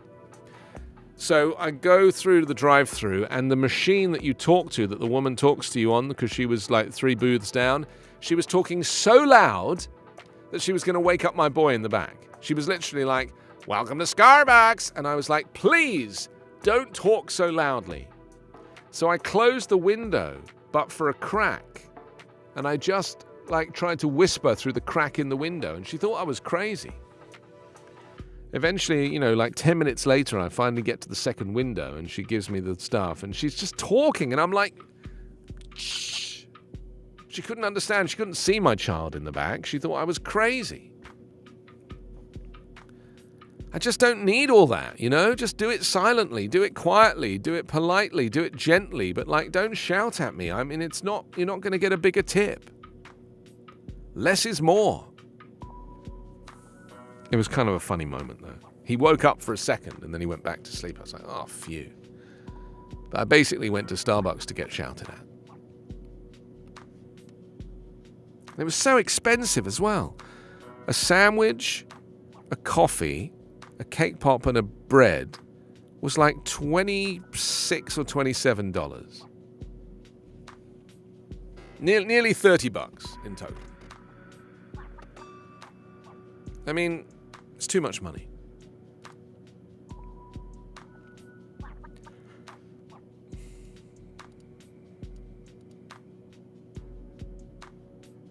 Let's go to the Buffalo News now. A cake pop. It's a little ball of cake wrapped in chocolate on the end of a stick, like a lollipop. So it's basically like a little mini cake pop. And they sell a strawberry one and a chocolate one, and he likes the chocolate one and my daughter likes the strawberry one. And they're allowed cake pop once a week. But I broke the rule and got him an extra cake pop this week because, he actually wanted a lollipop, but I didn't know where to find a lollipop. I mean, where do you find a lollipop? Where do you go for a solitary lollipop? I found a candy store. I drove to it, and by the time I got to this candy store, he was asleep. And I couldn't park and leave him in the car. So I was like, I'll go to Starbucks and get him a cake pop. I took him to Travel Town, which is a locomotive museum here in California, where they have 100-year-old steam trains on tracks in a huge station-like hangar. It's called Travel Town. And it's fantastic. It's absolutely fantastic. He loves it. Just loves it. Climbing on the trains and, looking at the trains. And it's free. It's wonderful. The Buffalo News attacks highlights sparse supermarket options in largely black neighborhood. We were talking about this the other day, weren't we? Do you remember I said that the Tops supermarket was like the only supermarket in the neighborhood? And so by shutting this supermarket down while they're investigating the executions, that where else are people going to get their food? It's the only supermarket in the entire zip code. It says the Tops Market on Jefferson Avenue, targeted by an avowed white supremacist in a massacre that killed 10 black people, is the only supermarket within the 14208 zip code and a wider section of Buffalo's east side. The closest full-service grocery stores are a couple of miles away in Elmwood Avenue, Broadway, or Genesee Street. Community activists and elected officials pushed hard to bring a supermarket to this neighborhood, but the nearly 20 years since the Tops opened, no other major grocery store chain has joined it. Researchers point to a failure to invest in predominantly black neighborhoods that has left those residents with fewer options for healthy and affordable foods. There is in fact a demand for food in the neighborhood in East Buffalo, and specifically the 7 that are around Tops. But the private market has effectively failed the East Side, said Samina Raja, director at the University of Buffalo's Food Systems Planning and Healthy Communities Lab. And so the fact that residents were able to advocate for this particular Tops and landed in 2003 is remarkable. Corporate supermarkets and big box chains say they don't discriminate in choosing where to locate a new store. Instead, they say they decide based on factors such as population density and average income. In practice, data shows this means more full-service grocery stores have opened in wealthier, less diverse neighborhoods here and nationally, a point echoed by Erie County Executive Mark Poloncarz on Friday. So, yeah, I mean, it's a tragedy, isn't it? There's no Trader Joe's in Buffalo, no Sam's Club, no Whole Foods, no BJ's Wholesale, no Walmart. There's basically Top Supermarket, Aldi, Save-A-Lot, Feel Right Fresh Markets, which I'm sure is anything but fresh, you know? And finally, Canada moves to take back all assault-style weapons. Most owners of what Canada calls military-style assault weapons would be required to turn over their firearms to a government buyback program under legislation introduced on Monday, which would tighten the country's already stringent control of firearms. You know why they did this, don't they? To show up America. To show America how quickly legislation can be put through, how quickly something can happen, and how embarrassing it is that America won't do it. Should we do the US News Update now and see what's happening across the rest of America? I'm Anthony Davis, and as you full well know, I produce a little 2-minute podcast. You can download it wherever you get yours. It's called the US News Update, and here it is.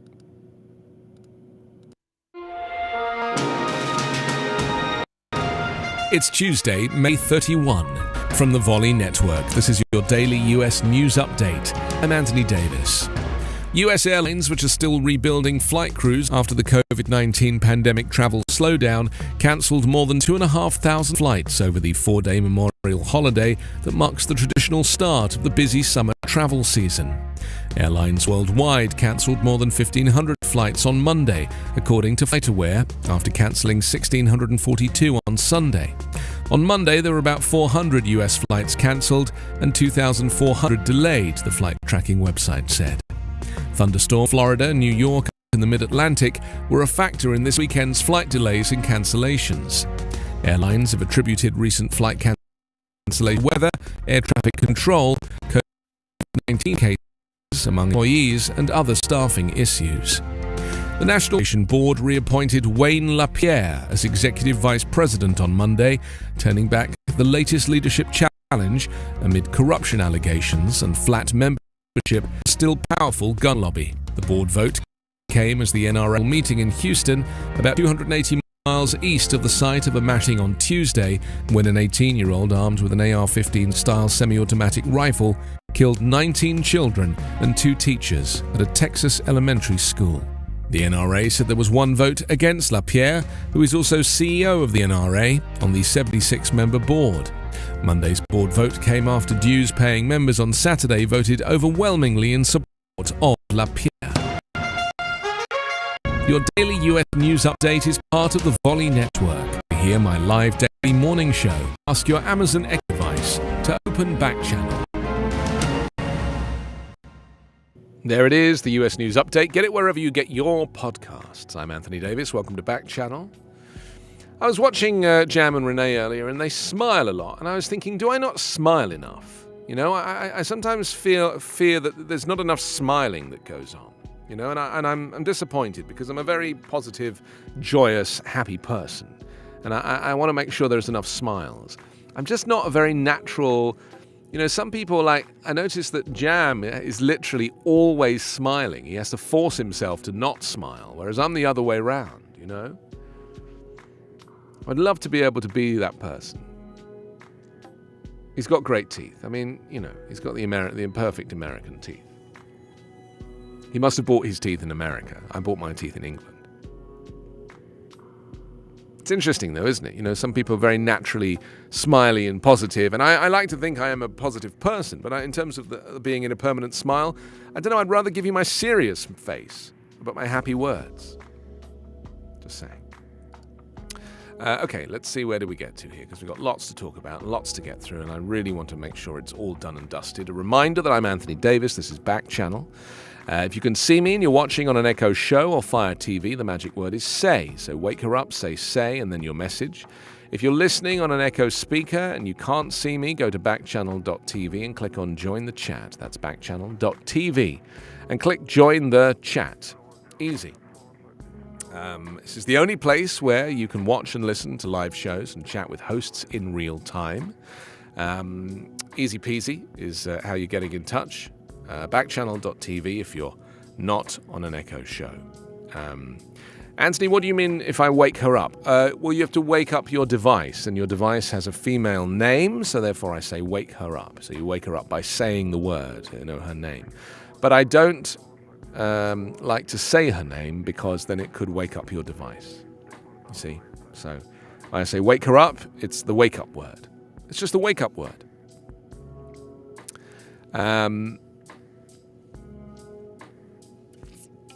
Stacy says, I bought a 4th generation Echo Dot for about $15. That's very good.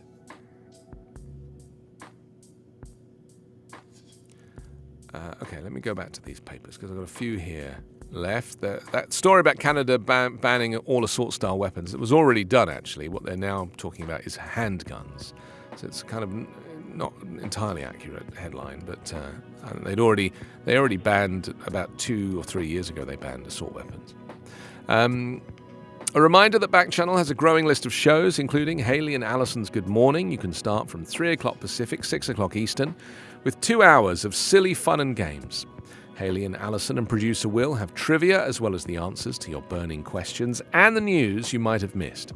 They're followed by Live Every Day with Liv Harrison from 5 o'clock Pacific, 8 o'clock Eastern. You can join Liv every Monday, Wednesday, and Friday morning to celebrate the little things in life in an extraordinary way.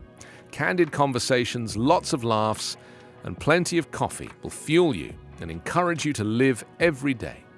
And then on air just before me is Get On Up with Jam and Renee. Wake up on the West Coast with community and conscious living. Jam and Renee have it all covered, from what people think to who's wearing what. You'll leave entertained and enlightened every day, and you'll learn how to pay it all forward. So there we go.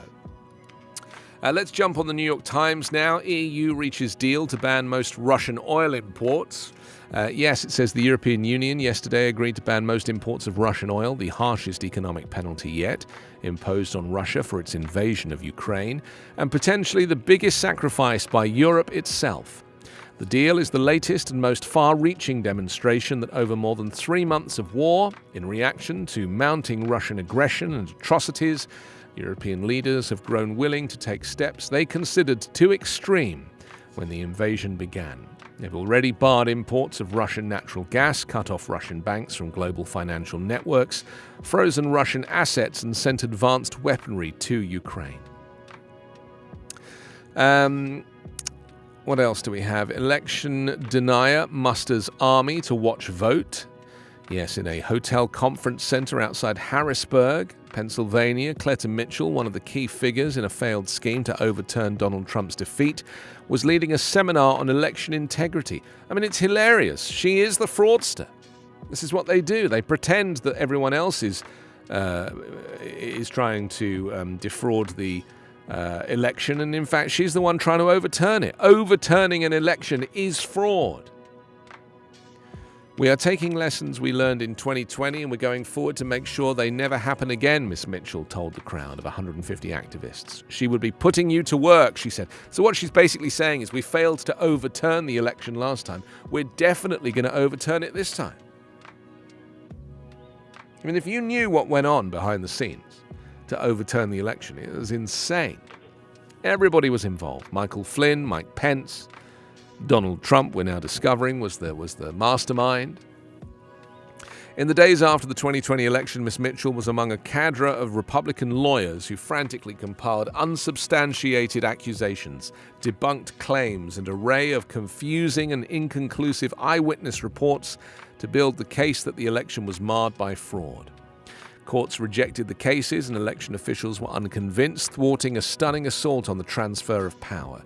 Now Ms. Mitchell is prepping for the next election, working with a well-funded network of organizations on the right, including the Republican National Committee. She's recruiting election conspiracists into an organized cavalry of activists monitoring elections.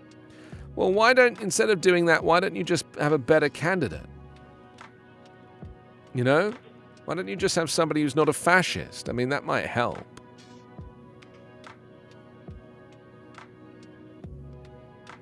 She's recruiting election conspiracists into an organized cavalry of activists. Just think about that for a second.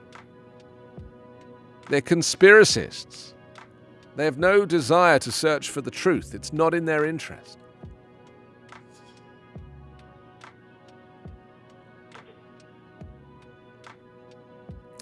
They live and play in Brooklyn. Now they can work there too. It says before the pandemic, Maz Karinian's commute to Lower Manhattan was like that of many New Yorkers, an often miserable 30-minute journey on 2 subway lines that were usually crammed or delayed. By comparison, when he returned to the office last week for the first time since the coronavirus began sweeping through the city, his commute felt serene. A leisurely bicycle ride from his home in Carroll Gardens to his company's relocated offices, about 10 minutes away in Dumbo. I love the subway and I think it's a terrific transit system. But candidly, if I can be in fresh air versus shared enclosed air, I'll choose that 10 times out of 10, said Mr. Karamian, the principal strategist at Us Too, a digital design studio. I mean, here's a weird thing. I mean, my agent in England, who is the agent for my voiceovers, I messaged them. I said, I'm coming to London. It'd be really nice to come and see you. And they said, we don't have an office anymore. Right? And my agent here in the US does not have an office anymore. I mean, think about the cost saving. I mean, my US agent had an office in Beverly Hills at the top of a beautiful office tower. You know, it must have been very expensive to have an office there, to go into the office every day. Why? What's the point? Why? The pandemic has reminded us, taught us, that actually office space is surplus to requirement. It's not necessary. And I'm thrilled at the fact that people are not going into offices. It's much better for the businesses. You know, it's much better for the environment, much better for businesses. It's much better for you. I mean, I love working from home. I always have. I never liked going into the office. Carla, you don't know this, but when I used to work in the radio stations, I never once went into the office. Ever. I would literally bypass the office and go straight into the studio 1 minute before my show. I didn't want to be seen dead in the office. It's not a place that I feel comfortable. I feel I'm just not a natural office person. And they always said to you, oh, could you just come in the office and just like sit down and like prepare your show in the office so people can... No, you don't pay me for that. I'll go and do the show, but I'll prepare it at home. I really don't want to be in the office with a whole bunch of people that I have nothing in common with. It's just, I'm just not very good at it. Because then I say the wrong thing and then somebody complains. And before you know it, there's a whole situation. I'm much better off working on my own. You know? And some people are just better that way. And they're more productive that way. Oh, look, Hawaii has a bold energy plan. The state is seeking to replace coal and oil with solar energy, aiming to rely extensively on rooftop panels. Yes, every roof should have a panel. Every roof. I mean, think about a solar panel, right? A solar panel is so thin, they can make solar panels now that wrap around cars. That thin, right? It costs nothing to produce them. Nothing. It's that thin. There should be a solar panel on every single surface of anything that is a flat surface.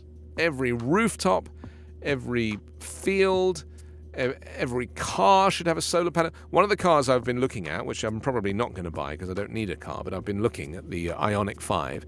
The thing has a full solar roof. Full solar roof. That's what I want. I want a car with a solar panel on the roof. And so when it's parked for 99% of the day in sunshine, it is adding energy to the battery. The Ioniq 5. And you know something? This is the crazy thing about this car. They're not even making a big thing of the solar roof. Like, I go on the website and I was looking for it, and I was like, oh, how do I kind of, price one up with a solar roof? Can't even see it. Don't even know where to find it.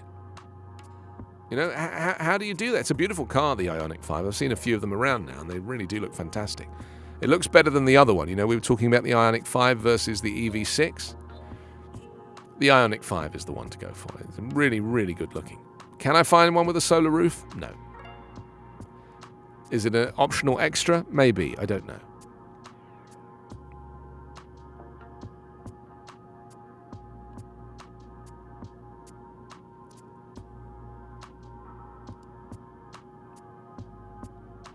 Honda have made a little car, a really nice little car, a little town car. I'll tell you what it's called. It's called the is it called the Clarity? No, it's called the... Oh, it's called the Honda E. The Honda E. And it's a really nice little car. And I highly recommend it. It has no wing mirrors. It has cameras for wing mirrors.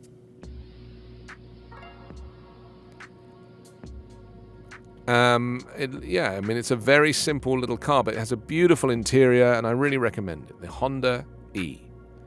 I wonder when it's coming to the US. I haven't seen any of them around yet. I saw them at the car shows.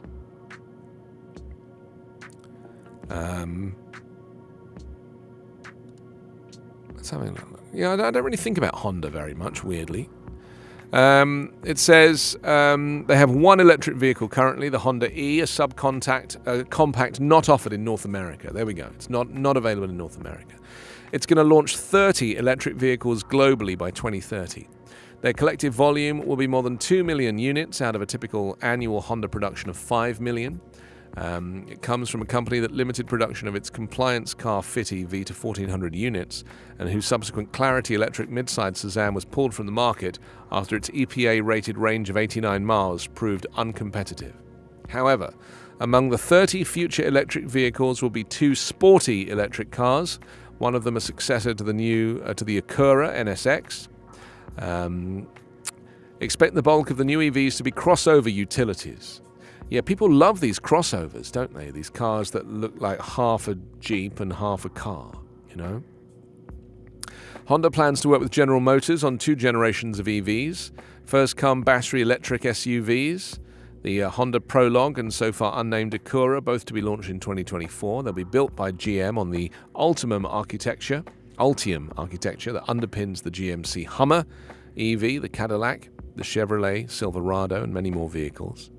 And then last week, Honda and GM announced they would partner on a new generation of lower-cost, higher-volume EVs to launch starting in 2027.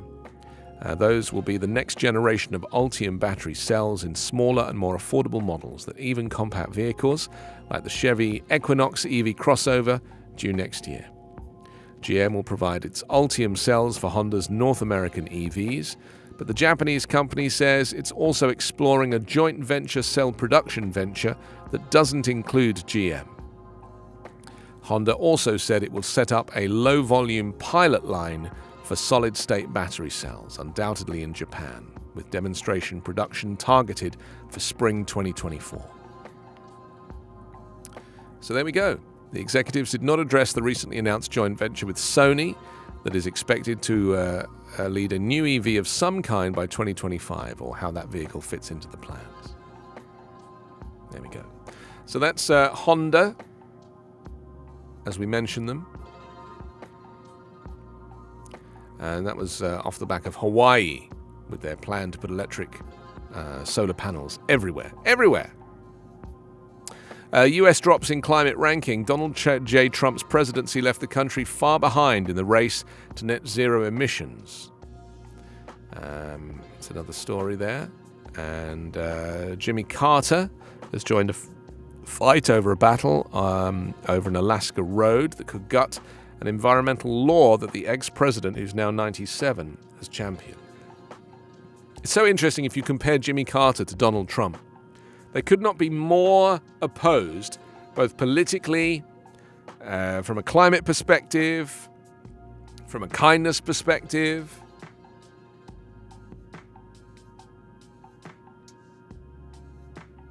What's the limit on how much we can cry is the headline here on the New York Times. 2 days after the massacre of children in Uvalde, Texas, and 12 days after the racist mass killing in Buffalo. Chexing Han, a chaplain and teacher, told a Buddhist parable. A man is shot with a poisoned arrow, Ms. Han recounted, as she drove a group of high school seniors to visit a Thai temple in Massachusetts. The arrow piercing his flesh, the man demands answers. What kind of arrow is this? Who shot the arrow? What kind of poison is it? What feathers are on the arrow? A peacock's or a hawk's? But all these questions miss the point. The Buddha tells his disciple what is important is pulling out the poison arrow and tending to the wound. We need to be moved by the pain of all the suffering, but it's important that we are not paralyzed by it. It makes us value life because we understand life is very precious, life is very brief, it can be extinguished in a single instant. Recent days have revealed an arrow lodged deep in the heart of America. It was exposed in the slaughter of 19 elementary school children and 2 teachers in Uvalde. And when a gunman steeped in white supremacist ideology killed 10 people at a Buffalo supermarket, the United States is a nation that has learned to live with mass shooting after mass shooting. So there we go. That's the reality. How much can we cry? We need to focus more on solutions. Tend to the wound. Remove the arrow. The decision by the Senate Majority Leader Chuck Schumer of New York to try for a negotiated compromise on new gun laws in the wake of the latest pair of shootings may prove to be a high-stakes bet on representative democracy itself, made at a time when faith in Congress and the Senate in particular is in tatters in both parties. President Biden's promise on Sunday to the families of the shooting victims in Uvalde assured them that we will do something about gun violence, raise the pressure on a Senate in which filibusters and disunity have been the watchwords of the past year. By raising expectations that a bipartisan deal on gun safety, mental health, and school security is even possible, Mr. Schumer is intensifying the spotlight not only on Republicans and whether they will come to the table in good faith, but also on the institution of the Senate and its ability to grapple with a pressing national issue like gun violence, so searing in its trauma and obvious in its impact. It says on Monday, the government in Canada banned handgun sales and proposed legislation requiring that most owners of military-style assault weapons turn over their rifles to a government buyback program. Nothing like that is on the offering in Washington, but even a compromise means scaling back gun control legislation. Yeah. It's essential, right?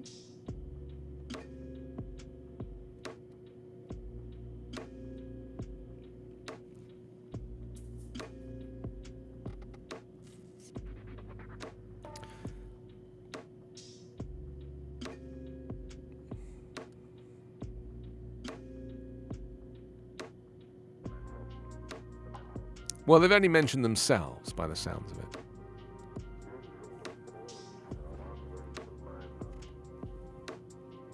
Oh, interesting.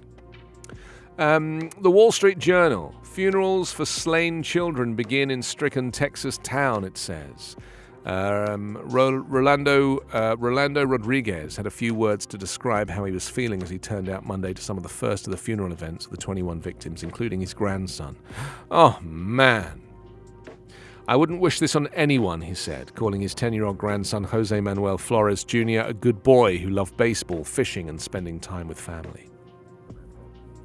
I mean, I really struggle, as a parent especially, but I really struggle to get my head around the concept that these little people that we make, these little people, can be wiped off the face of the earth in an instant. They no longer exist. Their lives have stopped.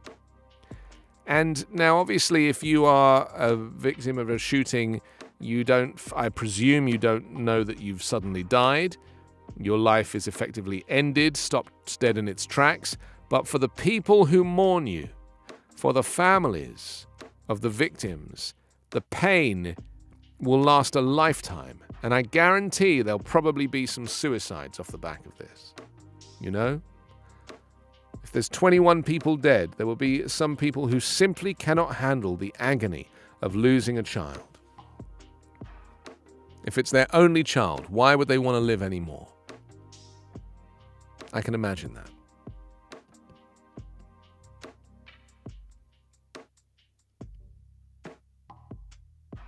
Funeral events began in Uvalde yesterday, the final day of a scorching holiday weekend marked by anger and despair, as townspeople continue to grapple with the impact of the violence and unanswered questions surrounding the law enforcement response to the shooting. Local police and other law enforcement waited outside the doors of a barricaded 2-room 4th-grade classroom for more than an hour, despite repeated 911 calls from children inside begging for help.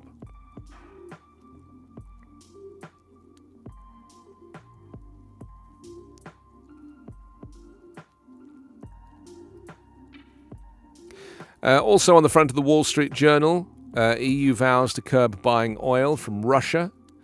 Summer worker shortage looms. Many Americans hoped this would be the first normal summer after 2 years of the COVID disruptions. A chronic labor shortage means it probably won't be. Also, rates hammer lumber prices. Lumber prices have dropped sharply since the Fed began raising interest rates. It's interesting. If you want to buy wood, now's a good time. Young traders suffer first market swoon. Startups get tips on how to stay afloat. Yes, after years of funneling cash into startups, grand ambitions, Silicon Valley investors are engaging in the grim ritual of delivering survival advice to their portfolio companies. In recent online slide presentations, blog posts, and social media threads, venture capital doyens, including Lightspeed Venture Partners, Craft Venture, Sequoia Capital, and Y Combinators, are telling the founders that they need to take emergency action for what could be the sharpest turn in more than a decade. So there we go. That's how the Wall Street Journal looks for you today.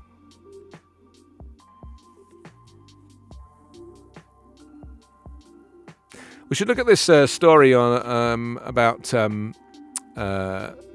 the staffing in the White House. Very interesting. Boney just joined us. Hello, Boney. Thank you.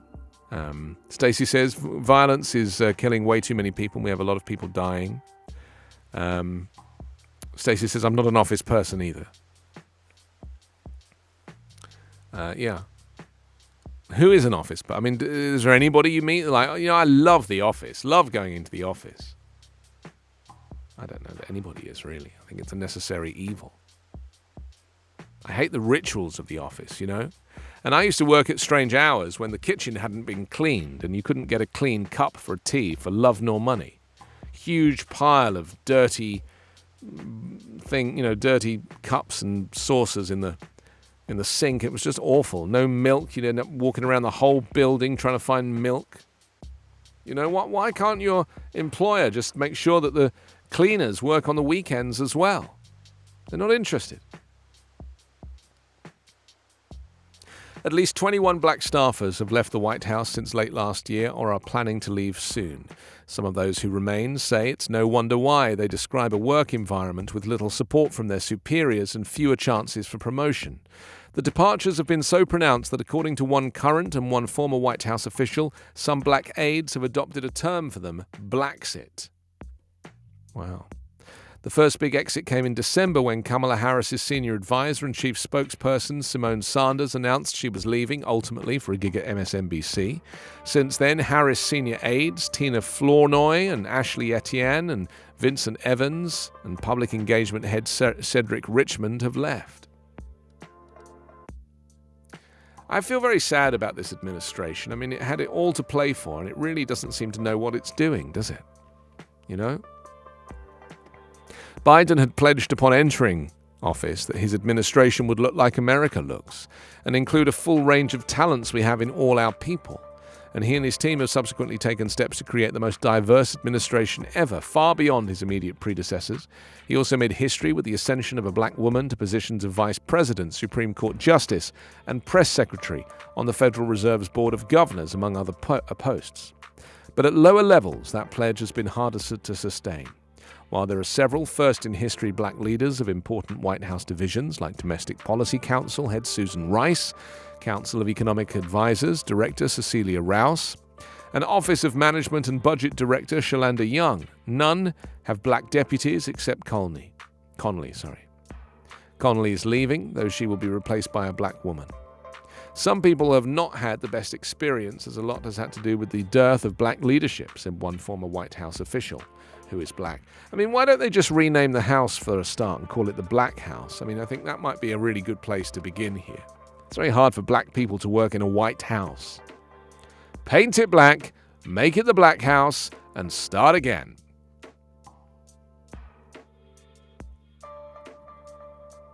It's not a bad idea if you were really to kind of go for that, you know, as like a promotion to kind of promote black lives or whatever, to say the White House from now on is going to be painted black, and it's going to be... I mean, what would that house look like if it was painted black? It would look like a kind of scary mansion, wouldn't it? You know, like a haunted house. I say go for it. They say some people have not had the best experience. Several black staffers pointed to the departure of Richmond as a particularly difficult blow. A second current Biden White House official described Richmond as Big Brother and the voice of those folks whose departure has left people a little nervous. A former Biden official who is black said Richmond was a nucleus for black staffers, and there has been no one to fill the void similarly since he left. They brought in a ton of black people generally to start without ever establishing an infrastructure to retain them or help them be successful, said the third current White House official. There is no clear infrastructure of how to be successful. You become just as invisible in this space as you would be if you were not in it. In interviews, several black staffers expressed frustration, in part that Deputy Chief of Staff Jen O'Malley hadn't done more to retain and promote some black employees, though other officials said such concerns were misplaced. While part of her job entails signing off on promotions of White House staffers, actual decisions around promotions are made at lower levels, and federal budgeting had restricted a lot of White House flexibility around human resources decisions. Asked for comment, O'Malley Dillon referred to questions to the White House press office. I mean, this might just be a bit of a hit job by Politico, if I think about it. You know, it could just be a bit of a hit job by Politico, they're not the greatest publication. You know, sometimes they do good stuff, but in the main, I tend not to read them. I think there's a lot of sensationalist garbage in there, you know. The Hill is the worst one. Have you ever read The Hill? That really is the worst. That gets a lot of coverage. It's a very right-wing, quite biased website. I think it was a newspaper as well. Wasn't The Hill a newspaper? I think so. I've never been to Washington or to Capitol Hill, and I would very much like to go, and one day I shall. One day, Jennifer, I shall. Sorry, the line is someday, Jennifer, someday. It's from Back to the Future. You know, when Marty's talking about getting himself a 4x4. Someday, Jennifer, someday. Joe Biden's going to host members of the K-pop sensation BTS to discuss the rising attacks against Asian communities in the country.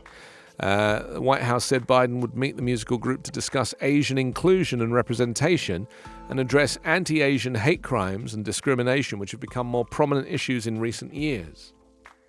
I mean, why not just ask the victims of hate crime? Why do you have to ask BTS? Do BTS even know? Biden and BTS will also discuss the importance of diversity and inclusion and BTS's platform as youth ambassadors who spread a message of hope and positivity across the world. The K-pop band, which leapt to global superstardom since debuting in Seoul in 2013, will arrive at the White House after performing at the United Nations in New York. K-pop, for people that don't know, is Korean music, South Korean music. It's like dance music, isn't it? K-pop's like kind of Korean dance music. No? Like old school fizzy pop.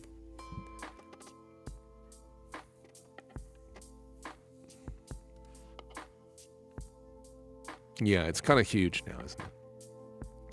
I'm aware of it as a little bit. I'd like to see North Korean K-pop. That's what I'd like to see.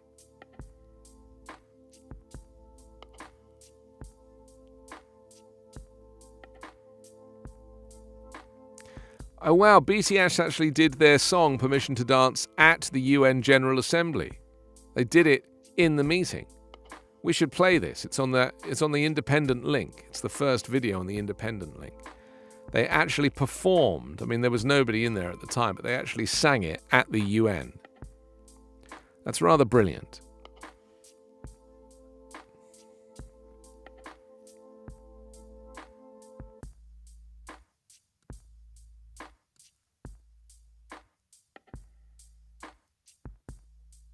I wonder how Johnny Depp's going to, what the result of the Johnny Depp and Amber Heard deposition thing is going to be. I wonder how that's going to play out. I've been watching a little bit of it on the television. I really can't, I don't know what to make of it, I think they're both really unwell, and they both need a lot of help and a cuddle. I don't really like to talk about other people's business, but, this thing has become such a phenomenon, hasn't it?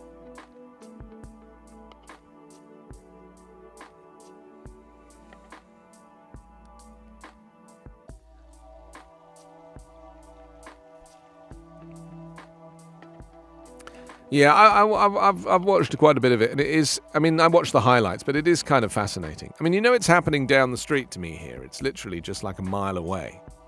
I could go down any day and watch Johnny Depp getting out of his car and going into the courtroom,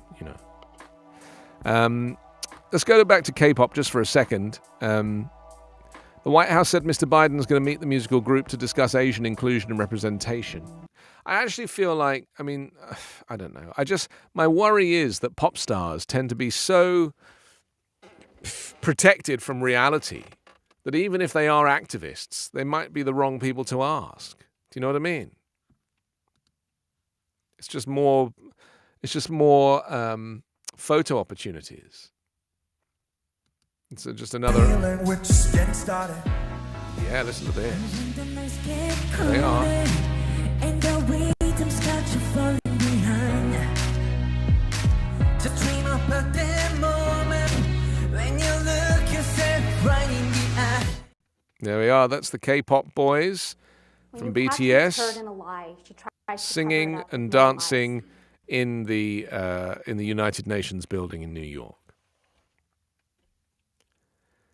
But this is my point about bringing the wrong people in to kind of talk about Asian hate.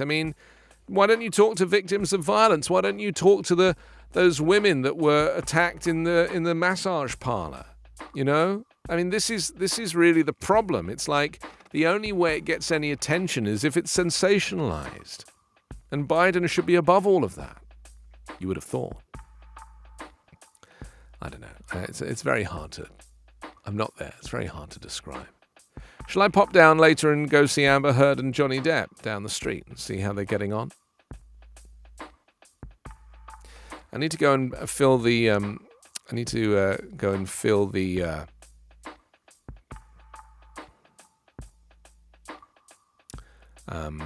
Neighbour's car up with gas at the gas station. So maybe I'll drive past the courtroom and see them.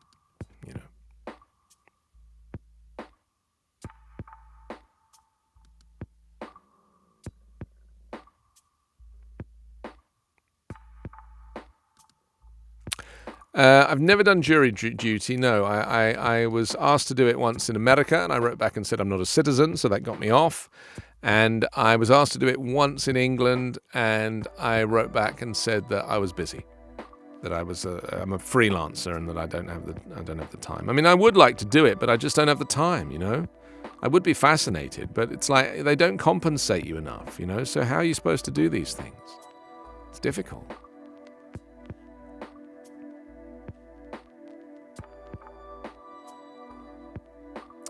Okay, where did we get to? Oh yes, I was looking at this Asian hate article. It's kind of interesting. This is AARP. It's an organization. It's a Stop AAP Hate National Coalition. They endorse the anti-Asian hate, social isolation, and mental health among Asian American elders during the COVID-19 pandemic. So there's been all these organizations that have been set up effectively to deal with the threats to the safety and well-being for Asian Americans. And this specifically is about elders, age 60 and over. A community that was already highly vulnerable prior to the pandemic. It says early shelter-in-place orders and recommendations to limit contact with others outside their homes made seniors more physically and socially isolating. Further, anti-Asian hate and violence instilled a sense of fear and anxiety, especially among Asian American older adults in dense urban areas. Together, these factors led to a community in crisis with vulnerable Asian American older adults needing sufficient support from their families, social networks, broader communities, and government to stay safe and well. So there we are. A reminder that Backchannel has a growing list of shows, including Kate Cocker's Everyday Positivity on Tuesdays and Thursdays from 6 o'clock Pacific, 9 o'clock Eastern for an hour of positive news and good vibes. Following my show every Monday to Friday is Your Pal Hal with Hal Rudnick, taking you on a tour of comedy, news and pop culture from 11 a.m. Pacific, 2 o'clock Eastern. Or don't forget to check out The Drive with Mario Smith, weekdays from 1 p.m. Pacific, 4 o'clock Eastern. Everyone's drive home needs a second look. Mario will make sure you are in the know. So there we go. All that to look forward to. Let's have a little look over here. What do we have? A reminder that if you'd like to send a message and you can see me and you're on an Echo show or a Fire TV, the magic word is say. So wake your device up, say the word say, and then your message. You can also message me if you're listening on an Echo speaker. Just go to backchannel.tv and click on join the chat. That's backchannel.tv and click join the chat. I had a wonderful discovery with my Echo, my Fire Stick yesterday. Because I have a Fire Stick and a TV in the bedroom. I think if you put a TV in the bedroom, it is the most luxurious thing you can do. To have a secondary television in the bedroom.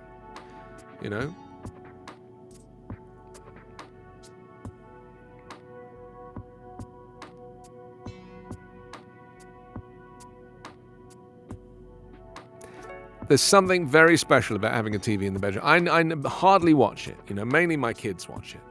But the sound on the TV that I have in the bedroom, because it's a smaller flat screen TV, the sound is so bad. And I recently moved two Echo Dots next to the television to create a stereo music player, for my Amazon Music. Well, I was thinking, why can't I use those Echo Dots to be the speakers for the Fire Stick that's plugged into the back of the TV? Turns out you can. Just go on the Amazon app, set up Home Cinema System. It automatically selects the Fire TV. You choose the speakers you want it to be the speakers for, and now I've got fantastic sound for my television in the bedroom. It's made wanting to watch TV in the bedroom even greater now. It's wonderful. I have so many speakers in my house. I mean, you would be embarrassed. I'm embarrassed, but you would be embarrassed. There must be, shall I count them in my mind? 1, 2, 3, 4, 5, 6, 7, 8, 9, 10, 11, 12. There's 12 speakers. Oh, 13. 13 speakers in my apartment. 13. That's a lot of speakers, right? Don't ask me how many devices are Wi-Fi connected, because that would be a lot. There's probably, I'd say, somewhere between 20 and 30 devices that are on Wi-Fi in my apartment. 20 and 30. Everything. Lights come on and off, all on Wi-Fi. I love it. But like I say, I try and solar power as much as I can.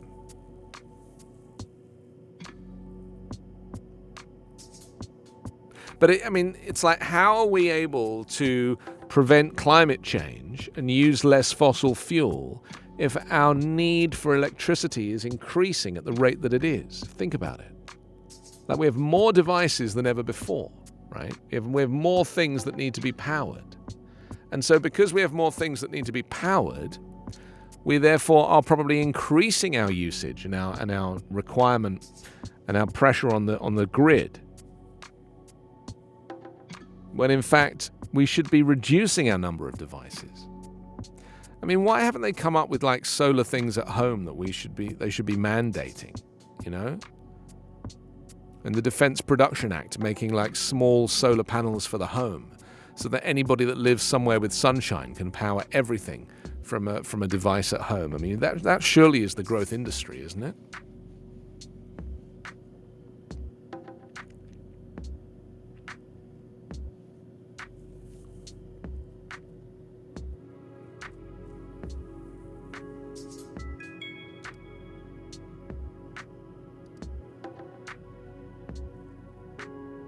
We'll be catching up with Hal in just a little while. Your pal Hal. We'll find out how he is and what's happening with him. And before that, let's talk about Roe. If it's scrapped, women in Mississippi will have to travel 1,000 miles to New Mexico for help. It's known as the Pink House, and they are its defenders. Yes, they welcome patients and shepherd them inside, often placing them between a woman and an anti-abortion protester, denouncing them as sinners who've ignored God's words. Yet, unlike at many, if not most, abortion clinics in the country, these volunteers also defend the core principles of the Pink House and the services it provides women, the last remaining clinic of its kind in all of Mississippi.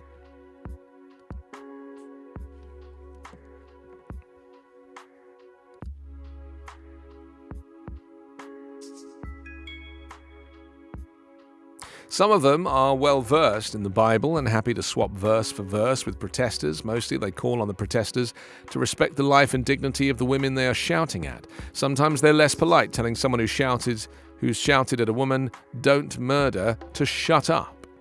The decision to engage with the anti-abortion activists is central to what the defenders do. They believe that sitting passively for years allowed the other side to gain the advantage, literally taking over the streets and sidewalks with their loud hailers and posters containing abortion porn. They say the failure to push back on the streets mirrored passivity among the leadership of the pro-choice movement, and a complacency among the two generations of women and men that came after Roe. It was a complacency and a failure to fight that was seized on by a very organized and well-funded religious right that remained persistent in trying to overturn Roe. And if the Supreme Court rules, as a leaked draft suggests, Roe will be overturned and abortions in up to 30 states could become illegal overnight. The struggle to save Mississippi's last abortion clinic. For Mississippi, deeply conservative and with shocking levels of poverty, the scrapping of Roe and the resultant closing of the Pink House would be devastating, defenders say. The owner of the Pink House, Diane Dervis, has said she plans to open a new facility in Albuquerque. People have no idea how bad it's going to be. It's going to override the healthcare system that's in place now. The thing is, there is no healthcare system. I wouldn't mind, but it's like there's already services are few and far between. Illinois will probably be one of the closest points for abortion access for the Illinois, New Mexico, possibly North Carolina for a while. People living in the so-called states such as New York or Washington cannot afford to ignore what is happening. Why do you think they're going to stop with this, she demands? It just means they'll concentrate their efforts on the states that are left. It's generally biblical. That's what's driving these laws, and it works politically because it's pandering to the religious and is driven by fear. When is someone going to kind of wake up and say, yes, you have a right to worship, but there's no such thing as God, and you need to get over yourselves. I mean, is that the conversation that people need to have? Think about it. There'll come a point where a rational activist will say, you are worshipping to an invisible and impossible concept, and you have a right to do that, but it is not steeped in reality. I don't want to be the one to say it. It's not up to me to say it. But someone might come forward and just be like, enough already with all the God stuff. God isn't real. Who's going to be the one to do that? Because effectively they're using God as emotional blackmail and spiritual blackmail in a way that abusive priests did in the Catholic Church with children. You know, that use of God as emotional blackmail and spiritual blackmail.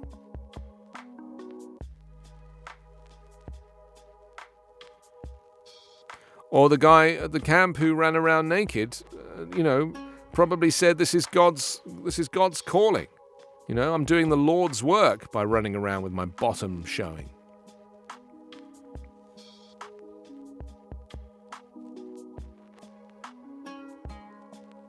The volunteers say in the weeks since the draft of the Roe decision was leaked, there's been an uptick in the out-of-town protesters, apparently keen to snap a selfie outside the Pink House before it's gone forever.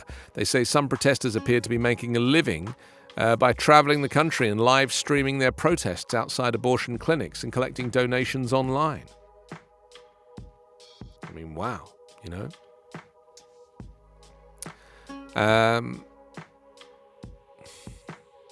The pro-choice protesters are often women, and they come in the afternoons. Men make up the bulk of the other group and come in the mornings.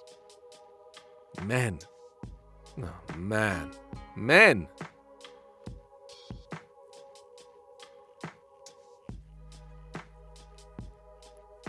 I don't know, I feel very sorry for anybody who needs to access these services and what they're going to have to face in the coming months, you know?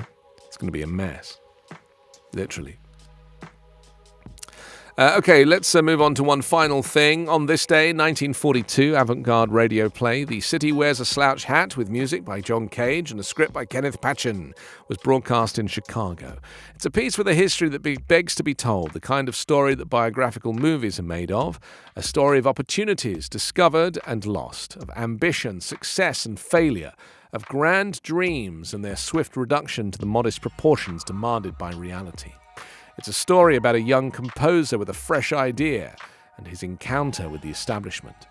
It recounts his brush with fame and money, but leaves him a poor artist alone in the big city. When I describe it in this manner, it seems almost too novelistic to be true. But the truth is that piece came at a critical juncture in Cage's life, and its failure, and The City Wears a Slouch Hat, was mostly a failure, permanently affected his work. The John Cage of the sonatas and interludes and the 33-inch would not have existed had this piece been a success. It's very interesting, isn't it? How a piece in, this is what they said, the producer said in the Mel Brooks play, of course, about you can make more money with a failure than with a hit. And it's true,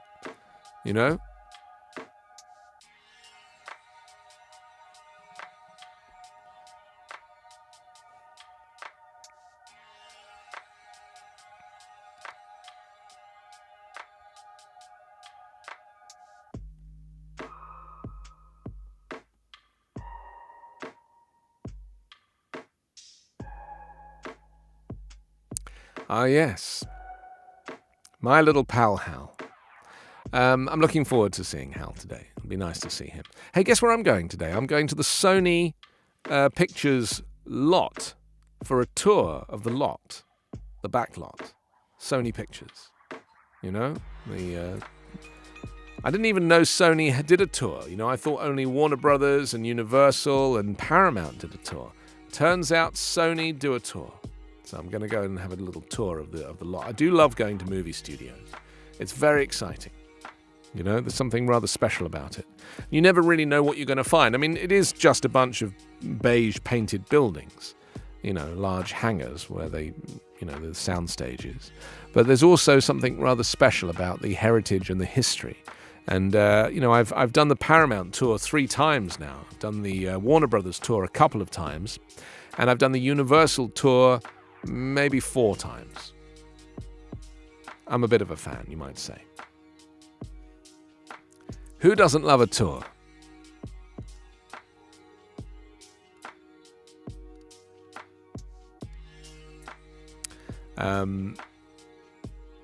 Just a little reminder to you that if you're watching and you can see the subscribe button on the left side, click it. Subscribing will let you know when we're going live. The other thing you can do is go to backchannel.tv and click on Leave a Review. Your positive reviews keep the show going. That's backchannel.tv. Click on Leave a Review. I'm here every weekday. Come back tomorrow. And to do that, just say Open Backchannel to your device. That's Open Backchannel. And I will pop up like a little pop-up character in a pop-up play. Sorry about that last bit there. Travis, hello. Hal, hello. Welcome to this Tuesday. It's the last day of the month. It's the 31st of May. Final day of the month. Tomorrow I fly to London, but I will be here tomorrow because I'm not flying until 10 p.m. So I will be here tomorrow. But here comes. Let's conjure up Hal with the. Travis, are you going to show up first? Are you still holding an SM57? Oh man, you are. Hey Travis, do you know that they make a fake one of those that's $10 and it's just as good? Yeah, it's on AliExpress, right? I've seen that and continued to think, why didn't I just get some of those? And then, well, here I am. Well, you can get it on Amazon. I actually bought one on Amazon for $7. Really? Yeah, it's exactly the same. It's made by Pyle, P-Y-L-E. Oh, I have some stands made by them. They're great. Well, they basically took apart an SM57 and they've copied it precisely, and there've been tests and they say it's exactly the same. I don't doubt it. This thing is just the most rudimentary form of microphone you can have, from what I understand. It's based on the Unidyne 3, which was, or on the original Unidyne, but that kind of concave head is a Unidyne design from the 1940s and 50s. Huh, I had no idea. Yeah. I'm full of information like that, tragically. Who's that on your shirt? Oh, you disappeared. My back? Something I said. Who is that? This is Kimbra, one of my favorite musicians out of New Zealand. You may know her as the female vocalist from the Gautier song "Somebody That I Used to Know" back in 2011. It kind of was that gigantic hit. If you heard it, you go.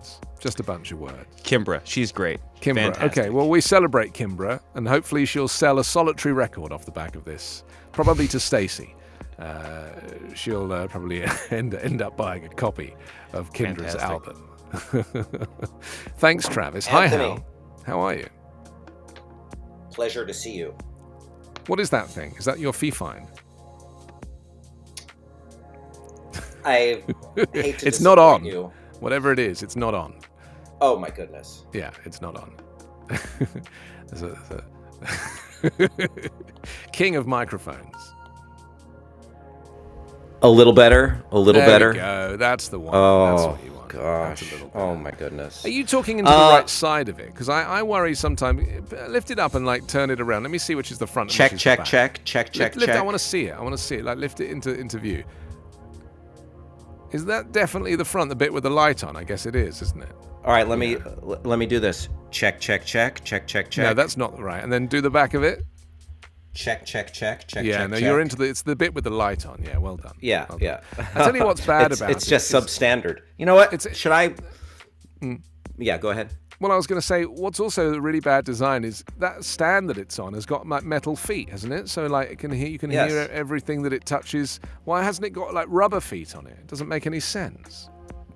You know what? It's all beyond me. But I have the email you sent with that microphone. I don't know if it's still on sale. I might have missed the Memorial Day blowout sale. Well, I actually ordered myself one to take to London know. tomorrow. And if they don't have any more, I will happily sell you mine at a discount.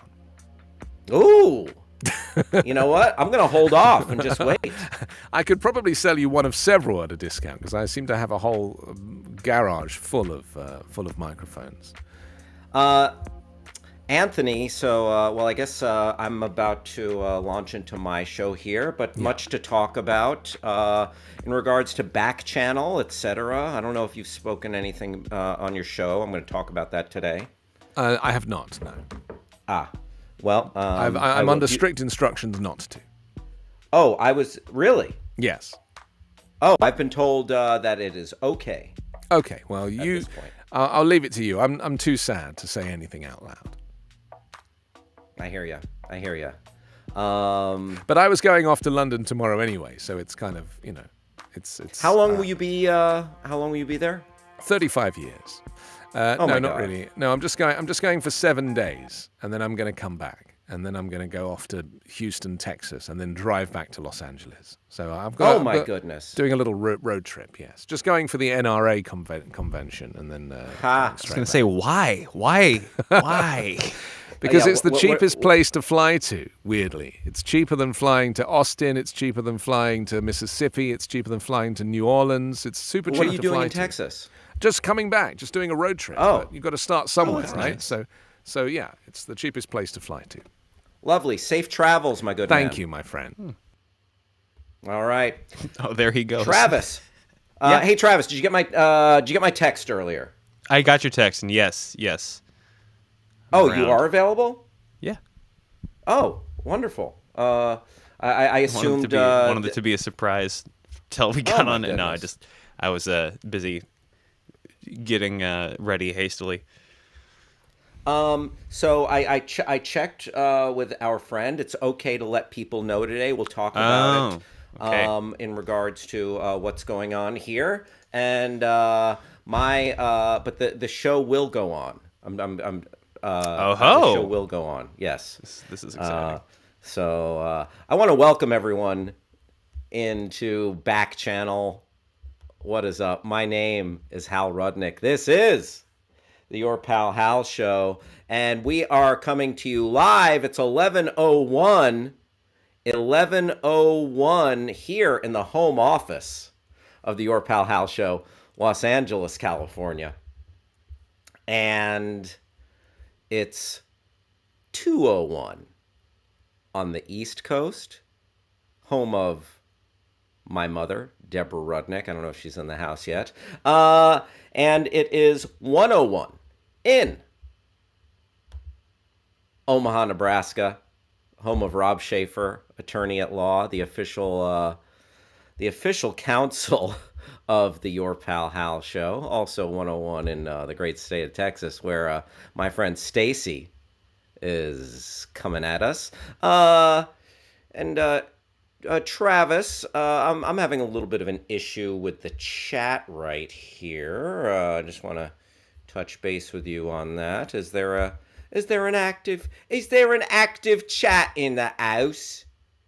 Is there an active chat? Oh, I would love an active chat. I got my friend Grass Puddle here. Grass! How goes it? Good to see you. Folks, I appreciate you being here for the shenanigans, the hijinks, the nonsense, the goofs, the gags, the tomfoolery, the buffoonery. It's all happening. And a little bit of news, a little bit of pop culture along the way. Oh, there we go. We got a chat in full effect. We got Steve in Indiana. What up? Gliss family in the house. Good to see you, Gliss. Trinity in Louisiana. We got No Name. You know what? No Name, feel free to pick a name. Any name is fine.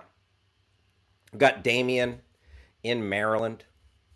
I love it when Damien from Maryland is here, and Maryland from New Hampshire. I always love it when they're both in the house, and I hope I would love to if we could get like someone named New Hampshire in Maryland. I don't know. It's just I want an inception of names. Thank you for joining us, folks. This is, the news has happened. The news has come down that Backchannel, as it exists right now, is coming to an end. That's right. Friday will be our last show on this platform. And Travis, if you wouldn't mind creating a new Chiron that you could pop up when I tell people where to go. I'm going to keep this show going. I really love what we're doing here. I enjoy it. And we're going to keep, after Friday, we're going to keep this show going on Twitch. That's right. Twitch.tv/Hal Rudnick. It's as simple as that, my friends. Twitch.tv/Hal Rudnick. And that's going to be a place where you can come for this and this.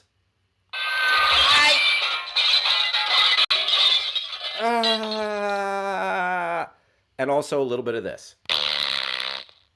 That's right. That's right. So, Andy McLean, I appreciate you. And also, Andy McLean, you're a good man keeping that Baron Davis goat right there. You're true blue. You're true blue. You're not someone who welches on a bet, because that is a sign of poor character when one welches on a bet. But you are true to your word.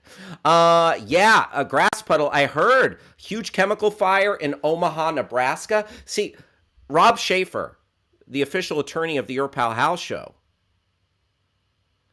he hasn't been here the past couple of days, but we've been talking about the College World Series in Omaha. I think there was another Omaha related story yesterday, and then this chemical fire. So there you go. There you go. And so yes, again, back to this news. Backchannel is, you know what? It was a grand experiment. Just like America and the world has been a grand experiment, and that is coming to an end. I kid. But you know what? I've been having so much fun doing this. I love the community we've developed right here. And I want to keep it going. I have a Twitch channel that has a bunch of followers. I haven't been using it as much. And that is going to be the perfect place to keep the fun going. And one other thing about that Twitch stream. I can be a little more loose as a goose. And by that, I mean I can say cuss words. I'm not going to go crazy. But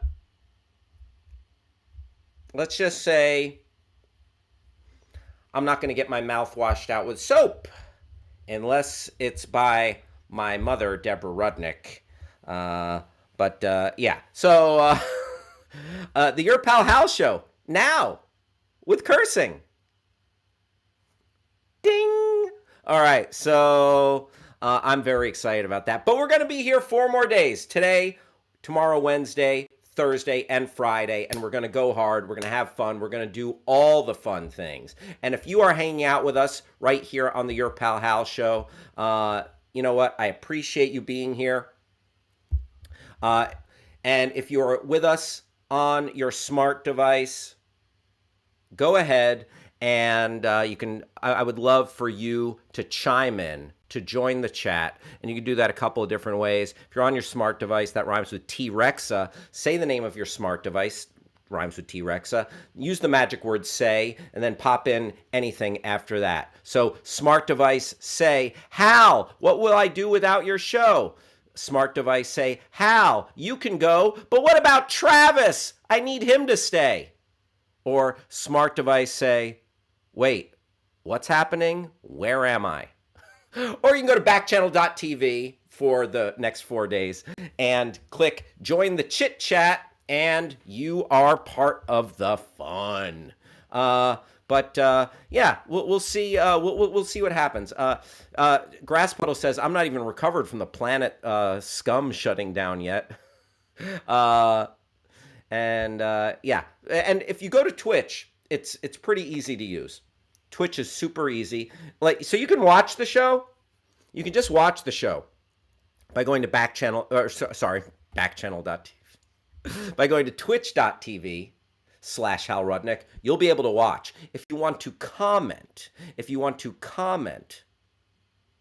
you're going to have to just give yourself a handle on Twitch, aka Grass Puddle, aka Baron Davis Goat. Or you can go with Andy McLean. But it's real simple to use. And friends of mine like Simon and some other folks on here have been on Twitch before. I've done movie watch-alongs. It's pretty similar, very user-friendly platform, really easy. And there's going to be a lot of fun stuff in store for Hal's Pals over on Twitch. Twitch.tv/Hal Rudnick. Let's welcome in someone who I'm very lucky to have been on this journey with for the past several months, since November. He's just been a great collaborator. He is just always on top of things, and I'm just so fortunate to have been able to work with him as far as the technical stuff, as far as the content of the show, and as far as an improviser on the fly as we come up with silly goofs and gags. Welcome in, producer Travis. I was waiting to see who else was supposed to be on the show. I'm like, I don't know who he's talking about. There's nobody else in this chat room. Good grief. Thank you. Travis, thank you. Thank you for just being, super easy to work with, fun to work with, and really just going above and beyond. I appreciate it. Geez, anytime. That's how you lower the chair. All right. So, Travis, any thoughts on this back channel? And hold that thought. It's 11:11. I don't know if S. Friedman's in the house, but everybody go ahead and make a wish on 11:11.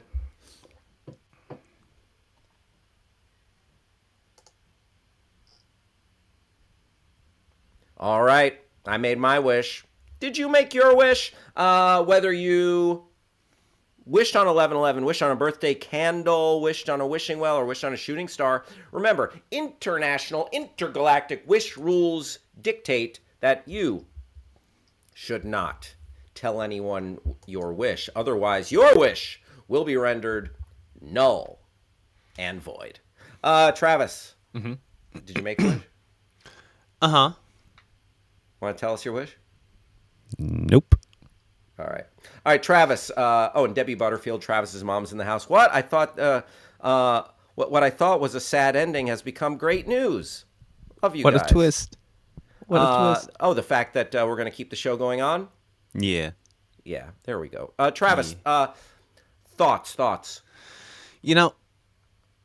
This is something that I will not say that I saw coming, but certain projects you go in understanding that it's going to be tenuous. That's entertainment, whether it's like a series that you're writing on or a pilot that you're working on that may or may not get picked up, or in the tech world as well. I had a position with Pandora Radio where I was doing some like data validation, stuff like that. And it was this big project that was the sole focus of their whole operation for like 6 months. And it seemed like it was the only thing that was going to matter for a long time. Mm-hmm. And then one day they were like, all right, gang, turn in your laptops. And that was a very important lesson to me. And just, Travis. Yes. I could have told you from the get-go that there wasn't much of a future in data validation because, it's just, correct me if I'm wrong, it's just taking, a list of, numbers or information and being like, you're doing a good job, 07945BX-4, or congratulations, data. You're just validating data like the same way you'd validate a human. Yeah, we found Data, from Star Trek, and we're like, Oh, you're doing it. You're doing it. You're doing it. no, but please continue. Oh, I don't know if Andy McLean's asking about Volley or Pandora. Pandora, they just, I guess, ran out of money for that specific department because they were trying to curate their premium streaming service by making sure there weren't like duplicates or karaoke tracks in it. And at one point they were like, this is dumb. Let's stop. And then like 30 of us were like, okay. And this is absolutely not what this is like. Volley, throughout the short time we've been going through this process, has been absolutely wonderful about this. Like, cannot speak highly enough about how kind and easy they've made what could be a rough transition. But like, yeah, that's how it goes. People take shots. People, not everything's gonna work, but that doesn't mean you shouldn't try. Absolutely, absolutely. Grass Puddle with a great Severance reference there. Travis wants his waffle party from the show Severance. Baron Davis Goat, Andy McLean. Why the shutdown? No troubles if you can't give specifics. So yeah, if you're asking about what's happening right here, so a large part of what we're doing is beta testing how these type of shows would work on the technology, and it may come back. It eventually, who knows? It may evolve, but the test, they gleaned some information, and this grand experiment is coming to an end for the time being. Paul Tutillo, welcome to the party. Paul Tutillo, glad you're here. By the way, after Friday, starting next week, you're going to be able to find this show, the Your Pal Hal Show, on twitch.tv/Hal Rudnick. Twitch.tv/Hal Rudnick. And oh, what a time we'll have. Now, with a little bit of cursing. Shh. Like, Do I you don't have know to. Yeah. go What ahead. this Chiron is from? I don't know what this Chiron is from. Ha! I don't know. Should I call that number right now? I mean, if you like, I cannot remember. 866. Turtles. But Yes. S is a 5. TURTLE.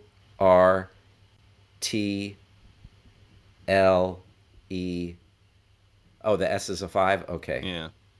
All right, here we go. This is a live experiment.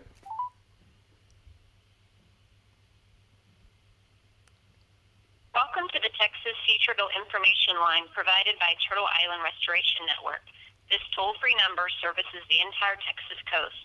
Please listen Oh, to the menu. was it the and choose turtle area from which sanctuary you are that got calling to shut report down nesting sea because turtles, hatchlings, or dead or injured sea turtles. Maybe. wasn't there like a QAnon conspiracy or something There is about no the turtle need to report sanctuary? sea turtles Oh, that are yeah. successfully swimming in the water.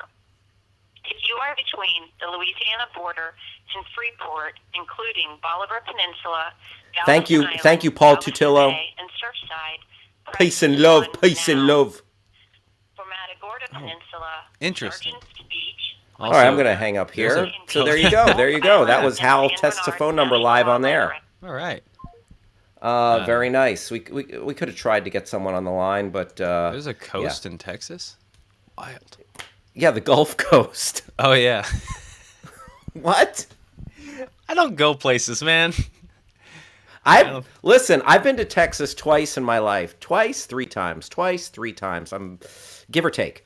But yeah, I know there's a big Gulf. There's a little swimming pool down there called the Gulf of Mexico. Oh yeah, that is next to Mexico, isn't it? The Gulf of Mexico is between Mexico and Texas, isn't it? Huh. It's, thereabouts. Travis. Yeah.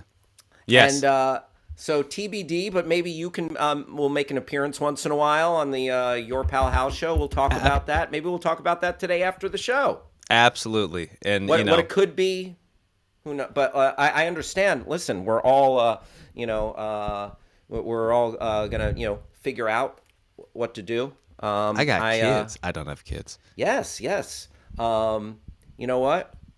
I got dogs. I got dogs to feed over here. I got dogs to feed. But in any way I can, I will. Travis, that means the world. I haven't seen you in 22 hours. Otherwise, anything else to report? I am in a different location. I am in my cousin's old room in my aunt and uncle's house in Concord, California. A much less sort of slapshod setup than I had yesterday, and I have just been basking in, being back home again, hanging out, Very nice. seeing family, thinking about what local spots I want to eat at.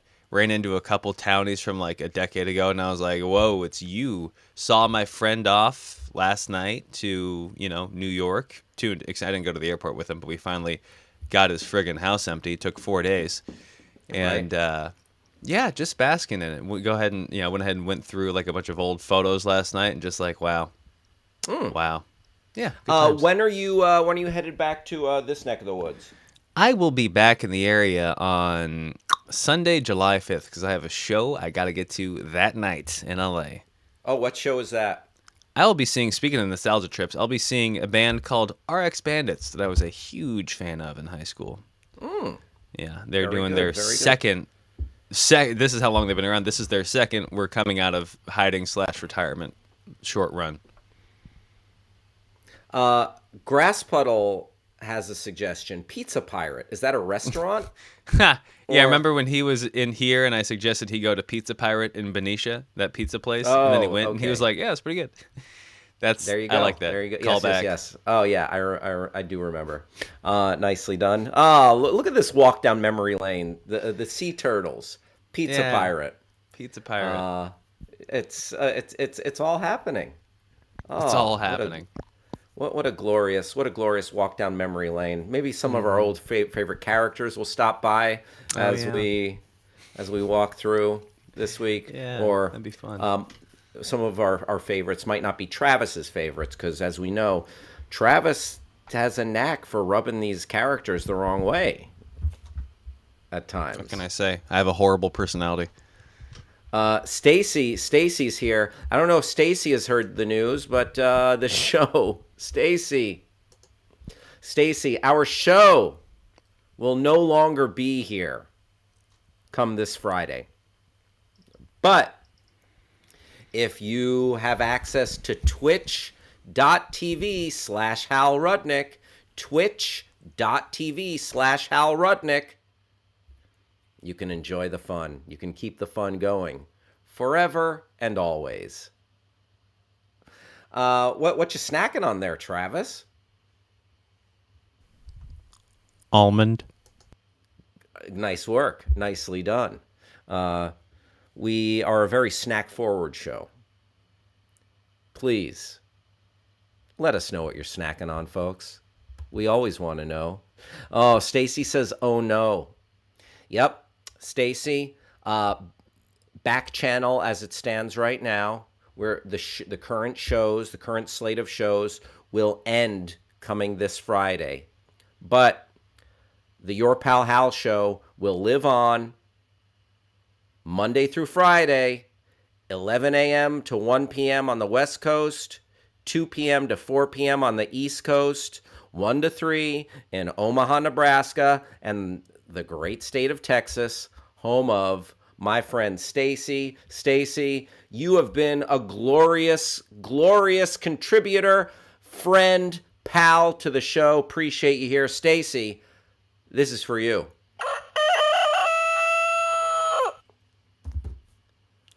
Great to know you, Stacy.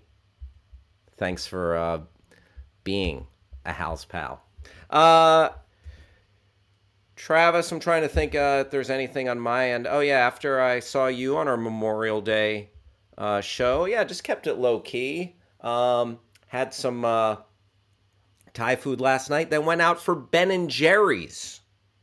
Went out for a little Ben & Jerry's. Got the smallest one, the kids cup of ice cream, and little mint chocolate chip is one of my. It was between that and like a Reese's peanut butter cup flavor, and yeah. What's your favorite? Favorite Ben and Jerry's flavor? Favorite Ben and Jerry's flavor? See, I'm not such an enthusiast that I know the names. I know there's like Cherry Garcia and Brady Bunch Orange and I'll Be There for You Cotton Candy. I don't know. Fish Food. Jimmy Fallon's Rocky Road. There's all weird flavors with celebrity names in it. So I don't know. What would, if I put you on the spot? What's yours? Do you have a fave? Well, it used to be Cherry Garcia, and then I stopped having dairy. And then they came around with the non-dairy options. After that, it was the cookie dough. That was great. And then they have a non-dairy Cherry Garcia again, which I have not tried. But I imagine it's pretty good. My lactose intolerant friend. Looks like S. Friedman is in the house. S. Friedman, I'm going to say it again, and I will say it throughout the next 4 days.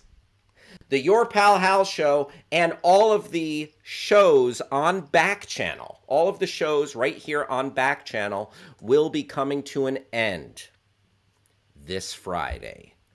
But the Your Pal Hal Show is going to keep the party going, my friends. Woo! How sweet it is! They can't stop me. They can only hope to contain me. This town needs an enema. Why so serious? You want to kill Batman? That's right, folks. The Your Pal Hal Show will continue on twitch.tv/Hal Rudnick. Same time, different channel. Ooh, and we're going to have so much fun. Also, I may be able to say a cuss word now and again. Bam. That's going to be the only difference. Also, we'll figure out, how much production, if Travis is going to come by, old friends, new friends, So I hope to see you over there. There will be R-rated reviews. Oh my God. And R-rated reviews and RRR-rated reviews. So Rob Schaefer, S. Friedman, everybody, Rob, wonderful to have you here. Rob, I would request that you would please come over and be the official attorney of the Your Pal Hal Show on Twitch. And here, you can just go to twitch.tv/Hal Rudnick and you can watch the show. Easy as that. There's no sign up necessary. But if you want to comment, you need to just create an account, a screen name. And here's how hard that is. My mom was able to do it. Deborah Rudnick, who is officially an octogenarian, was able to do it. So I have great faith that everyone, if you want to, will be able to follow the show over to twitch.tv/Hal Rudnick. Are you eating a marshmallow there, Travis? Banana. Twitch is free. Watching on Twitch is free, right, Travis? Yes. Yep. So Twitch costs as much as the air costs to breathe, baby. Ooh.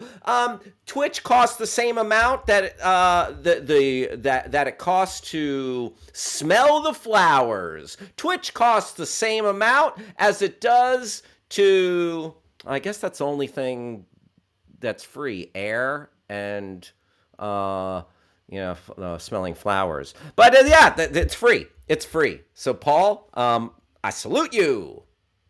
Thank you. Rob Schaefer, what's going on? Yes, we missed you yesterday. We were talking about the College World Series, which it just dawned on me. Oh, Omaha, Nebraska. Also, as Grass Puddle pointed out, there's a fire. There's a chemical plant on fire. So Rob, I hope you and the fam are well. And if you have any information to shed regarding any of those topics, all ears, my man, all ears. All right. What do you say we dive into the Twitter sphere. We launch ourselves headlong into the Twitterverse. We hold our nose and cannonball in to twitter.com. This is the Twitter website if you want to follow along at home, twitter.com. Stacy does not know how to get Twitch. Well, Stacy, yes, my mom's here, the most wonderful, delightful, lovely octogenarian I know. Thank you, Mother. As Stacy says, I don't know how to get Twitch. So you go on the internet, you go on a computer, and you just type in twitch.tv/Hal Rudnick. So great question. My good friend Andy McLean is asking, any reason Twitch over YouTube live? Bigger reach, ease of use? Well, I started a Twitch channel over the pandemic to be a venue for comedy shows, and it was great. I did a bunch. I had 2 regular comedy shows, and then I started a third, which was like a live movie watch along party, which I did often. Simon is he messaged me actually. He's got stuff to take care of today. He might be able to join us in the second hour. Simon was around for several of those movie watch alongs. I think Grass Puddle also was around for several of the Twitch things, if I'm not wrong. But Twitch, I don't know. I just kind of made the decision to go there. But we might do both. I have to just make sure I know how that works. But so TBD. But Twitch is really user friendly, and I was noticing a lot more live comedy shows on Twitch. So yeah, kind of just went there.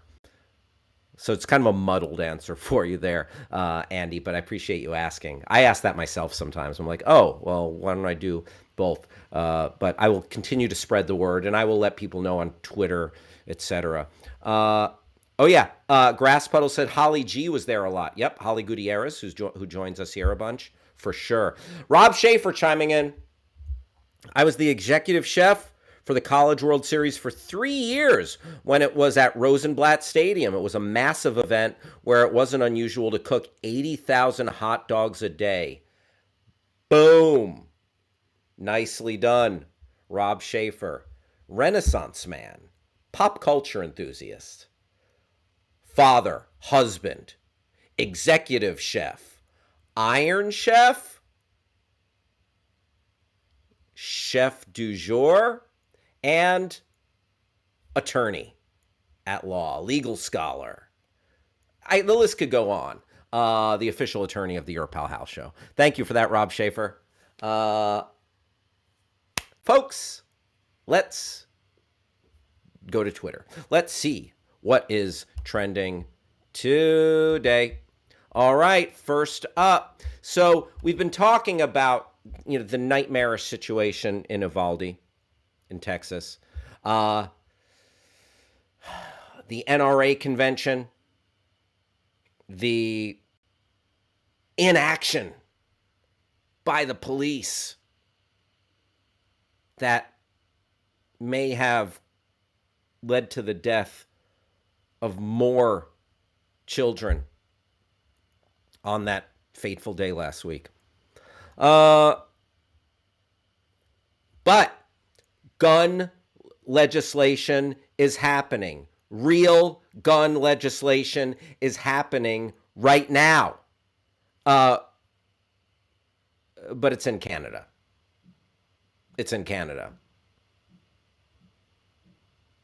Canadian Prime Minister Justin Trudeau announces new legislation to strengthen gun control. It seems so easy. It seems just bada bing, bada boom. Canada's Prime Minister announced proposed legislation on Monday that would put a national freeze on importing, buying, or selling handguns. The legislation would also allow for the removal of gun licenses from people involved in acts of domestic violence or criminal harassment. Yes? Red flag laws, anybody?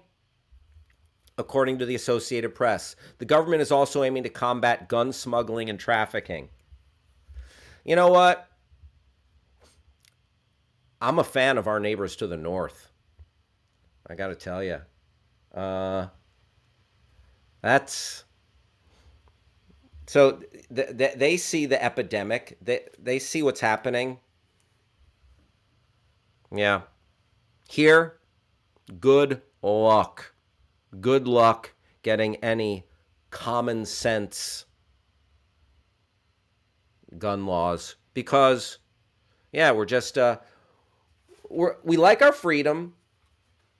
We are going to freedom so hard. Is anyone else going to freedom harder than America? I mean, when it comes to freedom, we put the key in the ignition of the freedom truck. We start it up. And then we rev that engine. We love it. And then we put the pedal to the metal, and we freedom so hard. Guitar lick. Freedom. Travis, does anyone freedom harder than the US of A? Not that I've seen. Like, we freedom so hard that people get killed because of our freedom. Yes. True or false? Absolutely true. Travis, can you find me a sweet guitar lick to punctuate our freedom? Yes, I can. Like something that's like, freedom!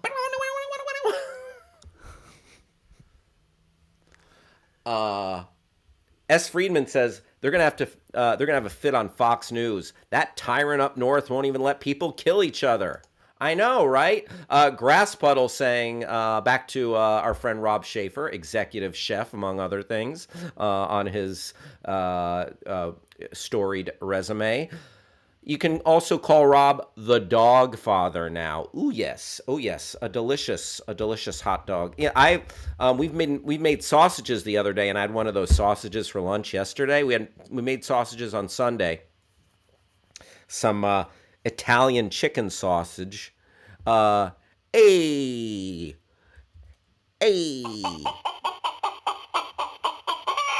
Italian chicken sausage. Come on.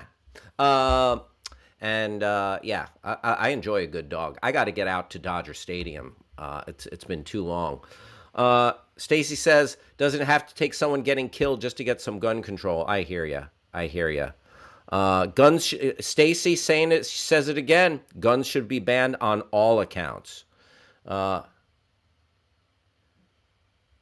So Stacy says in order for her to do anything technical, she'll need help from her mom. All right. Well, you know what? I hope you can find us. Always appreciated having you on the show. Travis, any progress with our guitar lick? Because for America, when we freedom so hard, we're gonna freedom so hard. Oh, yeah, baby. You know what? When I put the key in the ignition and I put the pedal to the metal and get out on that highway, here's the sound of freedom.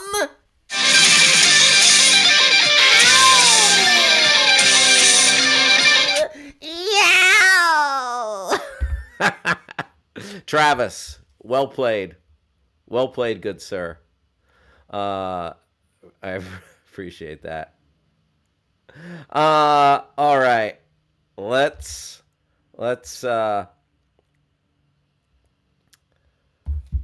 move on to our next trending topic here. Oh, Kirk Cameron. Slow news day? Kirk Cameron second. Kirk Cameron's upset. Who put this list together? Oh, yeah, I did. Actor Kirk Cameron. By the way, let me just talk about Kirk Cameron for a second. Kirk Cameron, very, very religious gentleman. It's fine. But then when you start pushing it on other people and you start talking about what's wrong with people that like are, don't hold your same beliefs, then it starts to get into an issue here. But Kirk Cameron was in these movies, these Left Behind movies. And I've never seen any of them. But movie fans, do yourself a favor and check out the unintentional comedy, the accidental, here's another example of an accidental comedy, The Happening. M. Night Shyamalan's The Happening. Not a good movie, but a very good unintentional comedy. They didn't realize what the movie they were making was going to end up being. And the audience is better for it. I absolutely will profess that The Happening is a funny movie. Also a funny movie, Left Behind, starring Nicolas Cage. I don't know nothing. I don't want nothing to do with them Kirk Cameron ones. Guy's a bit of a kook, if you ask me. But I like me some Nicolas Cage. And Nicolas Cage likes him a paycheck. And because Nicolas Cage liked them paychecks, he did The Left Behind. Ooh, brother. Now, I watched it several years ago on Netflix. I'm not sure where you can find the Nicolas Cage Left Behind, if it's still on Netflix. Search it out. Unintentional comedy. Rob Schaefer chiming in on our last story. I say with certainty that I do not know the answer to solve this problem. But in my opinion, giving up our due process rights as well as our Second Amendment rights in a red flag law is a very bad idea. You know what? I respect where you're coming from. You've and value your perspective, Rob. I just wonder, if guns are widely available to everyone at any time. If you're 18 years old and you can buy this long gun that can, whereas you're not allowed to drink. There are many things you can't do that involve a higher thought process or more considered thinking. I just know that the way it is right now, not good. This is a horrible stuff keeps happening. So I hear you, Rob. It's a slip. Like, I'm not saying abolish the Second Amendment. I'm just saying let's make it. Let's be more responsible, because we are rendering every option moot. The good guy with a gun versus the bad guy with a gun is moot because the bad guy with the gun is wearing body armor and has the biggest, best guns. So,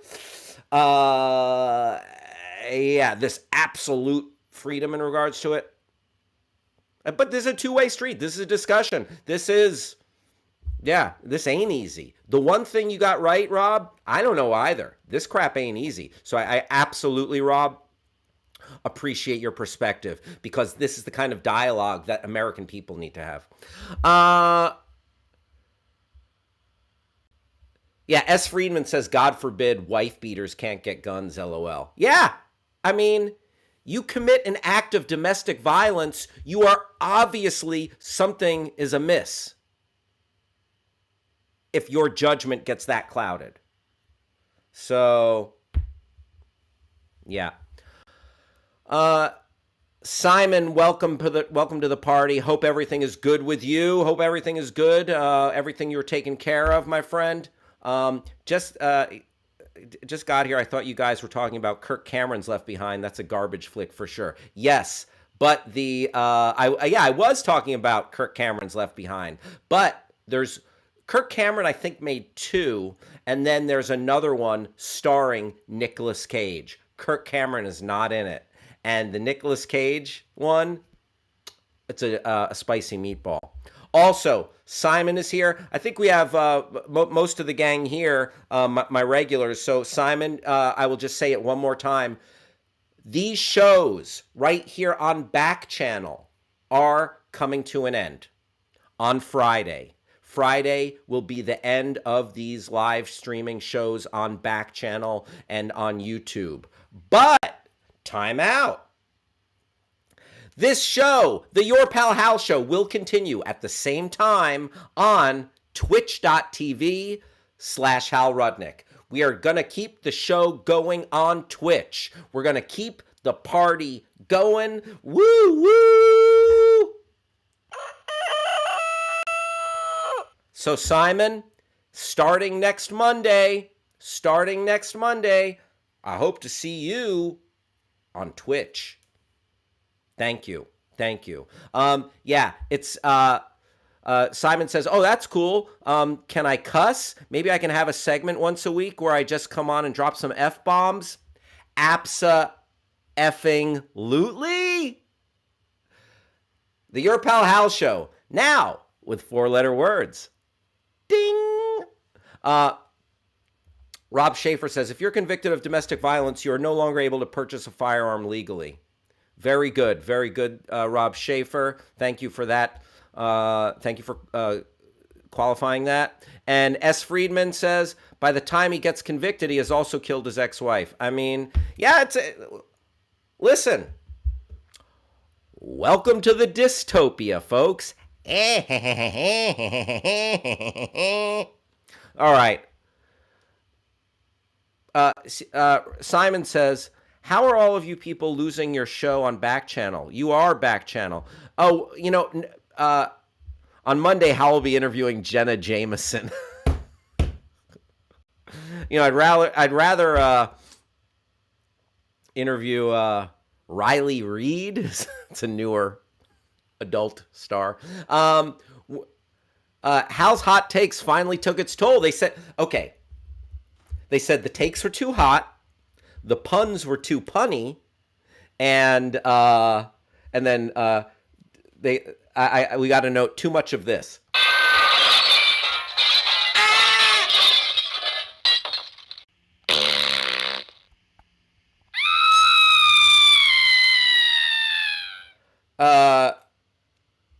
Who knew the whole show was a rejected segment? Simon for the win. On Monday, Hal will be promoting his OnlyFans. I love it. No, Simon, it's all good.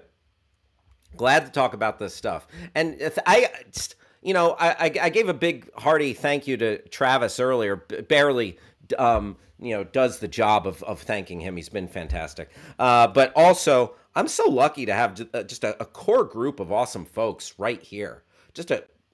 These S. Friedman, Mild Dairy Lifesavers, Grass Puddle, Rob Schaefer, Andy McLean, a.k.a. Baron Davis Goat, Paul Tutillo, thank you, my mom, and everybody.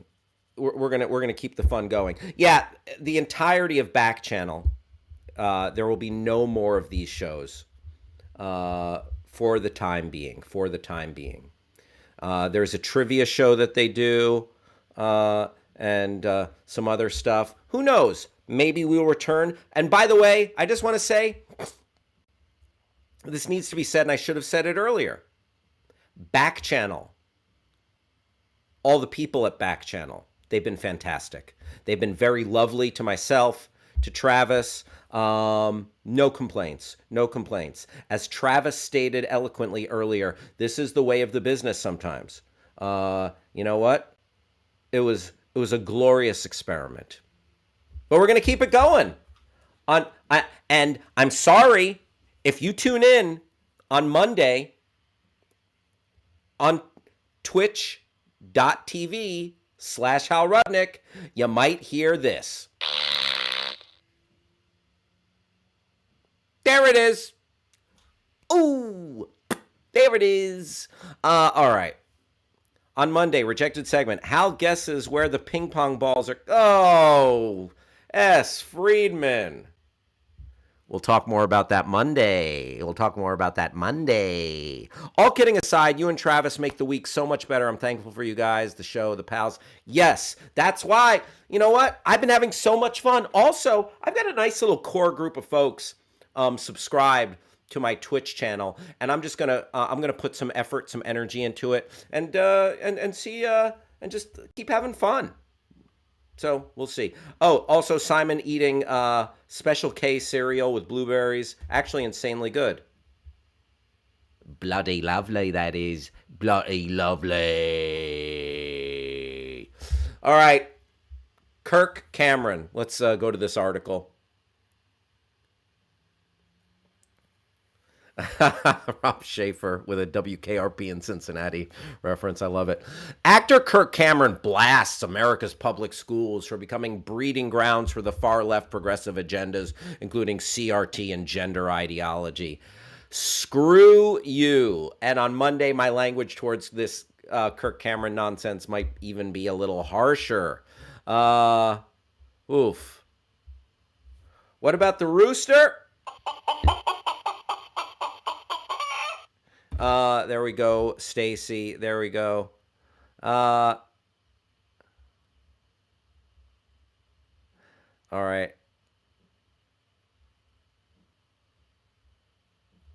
So, Kirk Cameron, oh boy. Actor Kirk Cameron has said American schools have become a breeding ground for far left progressive agendas, such as critical race theory and gender ideology. The actor made the comments while referencing his upcoming film, The Homeschool Awakening. Oh, good King Wenceslaus. The Homeschool Awakening.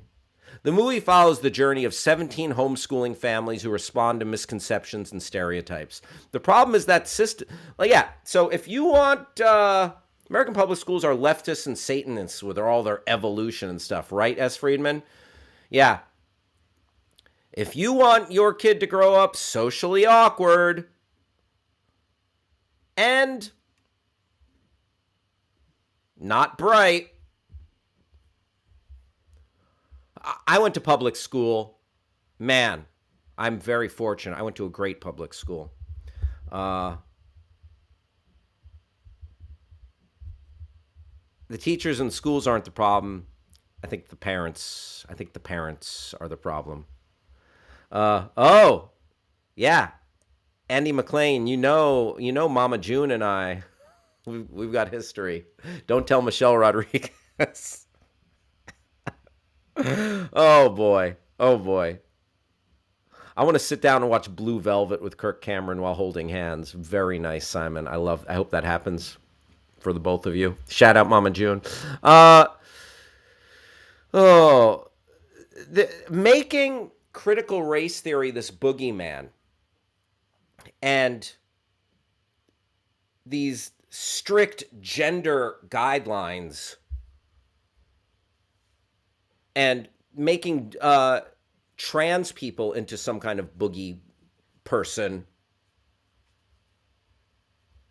it's just sad. The problem, Kirk Cameron continues, the problem that systems have systems have become so bad. Let's scroll down a little bit. It's sad to say they're doing more for grooming for sexual chaos and the progressive left than real educating about the things that most of us want to teach our kids. That's a load of crap. Homeschool was not on our radar because we had all these misconceptions and stereotypes like so many people do. Like, that's for Quakers and the Amish. And how do you possibly teach your kids enough that they get into college? What about socialization, Cameron said. Well, you know what? Good luck to you. Good luck to you. Critical race theory. First off, it's not being taught as of yet. Secondly, all it is a full picture of history, the true history.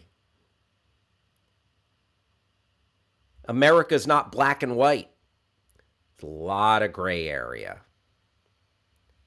A little bit of critical race theory, which I say from experience, allows people to understand each other just a little bit better. It's not going to make you hate anyone. You know what the problem is, S. Friedman says? We don't call those bringing up critical race theory what they are. Racists. We're acting like we are defensive. Let's go on the offensive. Yeah. You don't want critical race theory? Look in the mirror. Let's do a little Jeff Foxworthy bit. You might be a racist. If you think critical race theory is what causes school shootings, you might be a racist. And I know that my Jeff Foxworthy sounds a little bit like Dr. Phil. Noted. Thank you, S. Freeman. Appreciate that. All right, let's move to the next trending topic. Speaking of racists, racists have come out of the woodwork to be racist towards Moses Ingram, one of the stars of the new Obi-Wan Kenobi show. The official Star Wars Twitter has defended Obi-Wan Kenobi star Moses Ingram after the actor received racist abuse online for her role as Reva. There are 20 million sentient species in the Star Wars galaxy. Don't choose to be a racist. Right? Star Wars calls out racism against Moses Ingram, tells Obi-Wan viewers don't choose to be racist. Let's click on this article from Variety, if you don't mind, Travis. Thank you. S. Friedman says, Michelle Obama said, when they go low, we go high. I say, when they go low, we kick them in the teeth. I'm tired of being nice. Simon says, why? Because she's menacing and the only Inquisitor who knows how to do her job? That chick is badass. Yes, agreed. Grasspuddle says acting is fine, writing is hot garbage. Let's pull out for a sec, Travis. Let me just give a quick thought. I watched both episodes of Obi-Wan Kenobi. Mixed bag. But overall, I liked it. So I'll tell you what I did like. I loved the montage of the prequels that they did at the top of the show. I felt like it was like just the perfect bite size. Oh, it gave you what you needed, and it actually made the prequels look really good. And also, there was only one shot of Jar Jar Binks in there at the end. So at Queen Amidala's funeral. So I liked that. I like that montage at the top. Now, for the show itself, it's okay. And I actually like it. I like all the Siths. Like, they're really cool, and including this Reva, played by the woman we're talking about here, Moses Ingram. I like Ewan McGregor okay. He is he starts out so passive, but then the show kicks into gear. I like that they're like on this mission. Here's what I don't like, and this might sound like I don't know. I just don't like how precocious young Princess Leia is. It's just like, oh, it sounds like, almost like a 90s, like, I'm a kid in a 90s sitcom, and I'm gonna talk sassy, and I want things my own way. Like, young Princess Leia is so cloying and just, it's grating to me. I just don't want to, I don't know. Maybe I'm just like not interested in watching precocious kids in general. Like, like you're not going to find me watching like The Sweet Life of Zach and Cody. I don't know what's a current thing. Like, I'm not going to, even though I wrote that stuff for Disney Channel, not interested. Not interested. So, yeah, too much sass from that character. Grass Puddle saying, all the Star Wars TV shows are a little weak on writing. The key is going to be building a universe, giving us an idea of who Obi-Wan was, and connecting all the tissue from the other shows. That says Simon. You heard it here first, guy. Hal hates children. I mean, Star Wars kids. She's like the Muppet Babies of I was like rolling my eyes every time she like gave some sass to somebody. I like Leia. She's a kid learning to be independent. She annoys you because you're an adult, LOL. True, S. Friedman. S. Friedman is a fan of Chuck E. Cheese, where a kid can be a kid. The writers have definitely never heard a child speak. Right, Rob Schaefer? Like, I don't know. She's supposed to be 10. Star Wars answer to Punky Brewster. More or less, Kyle Harlow. And then Simon has turned it into, I want to cage children at the border. Simon has turned me into an ICE officer. No, Simon. I'm with you, Friedman. Not to mention, I don't know if you heard, but Hal wishes harm upon all children. This is really snowballed. Wow. Hal and his critical Leia theory. All right, Grasp. Oh, can we... All right, folks. Time out. I didn't mind the show. All right, Michelle Rodriguez. Keep Michelle Rodriguez's name out your bleeping mouth, and on Monday we won't have to bleep that.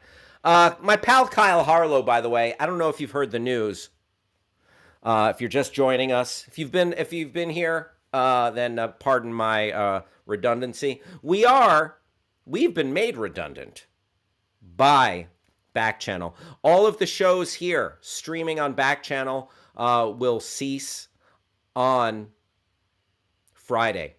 But the Your Pal Hal show will keep this party train rolling on twitch.tv/Hal Rudnick. Twitch.tv/Hal Rudnick starting Monday. And Kyle Harlow, I hope to see you there. We're going to have a lot of fun. Also, there may very well be some cussing. All right? There may very well be some cussing. That is starting on Monday the 6th. Monday, June 6th. Hoo-wee. The TPS report. Should I put out a memo and not about those TPS reports? Is TPS reports from Office Space as well?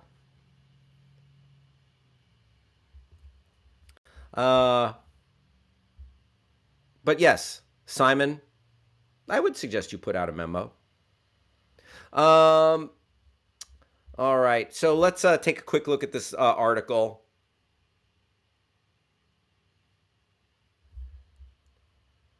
Star Wars franchise is sticking up for one of its own in the wake of online harassment and racism. Not the first time they did it. They did it with John Boyega. They did it with Kelly Marie Tran. There's a toxic element to fandom. We know that. Moses Ingram, who made her franchise debut in Obi-Wan Kenobi as the villainous Inquisitor Reva, revealed on social media that hundreds of racist messages have been sent to her by toxic fans since the Disney Plus series debuted on May 27th. Racist messages sent to Ingram include the use of the N-word, as well as claims that Ingram was nothing but an Obi-Wan diversity hire. Good grief. People never cease to disappoint.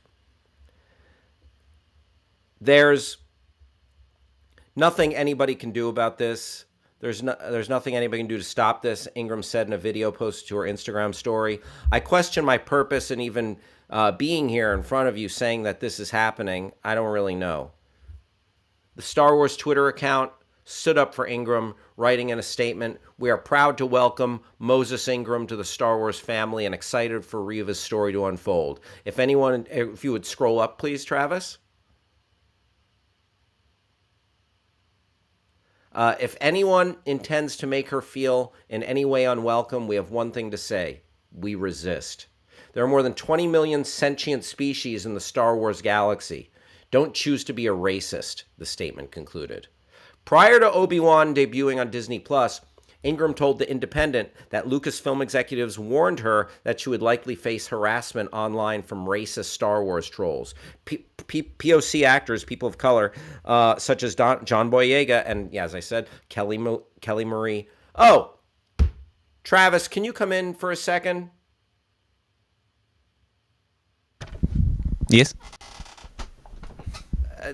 Again, spelling errors, grammar errors in articles that get published. Shouldn't there be a second line of defense? Don't they have an editor who reads it over before they put it? Kelly Marie Train, woo woo. Yeah, that's it. Especially given the subject matter of the issue, it's like, come on, proofread. Proofread. Yeah, we can proofread. Like the more that stuff is being cranked out, choo choo baby, says Grass Puddle. Yeah, the more, like, because there are so many just online portals and aggregators and news sources. But this is, what, Variety? Hollywood Report? Variety? Yeah, like, they've been around a minute. They should be on top of this stuff. Mm-hmm. Anyway, I'm going to finish this story, and then we'll take a little break after this. Sound good, Travis? Yes. All right. Kelly Marie Tran, not Train, okay? Not Train, who sings Drops of Jupiter, or not Crazy Train, who sings Butterfly, faced racism when they joined the Star Wars franchise. It was something that Lucasfilm actually got in front of.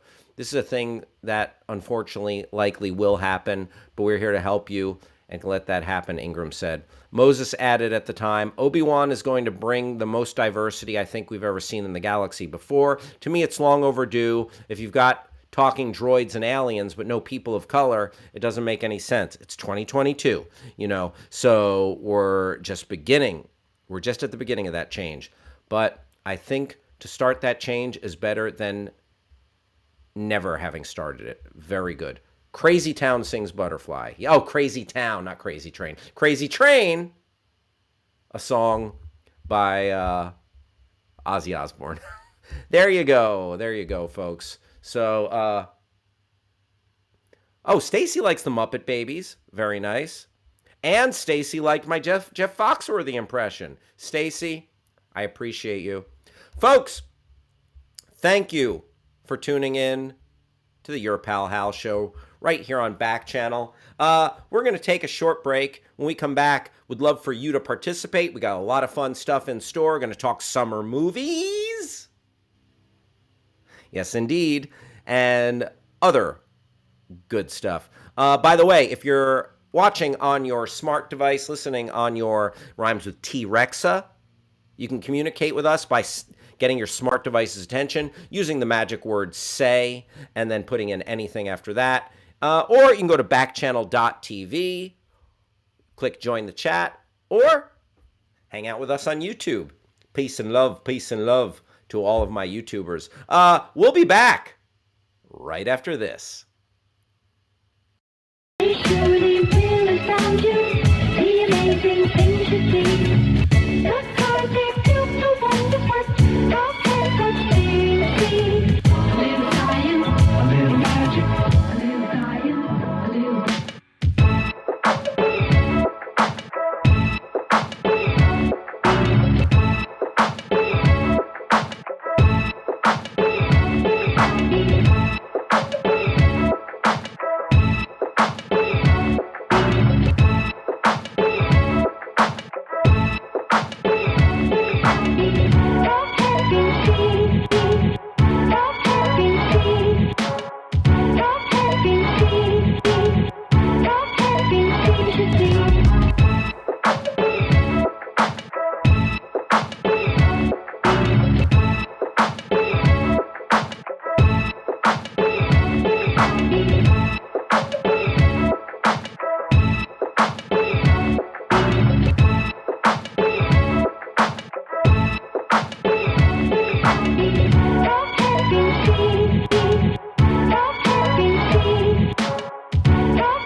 What's happening, folks? We're back. S.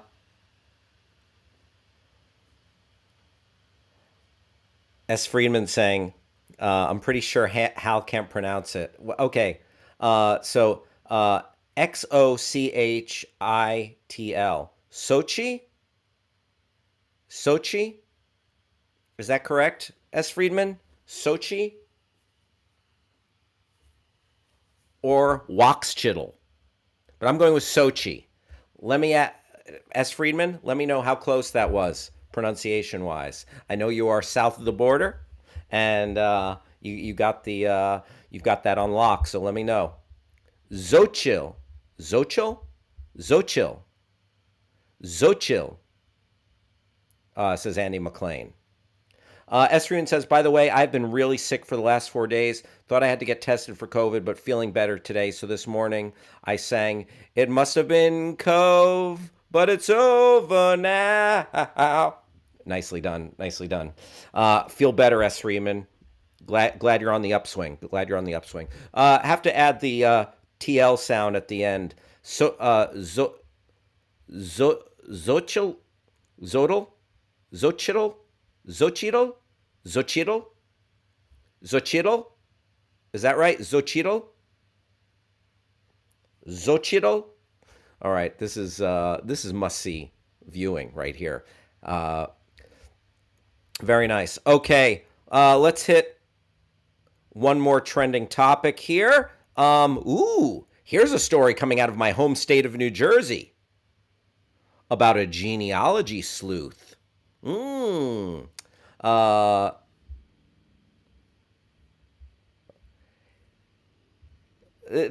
is a wunderkind. When I was 18, I was, well, I'll tell you one thing for certain. I should not have been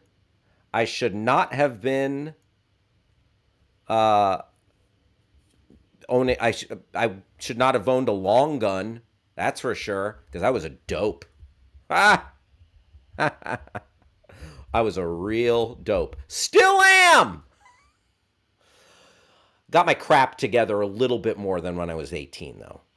This kid, he picked up genealogy at 8. A few years later, he'd use his hobby to solve a 57-year-old murder case? Good grief.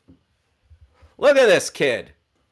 Hundreds of Pennsylvania police had worked on the murder of a 9-year-old Maurice Chivarella that was left cold for 57 years. Then along came 18-year-old Eric Schubert. Let's investigate.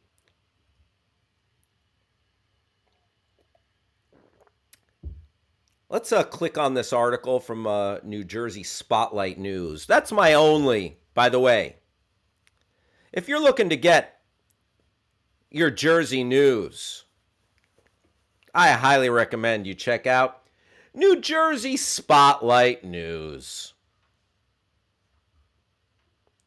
I knew what a genie was when I was 8. Thanks, Barbara Eden. Simon with the I Dream of Genie joke. If you want more of those I Dream of Genie jokes, put on Me TV, where you can watch the old gold. All right. Here's how Eric Schubert helped solve a notorious murder. Hundreds of Pennsylvania police had worked on the Maurice Chivaretta case. I almost want to say Maurice Chevalier. And along came the young man from Medford Lakes. Kyle Harlow says, I can solve it right now. The butler did it. Kyle Harlow, I'm not sure what it says right here. I mean, that's an oldie but a goodie. That's a classic. You always blame the butler. He's sneaking around. He's got the candlesticks in the study. Or he's got the rope in the kitchen. Clue references there. When he was 8 years old, Eric Schubert had a passion for memorizing license plates and doing puzzles, especially history-themed puzzles, Schubert said. They were his faves. Now, 13 years later, I guess he's 21. 20, because that 13 plus 8, me, math guy. He's using his aptitude for memorization, puzzle solving to solve crimes. Like, this kid is a young Jessica Fletcher. Specifically cold cases that have left the police stumped for decades. You know the good thing about cold cases? If you find the murderer, you find out who the murderer was, they're usually so old and maybe dead that they can't come murder you. That's why I'd be like, oh, yeah, I'm going to specialize in the cold cases. Because it's like, A, you solve it, you're probably not going to get murdered by the murderer. B, if you don't solve it, then you could say, hey, don't blame me. All those other cops ain't solved it for 50 years. Get off my case. What are you doing at my home? I'm eating dinner. I like to call myself a mad scientist, said Schubert of Medford Lakes. As a junior at Elizabethtown College in Pennsylvania, Schubert caught the public's attention earlier this year after Pennsylvania State Police said he helped them solve the murder of 9-year-old Maurice Chivarella, closing a 57-year-old cold case. To my parents, this was not a surprise because it was right up my alley. Memorization and history puzzles, which is, at the end of the day, how I see genealogy a lot of the time. Genealogists trace a person's heritage using family trees, census records, DNA databases, and more to piece together history. Those same skills can be translated into what's called a genetic genealogy, which is used to find lost family members or discover ancestry, or forensic genealogy, which is used to track criminals. So how did a 21-year-old from New Jersey end up solving cold cases in PA? Started as a hobby. At 8 years old, all right, so I want to, okay, I get that the kid started as a hobby. I want to get to this case. Can you scroll down, Travis? Family mystery. All right, let's start there. Oh. Okay. In 2019, no arrests. Okay. Travis. I'm trying to find anything specific. This so far just goes to like how he got into forensics. Yeah, like I don't care about this kid's hobbies. Yeah. I want to get to the meat. I want to get to them knocking on the door of the Golden State Killer. Yada, yada. So on and so forth. You know Doesn't what I mean? actually doesn't get into the case. Just talks about him and I mean it gives broad strokes as to what he's done in terms of researching cases at large. But well, let's see. Decades worked this. Oh, there it is. Oh. Found it. Oh. Let's see. Oh, Right what? here. Okay. Yeah. Simon. By the way, Travis. Yes. Simon says he's trying to think of what he wants his serial killer nickname to be. Travis, what would your serial killer nickname be? I'm gonna get back to you on that. All right. Franklin. What? Franklin. Why? Seems fun. Franklin went and killed another guy. No, but it's a nickname like Franklin. the Night Stalker, the Green River Killer, Yeah, the Golden Franklin. State Killer, Franklin. Son of Sam. Yeah. But, No, okay, right, you right need with a all that. story behind it. You need a story behind Yeah. it. Franklin killed this person. Oh no. Franklin no, did no, it. no. And they'd be like, No, oh, no. again? Oh, no. Franklin. I'm terrified. Mild Dairy Life Taker. That's good. That's really good. That's great. Oh. Mine would be Your Enemy Hal. Oh, I like that. Yeah, but it's not it's not, it's concise, it's no alliteration. I want to welcome Calvin in Connecticut. Calvin, thanks for listening right here to the Your Pal Hal show. Oh, Hal's would be the Bye Bye Man. Yes. It's pretty good. Thank you. Thank you, Andy McLean. Peace and love, peace and love. I'm no joke going to see if I can make that gamer tag on my PlayStation. Mild Dairy Life Taker. The Bye Bye Man. Bye bye. Bye bye. Bye-bye. All right. All right, I think we've seen enough of that story. This kid got into genealogy. Hey, Travis. Yes. You know, he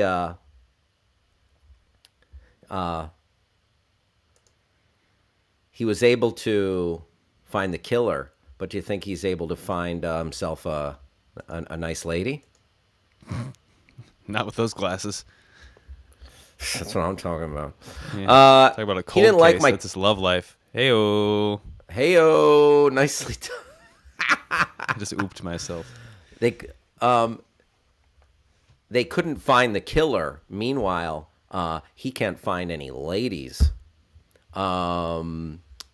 All right, nicely done, Travis. Nicely done. I'm sure he's a very nice man and a young man. And who knows? Maybe he's got a girlfriend. Maybe he's got a boyfriend. Maybe he's dating around. Maybe he's a real Casanova. I don't know. It just seems like genealogy. Like you trade in genealogy. The trade-off is get super into genealogy. You're not into ass. Right? Doesn't that seem to be... Am I telling tales out of school here? Listen, get ready for more of that talk on Twitch. Oh, Travis, the Twitch show is going to be a little spicier. You know what I'm saying? Yeah. Ever so slightly. Your pal Picante. Ay! Dios mío. Your main targets are celebrities at the height of their powers. No one wants to be an A-lister because of your murdering rampages against the hottest stars. Very good, Andy McLean. People should give serial killers a bad name. That way no one will get those looking for fame reasons to stop. No one wants to be called the tiny member serial killer. If you're into jeans, you won't be getting into her jeans. Am I right? Kyle Harlow, can you pop that up on the screen there? Kyle Harlow sniping in with a devastating. Boom. Well done, Kyle Harlow. If you're finding the killers through their DNA, let's just say you're not going to be getting any TNA. Travis, how about that? Travis? Yes. Yes. Yes.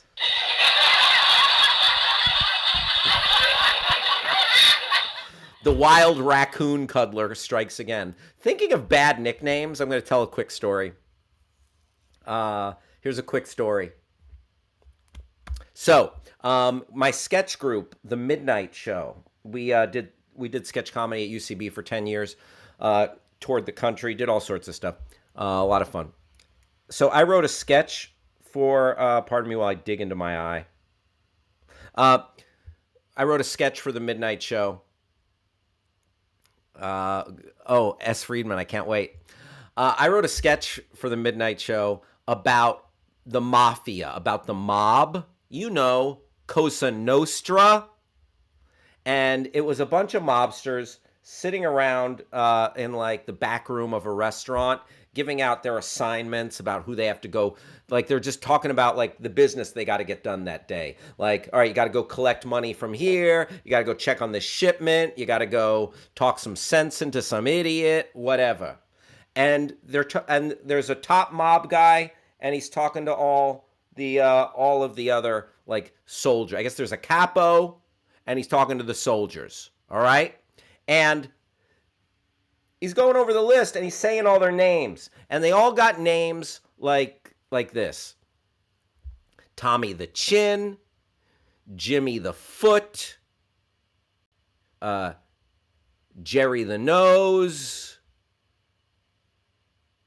all this. They got these stereotypical names. Like, you know, and then there's also like, you know, Big Al, Little Tony, Tony the Face, whatever. You know, you get it. Mob guys got these nicknames. So, but in my sketch, there was one guy no one wanted to be partners with, and S. Friedman saying the unenviable serial killer names reminded me of my sketch. No one in this mob wanted to be partners with Jimmy Boogerfingers. You're going to get in and touch the steering wheel after Jimmy Boogerfingers was driving? Oh, I don't think so. Oh, you come back with a bag of cannolis. You got the lunch, and Jimmy Boogerfingers sticks his finger in there and takes out a cannoli. You know, and you're not going to want to touch that. Jimmy Boogerfingers wants to shake your hand. No. Jimmy Boogerfingers hands you the gun. Hey, wipe that off, Boogerfingers. Wait, you're going to date a girl that Jimmy Boogerfingers once dated? Who knows where those fingers have been? Tony the Tiger, he's great. Jack the Belly Button Lint Remover. Jimmy Boogerfinger's catchphrase, let's shake on it. Yeah. So Louis the Fish. His trademark was playing the world's smallest violin, but he was actually rolling his stuff. Ooh. All right, so now the one more thing about Jimmy Boogerfingers. My wife, she is a TV producer, among other things, documentary director. She, within the past couple of weeks, actually interviewed, and I won't say what it's for, but she interviewed Sammy the Bull Gravano, a noted wise guy and former member of the Gotti and Gambino crime family. And she told him, by the way, these mafia guys, you have these nicknames. My husband wrote a sketch about a guy who no one wanted to be partners with called Jimmy Boogerfingers. And Sammy the Bull, he laughed. He thought it was very funny. So I am not going to get whacked. Thank you very much. That's Jimmy Boogerfingers, everyone. Jimmy Boogerfingers. No one wanted to be that guy's partner. I mean, picks his nose. Use a tissue. Am I right? Use a tissue. You moron. You fool. You mamaluke. Use a towel. Yay. What am I, a clown here to amuse you?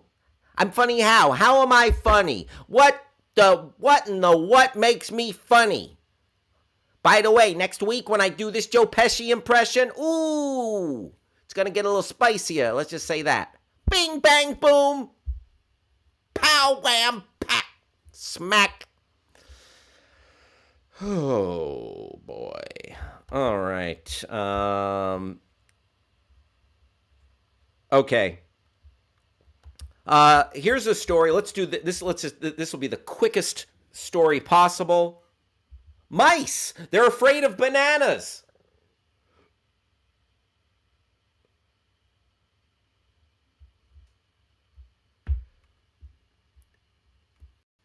Oh, look at this wise guy, S. Friedman, saying, what makes Joe Pesci funny is how he thinks golf is a sport. S. Friedman, you're a real wise guy. You are a real jester. Look at you. You're a real comedian, this guy, S. Friedman. Bing, bang, boom.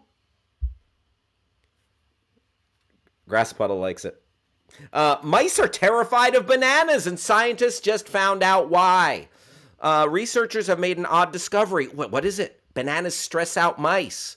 Is it they don't think bananas have any appeal? They don't think bananas have appeal? You can get more of that next week on the Your Pal Hal Show when we move to twitch.tv/Hal Rudnick. Andrea in Florida, welcome to the party. Don't forget, Starting next Monday, folks, you are going to be able to find this show on twitch.tv/Hal Rudnick. Their next goal, why cats are afraid of cucumbers. Nicely done, Grass Puddle. Well, we've heard of elephants being scared of mice, but would you never guess what mice are scared of? Bananas. That's correct. Let's get into the story. Hal, I want you to strongly consider having a viewing party where we can watch Ninja 3, The Domination. It's on Amazon. Maybe. Who knows? We might just turn it into a morning watch party once in a while. We could do whatever we want. We could do whatever we want, whenever we want. You understand me? All right, let's scroll on this, Travis. I just want to find out what the answer to this is. Why are these mice afraid of bananas? Here, mousy. The discovery was made unintentionally while scientists were studying the reaction of male mice to pregnant and lactating female mice. During the course of the study, researchers observed that chemical compounds in bananas triggered a stress response in the male mice. It's giving me anxiety, this banana. Male mice display stress and stress-induced pain inhibition in the close proximity of late pregnant or lactating female mice. Okay? The team from McGill University in Montreal also found that pregnant and lactating female mice responded to stranger male mice with aggression and urine marking. Male mice are well known for being aggressive and infanticidal to pups. Oh, don't kill your babies, Mr. Mouse. So Stuart Little, are you saying Stuart Little is a child killer? So heavily pregnant and lactating female mice emit chemicals to warn these males away. Professor Jeffrey Mogill told Live Science, rodents and a lot of mammals other than humans are reliant on their olfactory senses. Urine scent marking is well known, but what we found here is a new message that has been described before in mammals. Travis, can you come in here for a second? Now, this scientist, Professor Jeffrey Mogill, he said rodents and a lot of mammals other than humans are reliant on their olfactory senses. Mm-hmm. Urine scent marking is well known. Mm-hmm. I take umbrage with that because I use my olfactory senses. Mm-hmm. When I smell urine, it's time to change my pants. Well, are you... It's as simple as that. When the smell of urine gets too strong, isn't that how everyone else does it, Travis? Well, no, I don't. I can't speak for anyone else. So maybe I'm the weird one. But it's not to say that... I don't think this is really criticizing you as much as saying that this is a unique form of urine communication, is this one in mice. But you can still do that. What you do... Wait till my pants reek of urine and to change them? Yeah, is it that you think that it's not that special that mice do this? Listen, regular dudes pee their pants all the time. Am I right, fellas? Who's with me? Yeah. Comment section. Sound off about how often you pee your pants. Travis, how often you pee your pants? Basically never. Bad call. Because when you do it, then it naturally lets you know, oh, that stinks. Time to change.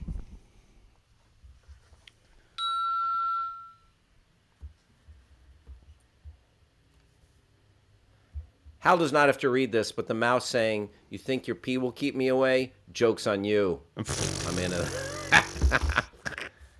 I mean, look, man, you can pee however much and wherever to a certain extent you like. And I don't think that these scientists are trying to take that away from you. Great. All right. Do you want an article to be written about you by Metro UK? Is that what this is? Do you want someone to do a write-up on... I'm just saying it's totally normal, healthy behavior for a fella to pee his pants on the regular. Okay, this Fellas, is sound off in the comment section. I see. Where my dudes at?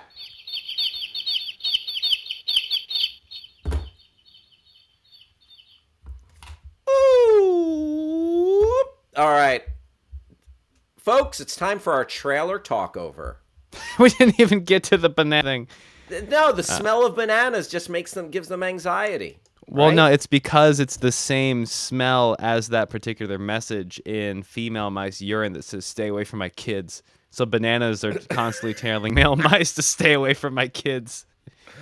Listen, I don't blame. So that's Stuart Little, child killer, right? I mean, we don't know for sure. He seemed to have a few more, he wore pants. Don't make excuses for Stuart Little. All right. Don't he's a child try to killer. explain it away. Fine. It's biology. We just read that. Just because he can talk. Biology. Oh, he's cute and he drives a miniature car and he can talk. Meanwhile, he's going into the nursery and going like this. That's Stuart Little. With a tiny gun. Kyle Harlow will never look at Mickey and Minnie the same way because Minnie excretes urine and Mickey is like, where are those children to eat? Right? Yeah. I'm just talking biological, zoological, scientological.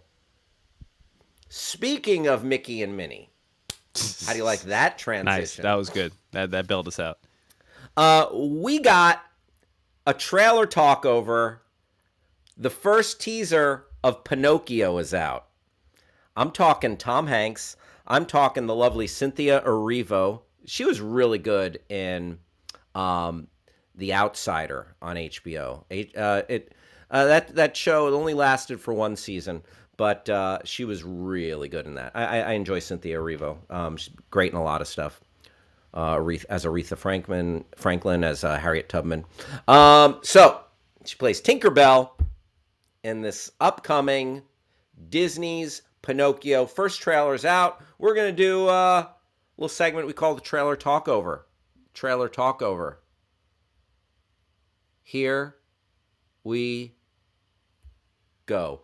When you wish upon a star, the don't say gay rule has caused us to lose our tax-exempt status in Florida, potentially a full moon. From the studio that brought you Cars 2 and The Jungle Book. Tick-tock, tick-tock, tick-tock, tick-tock, tick-tock. From the director of Welcome to Marwin. I'm hard at work in my studio. I'm Captain Phillips. Oh, a long day for Captain Phillips. I've retired from being a captain, and now I hang out in a studio with a little hand. Oh, please, please let my little wooden boy come to life so I can have a son. They wouldn't let me adopt, and I could never impregnate a woman. Please. Someone shot a Ghostbuster laser into my house. Jiminy crickets. Yay, we finally can get off this boat. Bird of prey. Oh, I'm Fat Bastard from Austin Powers. me, Jiminy Cricket, and the fox and the hound and the seagull, the old man in the sea. When you wish upon a Pinocchio, the nose grows September 8th. Oh, wouldn't that be a great catchphrase for it? The nose grows September 8th. Travis, how sick would that catchphrase be? The nose grows September 8th. Pretty sick. Sick as hell, my dude. I'm with you. I'm on your team with this. But you're not on my team when it comes to just peeing your pants. No, I'm not. I'm honestly not. Oh.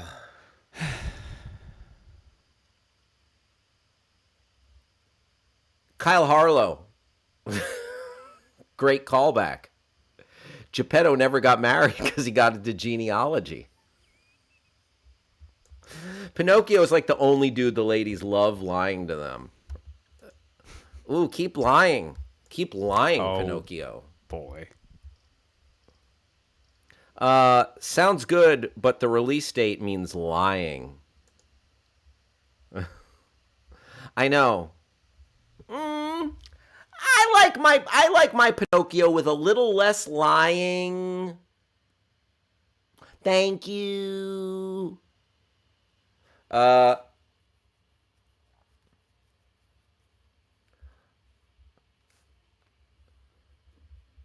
Grasspuddle was hoping for a Brahmastra trailer talkover. Oh, that sounds like it's is that a Tollywood joint? Geppetto never got kids because his wife peed when she was pregnant. Oh, is that trailer out? I've only seen a poster of that in the movie theater, and it looks nuts. Do you want to look for it right now? Let's look. Let's do it. Let's see here. Oh, the Willow reboot, Simon mentions. There it is. Can you believe this Willow reboot? I didn't hear anything about this until I slammed Willow with my goofy second account on Twitter. Talk about something no one was asking for, yeah. I didn't know anything. I don't know what Willow is until this thing. I was like, what are we? Like everybody knew about this. It felt like I had missed a. Not Memo, like, you know what I mean? I was like, oh, what? Everybody knows about this? It's from the early 80s. Yeah, it's sort of beloved, but but it wasn't a mega hit. It's become a cult classic. All right, is this Brahmastra? Yeah, this is a trailer. It's a teaser of a trailer. If the trailer comes out June 15th, but it's a 30-second teaser of a trailer. Gotcha. Yeah. Let's take a peek. Should we All take right. a peek? Stick around. You can talk. Why don't you talk over this, Travis? Well, let's see. Get ready. Skies to experience. Wow, Burning Forest, Oh, the no. epic. Oh, this guy looks great. So does she. What's this guy doing? You got the American? Sick. Red Fire, Scarlet Witch. What is this? Doctor Strange, but Oh my better? gosh. Let's find out. He's throwing fireballs. We got Green Arrow in this. Is that a demon? That lady's about to explode. So's that rock thing. What is happening? Sick. Yeah. Rob Schaefer says, Willow is one of my all-time faves. I saw it at least 10 times in theaters. I bet Ron Howard is still mad that Peter Jackson stole his movie and turned it into Lord of the Rings. Ha ha. Kyle Harlow says, I thought the Eternals already came out. Bam. All right. You know what? We're having too much fun. We're doing whatever we feel like. And now it's time for our Twitter deep dive. And it's none other than America's dad, the star of Pinocchio, Tom Hanks, everyone.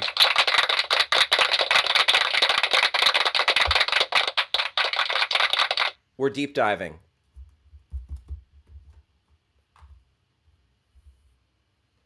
Let's see Tom Hanks's Twitter. No banner. We should help him out with that. You should send him a message, Travis. I'm that actor in some of the movies you liked and some you didn't. Sometimes I'm in pretty good shape. Other times I'm not. Hey, you got to live, you know? There you go. Tom Hanks. Fun sense of humor there. 16.2 million followers. Oh, whoa, look at that. He's followed by Hydrox Cookies, Travis Reeves, and Hal Rudnick. How do you like that? Tom Hanks. To all the grads of 2020, you chosen ones, print this up on a sheepskin. Hanks. Oh, there you go. For the pandemic, for graduating through the pandemic, for getting through the year 2020. Very nice. Signed by Albert Einstein and Tom Hanks.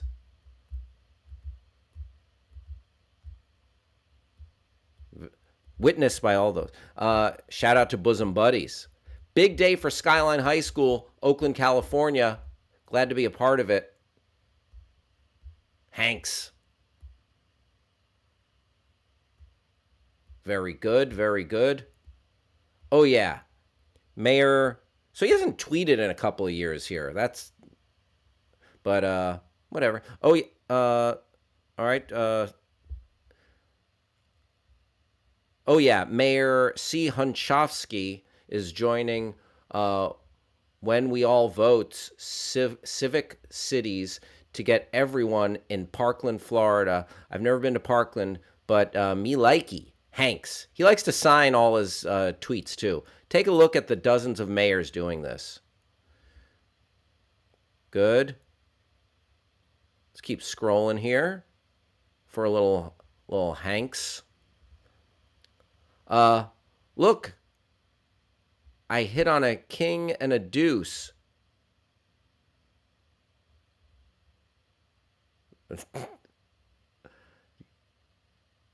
There we go. Tom Hanks found just a playing card on the ground.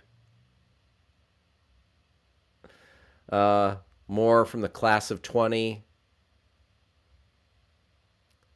Where's my country song? Right here. Rita Wilson. Oh, supporting his wife, who's a musician.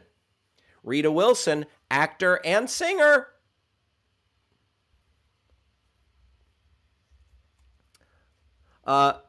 Andy McLean asking, what's y'all's favorite and least favorite Hanks films? I love Catch Me If You Can and Apollo 13. I fell asleep during Bridge of Spies and Cloud Atlas was a mess. Oh, here's last week's bag of plasma.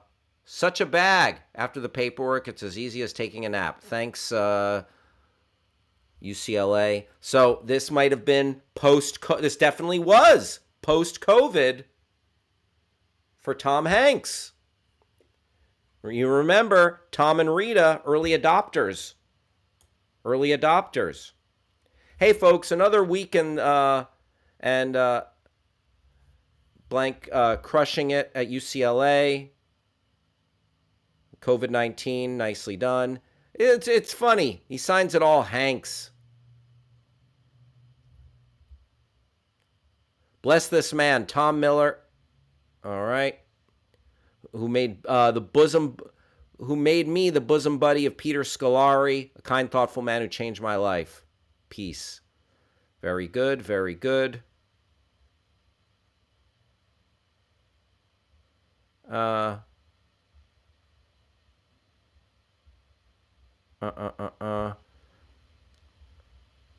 Groovy couch party today. Like, oh, what's the word? Democracy. All right, so, I think we've seen enough of Tom Hanks' Twitter. Not that great. He was active pre-COVID. He's inactive now. Some of his tweets were just like a little hard to read. I gotta say, great actor. Seems like a hell of a guy.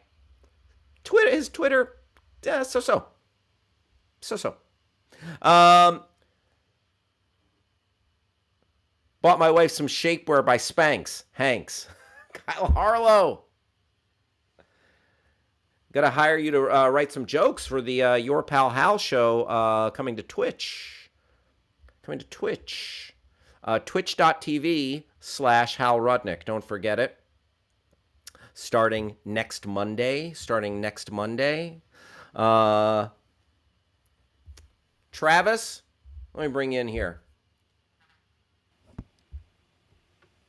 You have a favorite Tom Hanks film, Travis? Castaway. Not Nice. because of it either. Oh. Yeah. A friend of mine in 2019, pre-pandemic, which I feel like is important to point out, wrote and shot a one-man musical adaptation of Castaway based off what he remembered from seeing it like a decade ago. Wow. Yeah. It's really good. The one-man adaptation, you're saying? Yes. I mean, Castaway's good, but Castaway the musical, Yeah. really good. Nice. Yeah. That's awesome, dude. Yeah. Yes, Hank's kid is Kirk Cameron. All right, let's bring in your friend and mine, Mario Smith. Coming up on the drive with Mario Smith. Mario! Anything new happened in the past 48, 72 hours? Where do we begin? Well, you know, this Wait a minute, stop. Whenever you begin a sentence with "where do we begin," I don't want to know. I'll just take your word for it. Where the hell are you, Travis? You're at home? I'm at my aunt's house. I'm in my cousin's old room. Oh, Yeah. that's awesome. Look at you. Yeah, it's nice. So you're going on Twitch, huh? Yeah. So you know, the news is out. This great experiment here at Backchannel it is coming to an end as far as all of the on-air personalities here. But what a fun time it's been, and yeah, we're gonna pick up the slack coming up on Twitch starting on Monday, June 6th. Same find bat you, brother. time, different bat channel. Thank you, I'll find Mario. you. Most definitely, I'll find you. And I would love to, reconnect with you. Oh, for sure. Absolutely. Look, man, this was. I'm gonna save a lot of what I want to say until I am pretty sure that I won't get fired for it. But it's nothing horrible. But yeah, this was not a bad time. It was just not a long enough time. But this was fun. That's I got it. to meet you. I got to meet Travis. I got to meet some really cool people. I got to meet Gliss. You know what I'm saying? I'm good.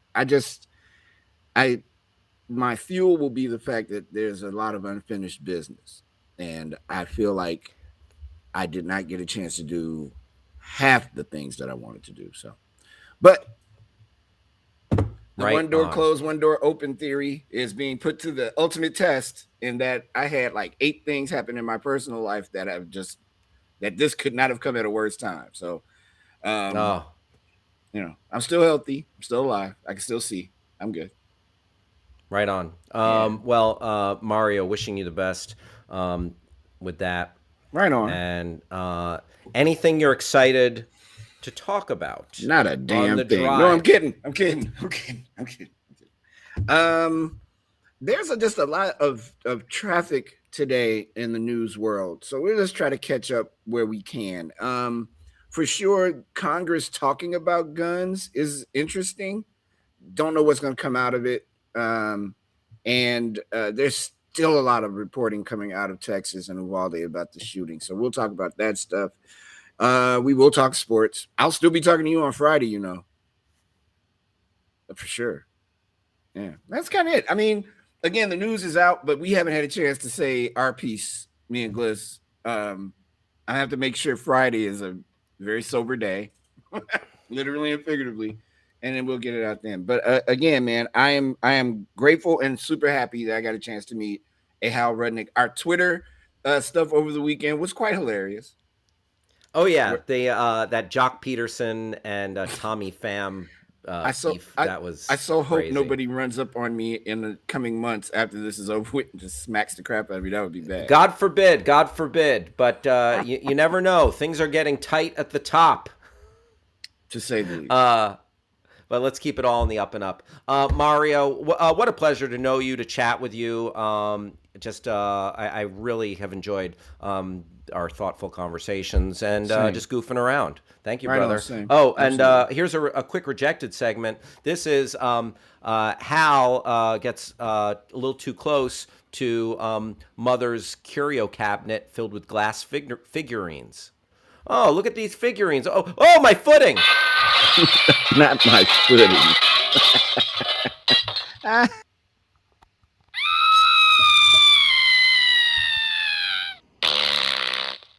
All right, folks, I'll see you tomorrow at 11 a.m. on the West Coast, 1 p.m. on the East Coast. Mario Smith is going to take you on a little drive right now. Enjoy, my friend Mario Smith. See you, Mario. Bye-bye, everybody. on, Thank Hal. you, Travis. Thank you, Hal. Thank you, Travis. Take care of yourself, brother. We'll be in touch. Don't worry. It's not goodbye. Peace, It's just peace, and love. goodbye for now. So yeah, this is it. Oh no, not yet. Still 2 shows left. But this is it. I mean, this is the drive here on backchannel.tv. Got a lot to discuss today. Oh boy. I mean, the cat's out the bag, but Gliss and I would like to have a small piece. I don't know if he knew he was going to be saying anything about that today, but we'll save the bulk of our chat about the goodbye for now, for Friday. Still have shows to do. We intend on doing them. I promise you that. Hey, Gliss, start the show.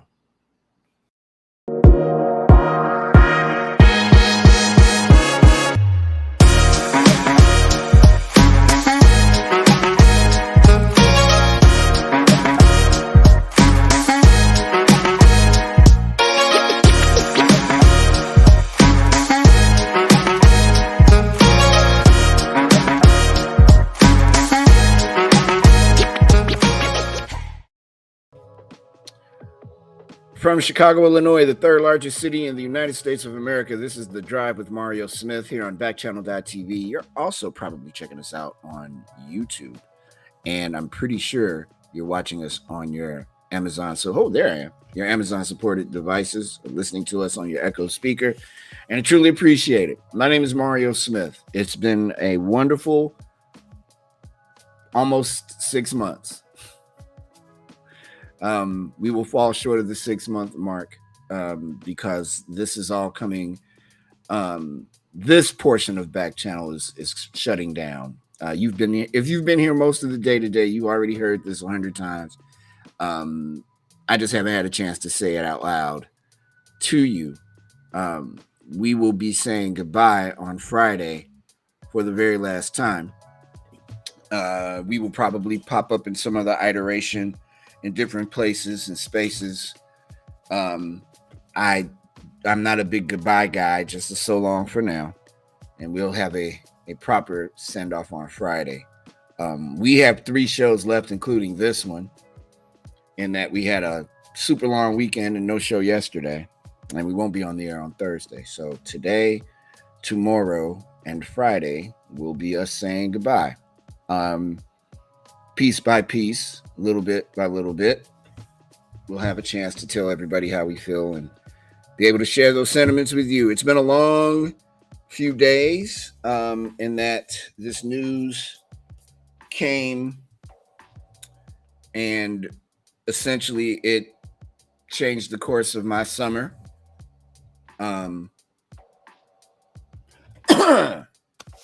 Excuse me, and changed the course, I imagine, of my friend Gliss's summer. With that in mind, let me bring in my friend, Mr. Jonathan Glissmeyer, who is in Portland. What's up, Mario? Hey, buddy. Hey, what's new? Oh, nothing really. I know, right? We are going to continue to do what we do. I am sure we're going to probably space a lot of that out with us just talking to each other to make sure we don't each go crazy, either separately or together. I can say today that I've checked out most of the shows on Back Channel, and it's you can tell everybody just is a little like, damn. Yeah. It's sad, isn't the word? Just like, wow. And like I just told Hal, it feels like unfinished business, and I like being able to complete a task, and this will be me not being able to complete this task, and for a lot of reasons, personal, I kind of wish this was still going. Yeah. And professionally, I wish it was still going because it's an opportunity for me to have my voice out there, and for the people who watch us, like Stacy and Marquise and Damien and all the people who cursed me out, and all those folks have a chance to have a platform too. So what's going to happen on Back Channel before I turn it over to Gliss for a minute? As Stacy has so wonderfully pointed out, all of this is gone. There will be a different format, probably more game show oriented, more games, things like that. Word of the Week quiz survived the change. I'm pretty sure of that. That's a cool show. And there still will be backchannel.tv. Just we, the human beings, won't be on it. And Stacy, please stop reminding me that, because I know they're gonna trust me. I know. But what we're going to do in between now and Friday is continue to do what we've been doing, which is provide you with the best show we can. What say you, Gliss? Yeah, I mean, I think, we've talked privately to, great lengths. And I think, like you said, I think probably everybody, what is it, 16 to 20 people that have been working on these shows feel a similar thing. It's, I think, just a sense of disappointment that I know for us, we talk every day after the show. Mm-hmm. And, we had a lot of other things and ideas that, we kind of mapped out and hadn't got a chance to do to the full extent yet, I think. So that's kind of where I think most of my disappointment is. Just the fact that, there's a lot of, it seemed like longer than 6 months in some ways. At the same time, it kind of felt quick because it's coming to an end. Yeah. But yeah, it's just, I think I just kind of reflect most on just all the talented people that work here, that, aren't going to be here anymore. But it's just been cool getting a chance to get to see, the identity of every different show and just kind of see all these talented people at work. And, that obviously, first and foremost for me is, getting to work with you every day. So appreciate that. It's been interesting. Yeah. It's been interesting. I am most pleased that I can give people a little peek into Chicago. That isn't the same damn story every night about somebody getting shot or somebody doing this wrong or our mayor or whatever. It was me telling you about the cool things about this great city. This is a great city. I'm glad I was able to do that. That was, as we have talked about in the past, that was the most important thing to me, to be able to use this platform to showcase the city that I live in, that I was born in, and I live in proudly, despite all the flaws and foibles. I would not want to be. I can't imagine living anywhere else besides here. The biggest hurt is strong. The biggest hurt isn't strong. The biggest disappointment is that I feel like we had so much more to do with this platform. And you never say never to anything, which is probably why I have on clothes and I'm not doing the show like covered in mud or something. Because you never know how things go in the world. I feel like there's a opportunity for all of us that have worked here at Backchannel to be able to move to another situation, whether it be with each other or individually. And we learned a lot from doing this. So I don't want to belabor this point because Friday's going to already be difficult enough. But I am glad that we will at least get a chance to say goodbye. Yeah. And that I appreciate that, because I have been in situations where there was no goodbye. I was going to say, in most situations in this industry, there is no goodbye. So I was at a radio station for 14 years around this same time of day, and I could not say goodbye to the people who listen to that show. And it remains a sore spot with me, but I don't dwell on it. This might even be the first time I'm sure of it, the first time I've said that out loud in a while. I am fortunate enough, though, that somebody heard me and suggested me to this platform. I know I wasn't one of the first on the air, but I was one of the ones that was waiting to get on. And when we got on, we put our feet on the ground and ran. We didn't walk. So I'm happy about that. And we'll go into the favorite episodes and stuff. And if Gliss hasn't barbecued himself into a coma over the weekend, I'm sure there is me messing up words somewhere on a tape being ready to get played. I'm sure of it. So Haley and Allison and Liv and Jam and Renee and Anthony and Hal and Kate and Will and producer Travis and Sarah and all the producers and everybody at Backchannel behind the scenes. It's like 650 people that work at Backchannel. Everybody but Rob and Riyadh, thank you. We'll say that final goodbye on Friday, but I wanted to say thank you because you took an opportunity to take a chance on me, and I at the same time was taking a chance on you guys, and we did the best we damn could. And there's that.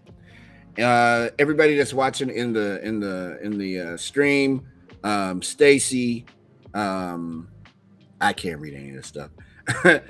Thank you, Marquise. Thank you, Damien. Thank you, everybody. Thank you. Baron Davis Goat said, "Sad to see you'll be leaving Backchannel, Mario, but I've enjoyed listening." Thank you. I appreciate that. I've enjoyed doing it. I really have.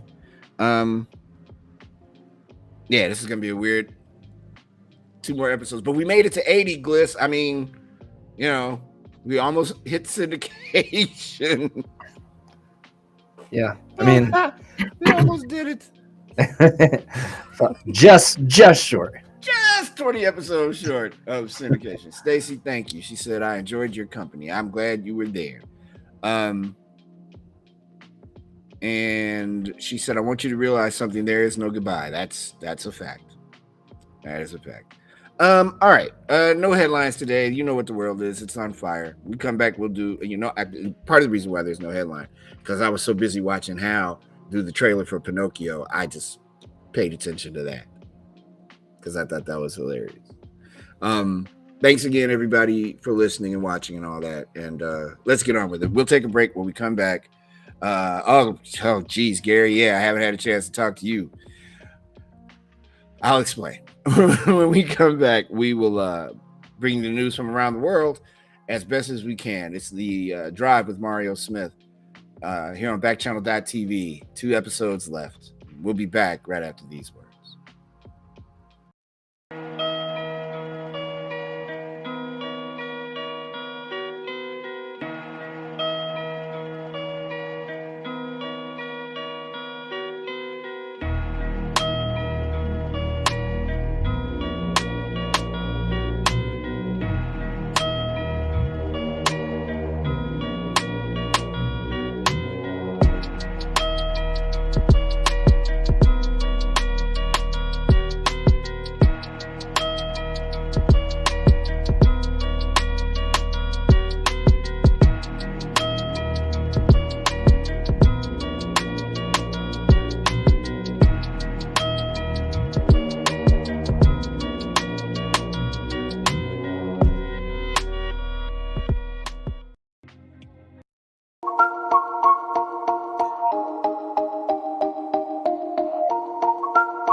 I don't normally laugh at any of the production you do, but the fact that you had fire,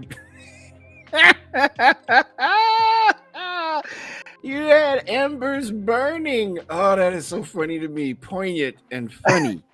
Oh, man.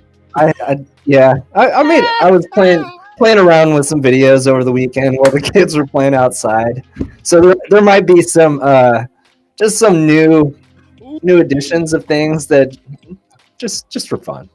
That was hilarious. Thank you. I don't know why I found that so funny. It was just burning. I'm like, oh my God, that's so final. So Gary, here's the deal, real quick. Backchannel.tv, for everybody, Backchannel.tv is going in a different direction with their content. Me, and Gliss, and everybody that works at Backchannel has been asked to do one last week of shows, which is this week, and then beginning on Monday of next week, which will be the 5th, the 6th, I think, there will be new content here on the channel. I am not sure what I'm going to do during this time period.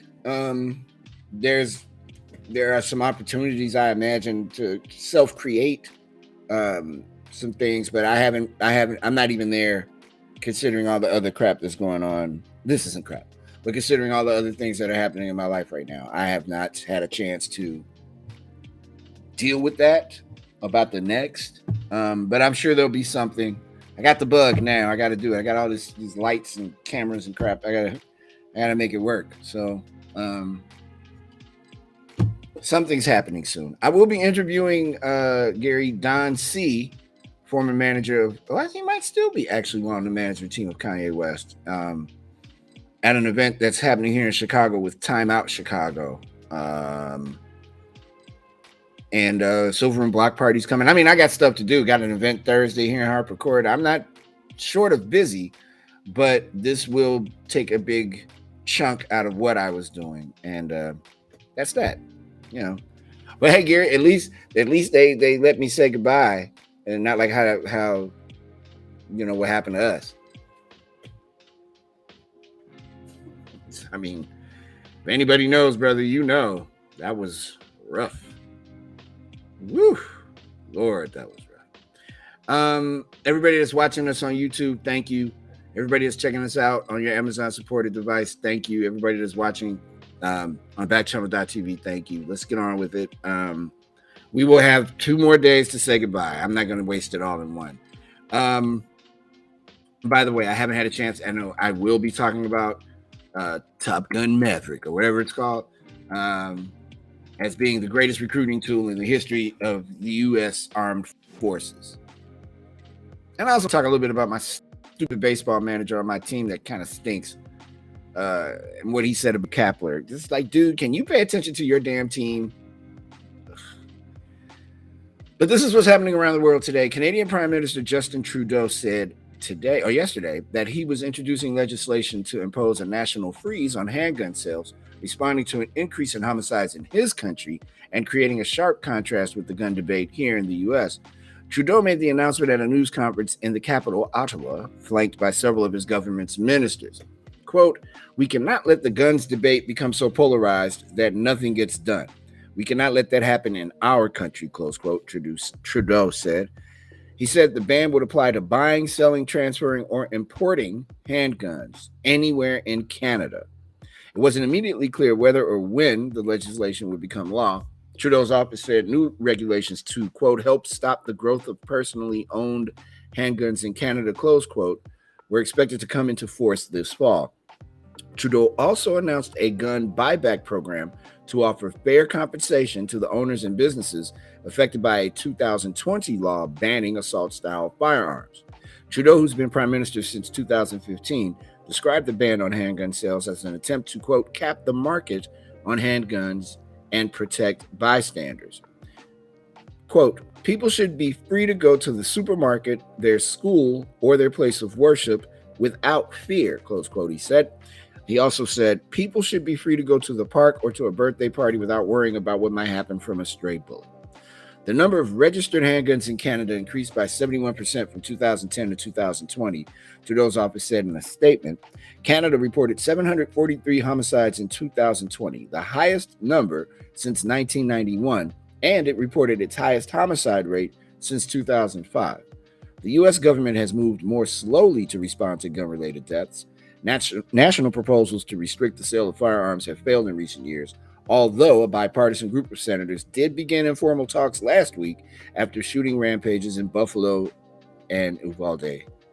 President Joe Biden said Monday that he hoped to agree with lawmakers on a rational response. Canada's gun ownership rate ranks 7th in the world, with 34.7 civilian firearms per 100 people, according to the Small Arms Survey, an academic research group in Geneva, Switzerland. Canada has no equivalent to the Second Amendment of the U.S., to the U.S. Constitution, which the Supreme Court has held guarantees Americans' right to own firearms. That is a courageous step from a country that no one associates with firearms death. It is stunning that they have any kind of gun homicides or anything like that at all, to be honest. But the fact that they did not have the same lag in finding a solution to this problem or trying to create solutions to a gun problem, and the U.S. has for centuries rejected the idea of gun control of any sort. That is a telling narrative in this continued fight to, at the very least, ban assault weapons, or even at the very, very least, to have a universal background check. Can't even agree on a universal background check. So there's those things in effect when you talk about Canada and how they do what they do. And one of the things that President Biden has said over the past couple of weeks is that I guess everybody who is on that side of the issue has been saying it. Why do you need an assault weapon? Someone posted on Twitter, and if you've heard this before, stop me. You know that there is a need for gun control if the police are scared of the citizens who have weapons. Wish I'd have said that.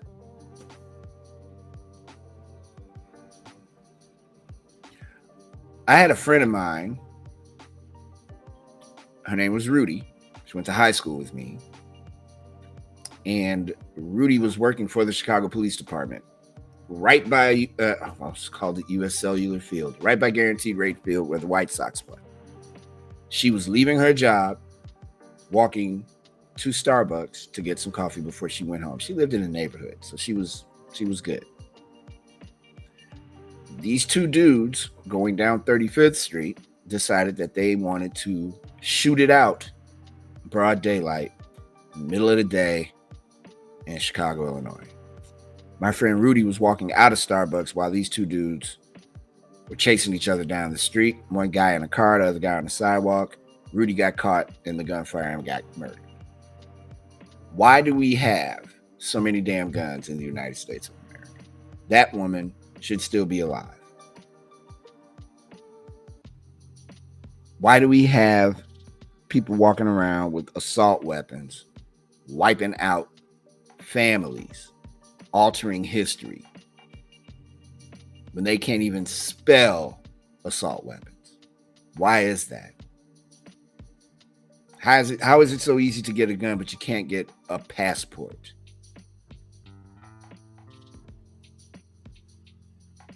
Things to think about.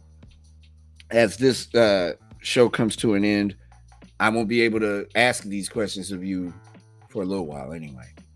But think on that. Why? Why are these things happening? When is it going to end? The NRA just reelected their supreme leader, or whatever the hell he calls himself. How is the NRA still a thing? The Second Amendment is solid. You don't need an assault weapon. You don't really need the Second Amendment. Nobody wants to hear about a constitutional convention. Let's move on. President Joe Biden pressed on potential avenues for gun control in the wake of the devastating school shooting in Uvalde, Texas, pointed to an assault weapons ban yesterday morning. I keep thinking today is Monday. It makes no sense to be able to purchase something that can fire up to 300 rounds, President Biden told reporters outside the White House after traveling from Delaware. The idea of these high-caliber weapons, there's simply no rational basis for it in terms of about self-protection, hunting, and remember the Constitution, the Second Amendment was never absolute. You couldn't buy a cannon when the Second Amendment was passed.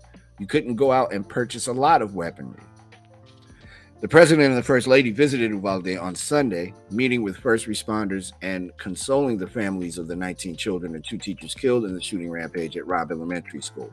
He and Joe Biden visited the school and attended a mass at a local church where demonstrators nearby chanted, "Do something." Biden mouthed back, "We will."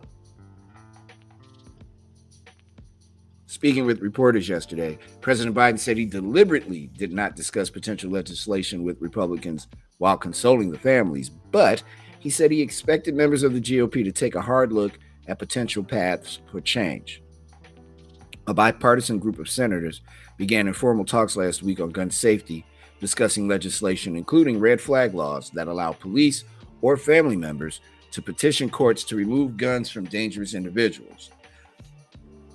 Lawmakers said there is renewed energy around the issue following the deadly massacres in Uvalde and a little over a week earlier at a grocery store in Buffalo, New York. The Republican senator from Texas said there's a sense of, urgency that maybe we didn't feel before. Senator John Cornyn, Republican from Texas, said Thursday. So we're going to try. So I guess Sandy Hook did not tap you on your head. Parkland, Florida didn't do it. Columbine didn't do it. None of those things did it. I mean, I'm glad something did it, but it shouldn't have ever gotten this far.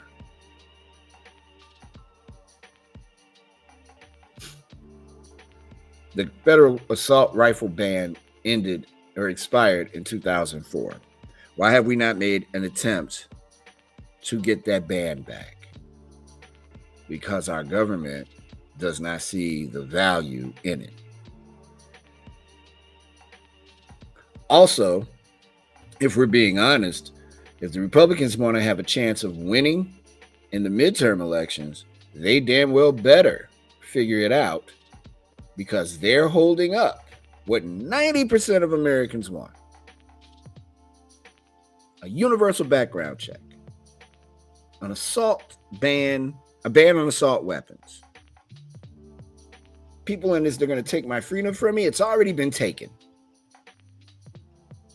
You are no freer today than you were when you bought that assault weapon, by any measure.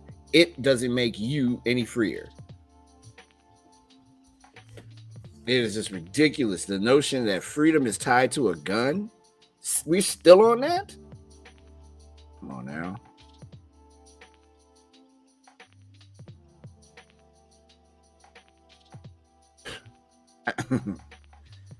This weekend, Memorial Day weekend, is notoriously the most violent weekend in Chicago, Illinois. It was the same around the United States. And I didn't realize that was a national thing. And I know we like to use the term mass shootings now, way more than we ever did. There were a dozen of those over the weekend, over the Memorial Day weekend, spanning from Friday to yesterday. And a dozen of those in the span of 72 hours. There were at least 14 in those in the country from early Saturday to late Monday. A mass shooting is defined as an incident in which 4 or more people are shot or killed, not including the shooter. Over 60 people around the United States were injured by gunfire. There's no reason that this should still be happening. And the fact that it's happening says a lot more about this country and our love affair with guns than it does about anything else.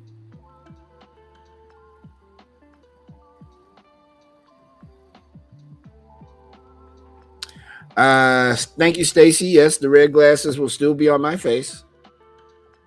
She says the president has to ban all guns. I agree. I agree. I like the fact that he said the Constitution and particularly the Second Amendment isn't absolute. Again, the talk of when you start saying Constitutional Convention, though, people get a little nervous because that means we're actually going to have a talk about a document that was written before anybody you know was born, and it's a completely different time and a completely different galaxy than it was back then. The more information that we have, the better that Constitution could be. And if you say Constitutional Convention, people get a little like, what are you talking about? Actually getting together and rethinking these archaic laws? Yes. I hear you, Gary. Gary says, in relation to what's happening with Backchannel, he says, "Oh, wow, I'm sorry to hear that. I know you have other things in the works, but I'm shocked to hear this. Can you imagine?" The shock was real, bro. But it's good. Was it a quiet weekend in Oregon, Gliss? Everybody kind of kept it together for the most part? Yeah, it was pretty quiet. Mostly because we didn't really do anything.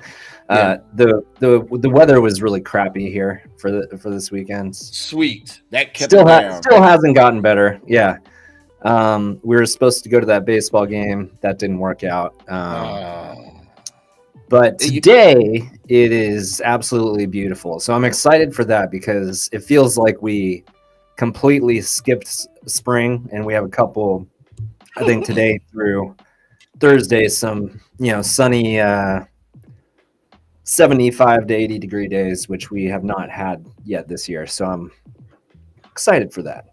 Well, I'm glad that you're excited. Let me tell you what's going on here. So it was 75,000 degrees all weekend. Oh boy.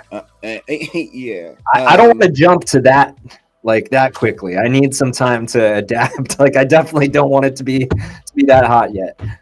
No, honestly, by the lake it was nice. It was like in the upper 80s. Okay. If you weren't by Lake Michigan, you were burning up. It was like in the 90s.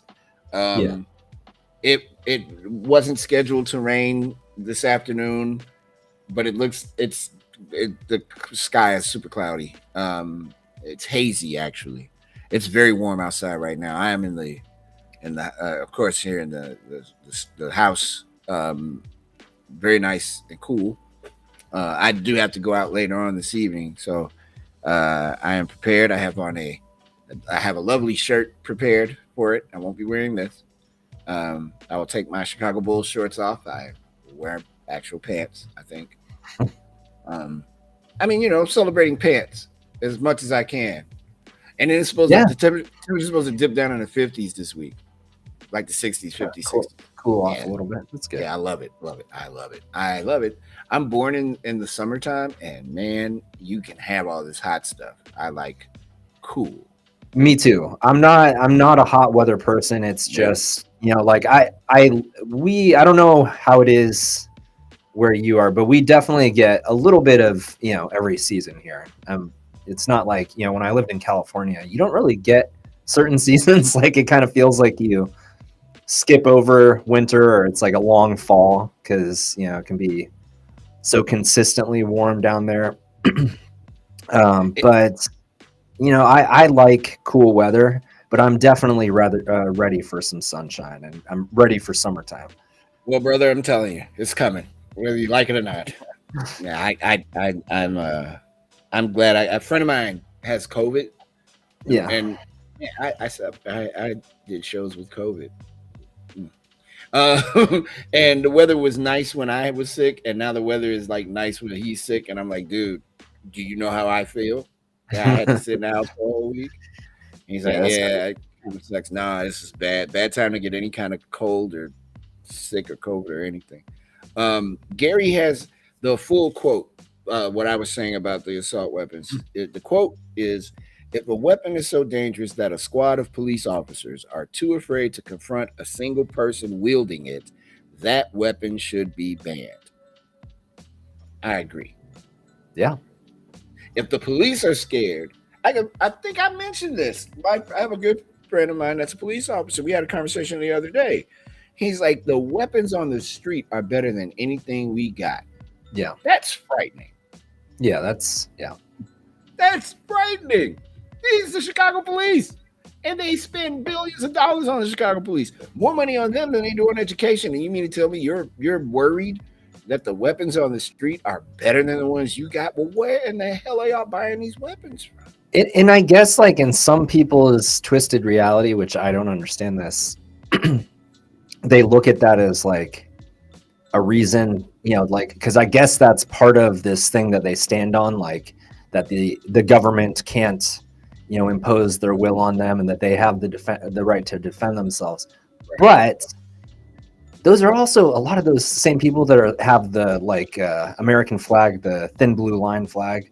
Right. So it's kind of like a contradiction. It's a whole different conversation, obviously. But I don't know, man. Like, there's just, why does anybody need a gun like that? We just not like that. I mean, 300 rounds. Who are you killing? If you live out in the country, like my brother-in-law, the Tottenham fan, they live on 2 acres of farm, and there's kind of a weird property next door, and you never know. You're kind of out in a remote location.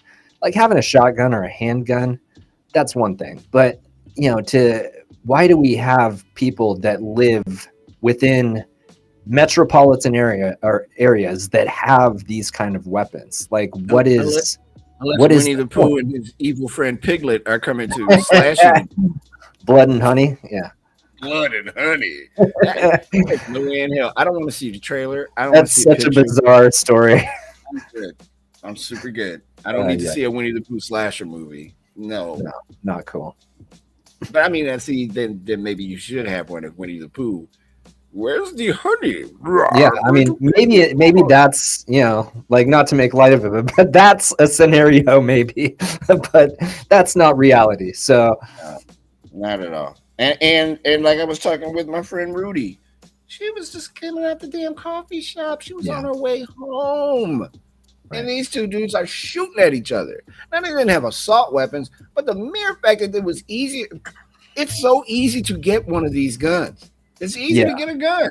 And that's and again, that's the problem. Like, it shouldn't be this simple. Like you said, we put a lot of time and care and take, it very seriously to get a motor vehicle license, to, like, do a lot of other things. So why can't we have some rational things in place to prevent people from just being able to easily access guns? Because, I mean, that's the thing. It's like, this guy went and bought it, like, literally to just do this. I mean, it's like he knew what he was doing. Like, he went and got the most high power weapon he could find and was able to carry this out. And he was able to do it.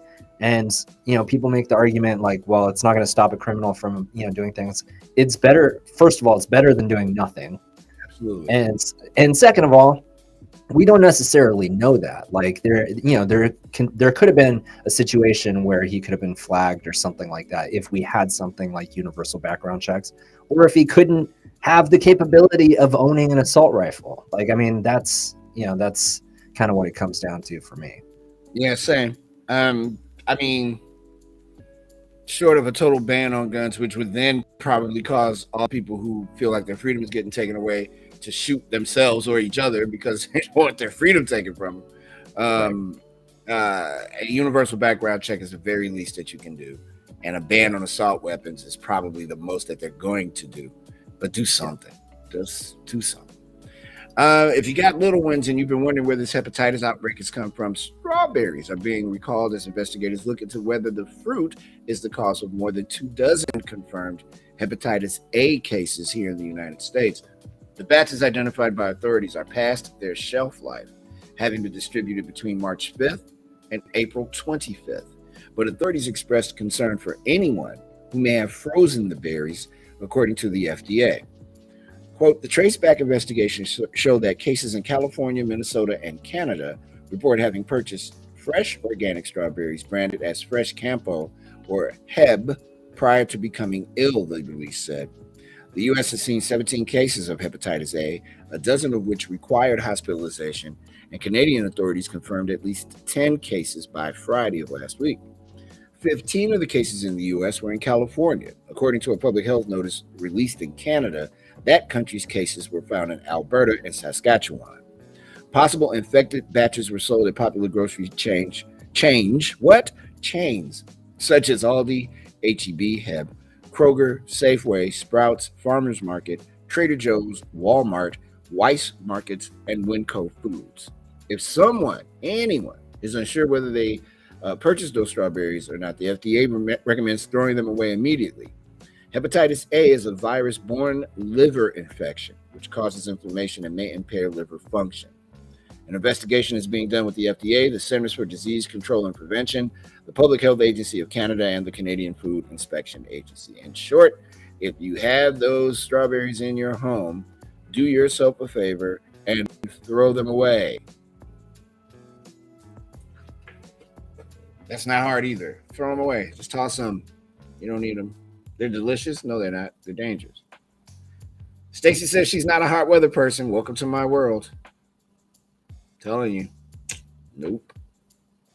And the last one, staying cool is the hot new thing. Finding way as cities are trying to, you know what, why am I trying to guess what it says? In true The Drive tradition, I'm trying to not read something so I can stay on time. It's okay now. As summer kicks off, a small but growing number of cities are getting serious about heat mitigation, but experts say too many leaders are still ignoring the problem. This is from Axios. Scientific studies have documented a dramatic rise in heat-related deaths, and there's broad agreement that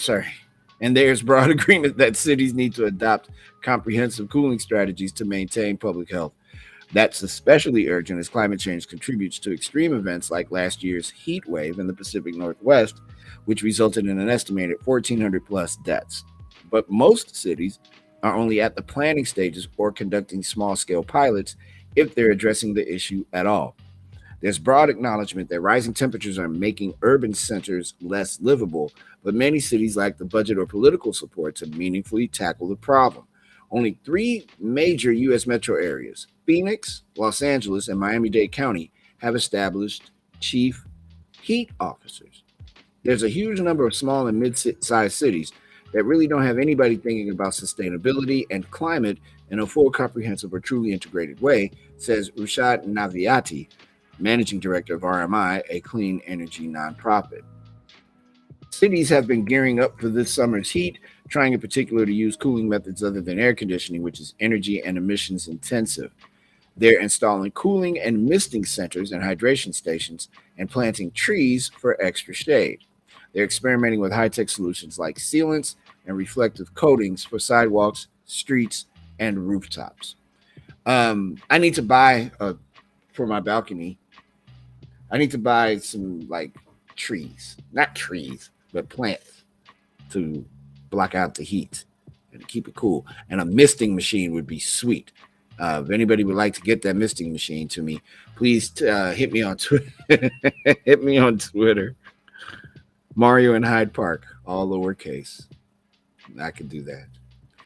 And when we come back, we'll have Skirt's favorite segment, the Community Report. We will continue to listen to what you guys are saying in the chat. Thank you so much, everybody, for checking us out. It's episode 80. We almost made it to syndication of The Drive with Mario Smith. We'll be back right after these words.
what's up, Wyatt? Thank you for joining us. Really appreciate it. It's your first time. Get in while you can, brother. And Damien in Maryland, thank you so much for being here. And Stacy and Grass Puddle and everybody that's watching, Gary T, everybody. Thank you. It's time for the community report. You know, here on the show, as we celebrate a wonderful 50 years of being on the air.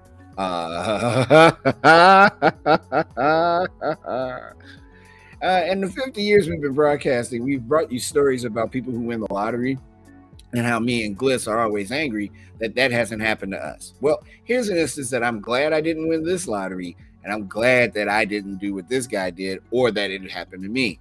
This is from Bolivia, North Carolina. A North Carolina man who won a $10 million lottery prize in 2017 has been sentenced to life in prison without the possibility of parole in the 2020 fatal shooting of his girlfriend. The News and Observer reports that Michael Todd Hill, 54, of Leland, North Carolina, was convicted on first-degree murder and sentenced Friday in the killing of 23-year-old Kiana Graham of Navassa. Graham was reported missing on July 20th, 2020. She was later found dead in a hotel with a gunshot wound to the back of the head. In a news release from the 15th Prosecutorial District of North Carolina, prosecutors said surveillance footage from the hotel showed Hill was the only person in the room with Graham. They later said Hill confessed to shooting Graham after she had been texting with other men while at the hotel. Hill won $10 million from a scratch-off ticket in August of 2017, NBC affiliate WECT of Wilmington reported. I'm looking at his face. Don't even show his face, man. Just such a dummy. You won $10 million? And you had a 23-year-old girlfriend? And you were 54 years old. Stupid? Kind of stupid and really stupid. Stupid. That's dumb. A waste of $10 million. I'm struggling. This dude wins $10 million. And what does he do? Shoots a woman in the back of the head. You idiot. What a dummy. In Paris, I get protest and all. Not so sure I understand why you would do this, considering that the thing was behind a glass. A man, an activist, targeted Leonardo da Vinci's Mona Lisa on Monday, throwing cake at the portrait inside the Louvre in Paris. Sergio Migliaccio, a witness to the incident. Why did I feel compelled to sing his name? That is so racist. I'm sorry. Is that not racist? Very stereotypical. Well, people walk up to me and go, Mario, all the time. And I'm like, dude, why are you singing? I liked it. Every time, I'm not lying. I can go out somewhere and somebody goes, hey, Mario. I'm like, why? What? What is it? You can't just say my name. You got to sing it? But his name is so sing-songy. That's what I took away from it. I just thought you were enjoying his name. Sergio Migliaccio, a witness to the incident, said the man was in a wheelchair. Oh, Jesus, I didn't know he was in a wheelchair, wearing a long wig amid the crowd of people there to see the famed painting. All of a sudden, the guy jumped from the wheelchair and with a red rose between his lips, he climbed the fences and attacked the Mona Lisa with the cake, Migliaccio said.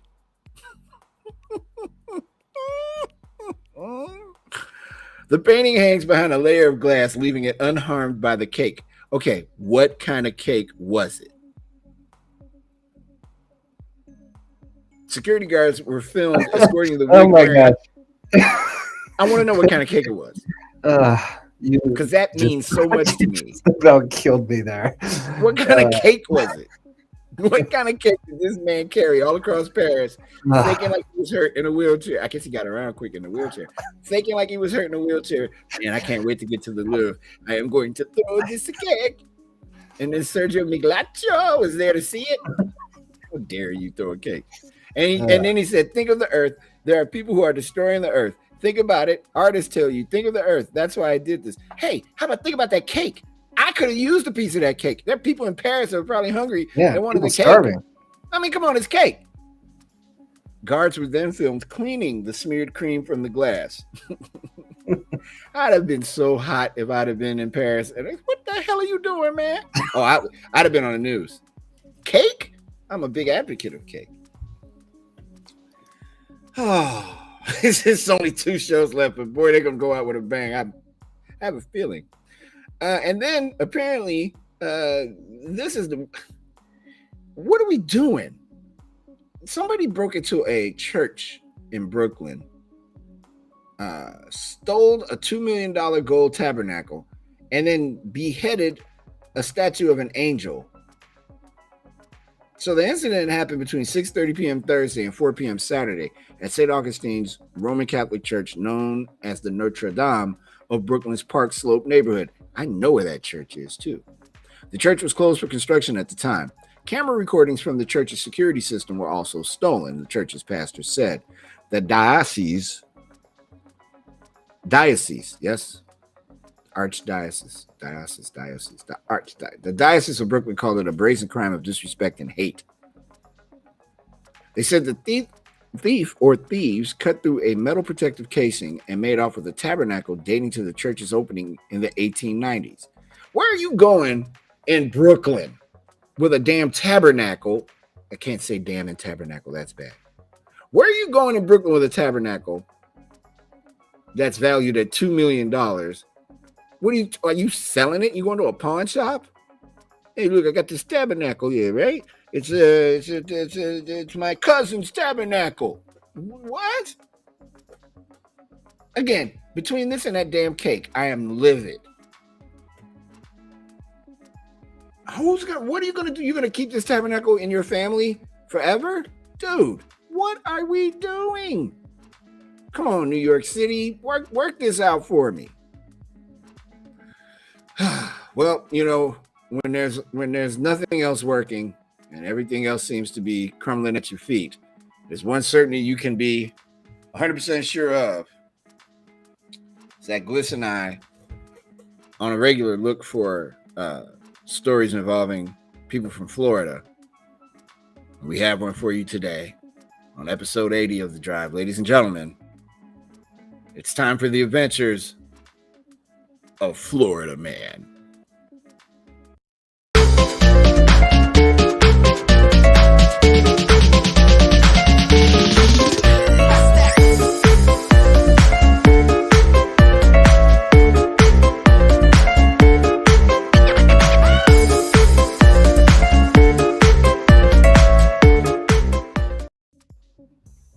What was that before the panda? I don't know. It's like I don't know, some kind of alien or something like that. I don't know what it is. That's kind of scary. You know, the plan was for that introduction to be like 10 minutes long and the story only be like a paragraph long. Yeah, I had to start growing it, and I figured since there's only a couple more shows left, I probably should just throw some stuff in there. That was wild. What the is that? Oh, man. All right.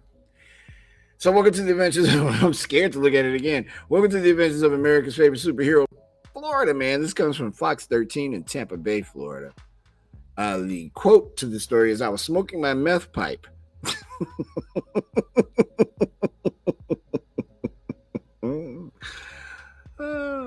Florida man totals tractor trailer during delivery to Publix shopping center.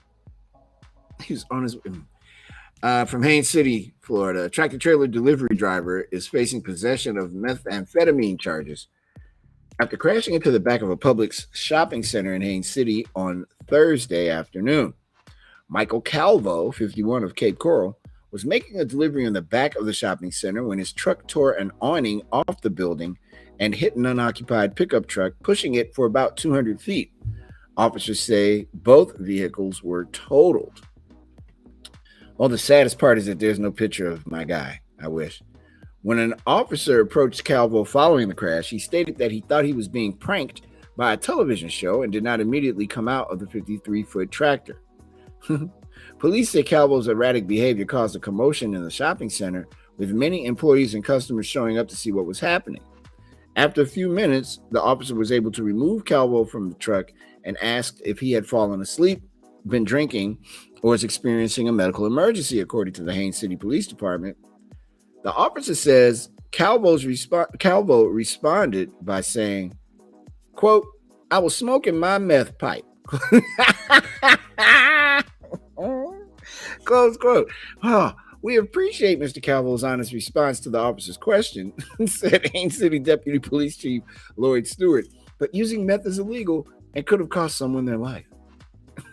Calvo was arrested and charged with possession of methamphetamine, disorderly conduct, resisting arrest without violence, and possession of narcotics paraphernalia, and for being plain stupid. And ladies and gentlemen, that is another adventure of America's favorite superhero, Florida Man.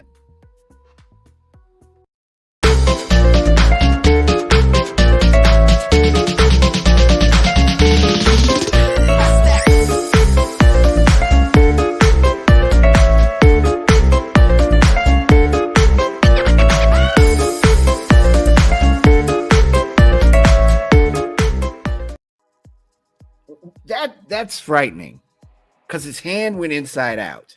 Well, you want to see something even better. Well, So while you were doing that story, I just I had my YouTube page open, and currently, if you go to YouTube, I'm a Backchannel subscriber, of course. yeah. Let me show you what the thumbnail of the live broadcast is right now.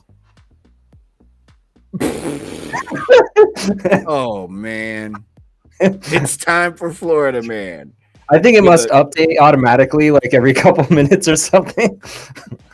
But I just happened to go over it and it was on my YouTube tab, and that was like literally Holy the thumbnail moly. showing to go Man, back to the live. That's about right. That sums up the show. Look at that. Look at us. Look at what we've done.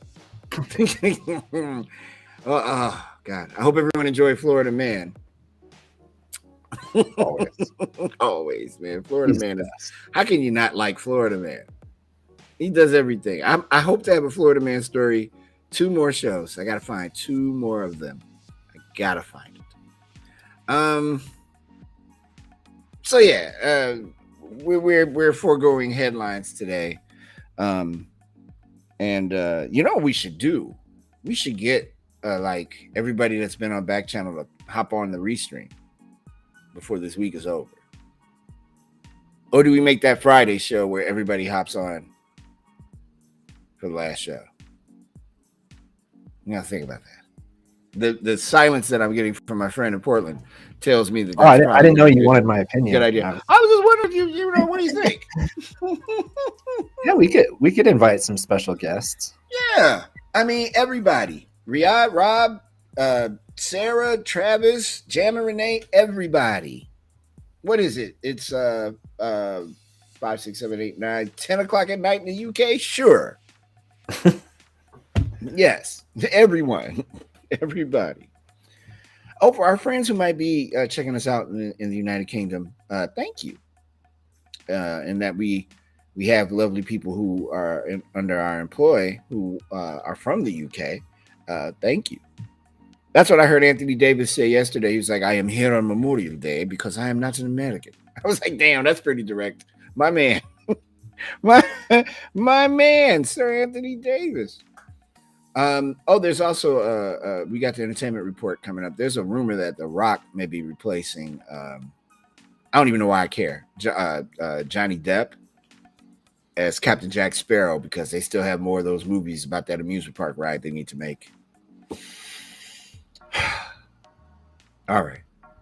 This is The Drive with Mario Smith, live from Chicago, Illinois. When we come back, we'll have a chance to talk with the folks who weren't here in the first hour. We'll go over some information for you that you need to know moving forward with Backchannel and with us. And let's make it happen. Gliss, we're going to take a break, and we'll be back with more of The Drive in just a moment. You're watching The Drive on Backchannel.tv, YouTube, and on your Amazon-supported devices. And we will be back with hour number 2 right after these words.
See all those television cameras and TVs and stuff at back channel. That's us working hard to bring you this quality entertainment and these great stories. Welcome to hour 2 of The Drive with Mario Smith. I'm Mario Smith. You're watching us on Backchannel.tv. We appreciate all of you guys being here. I am sure I'm not informing you of new news, but I do think it bears repeating, and doing it now is as good a time as any to do it. Backchannel.tv will be adopting a new format beginning on Monday, and we will no longer be a part of the plans for Backchannel. Not just this show, all the shows. But I'm guessing word of the week quiz, a word of the day quiz, will survive. It has been an interesting run. It's been very fun. We almost made it to a full 6 months. We're just 4 days short of being a 6-month show. And we got 80. We will have had 82 episodes in when we finish on Friday. We won't be here on Thursday. But we're going to continue to do what we do. We truly enjoy doing this. This isn't like it's not laborious. Are we sad, disappointed? Very much so. I am. But at the same time, I am confident that what everybody here has done will transfer over to something else bigger and better. And we wish everybody here Back Channel luck. Good luck with the new thing you're doing. Joining me from Beaverton, Oregon, is a gentleman who needs no introduction, but I'm going to give him one anyway. He's the producer of this show. His name is Jay Bliss. Hello, sir. Hello. Hi. Hey. How you doing? Hey, how's it going? Hey, man. Great. Just sitting here watching aliens and stuff on my Florida man thing. Scaring myself to death. Yeah, so as we mentioned in the first hour, for the folks who may have just popped on, like Soar Tiger and Wyatt, Gary T and Grass Puddle are here watching us on YouTube, and Gliss is also one of the YouTube watchers who is finding a way to scare the hell out of me with that alien. We will be moving on from this show, from this network. I heard Hal say he's going to go on Twitch. Mm-hmm. You never know. I heard that as well. Yeah, could be a thing. Could be the Hal Rudnick Network. I do love Hal's show. Man, me too. That's why I will be watching it on Twitch. So I'll check. Yes, I will, most definitely. And you know, you and I should probably chit chat because yeah. There's always other things to look at down the line. So for sure. I my mind in my Rolodex of BS that's going on. I did think about those things over the weekend. Definitely. So, well, yeah. But yeah, this has been a good time. It just wasn't a long time, and I am most disappointed about that. But again, this is only for the folks who did not know. I am not trying to repeat what we said in the first hour. I just want to let everybody know, though, that when you turn us on in these next coming days, there'll be a little bit more of a finality to it. So just brace yourself for that, as I have and as Bliss has. And judging by the text I've gotten from his family, they have. That's awesome. Oh yeah, man. Ain't that great?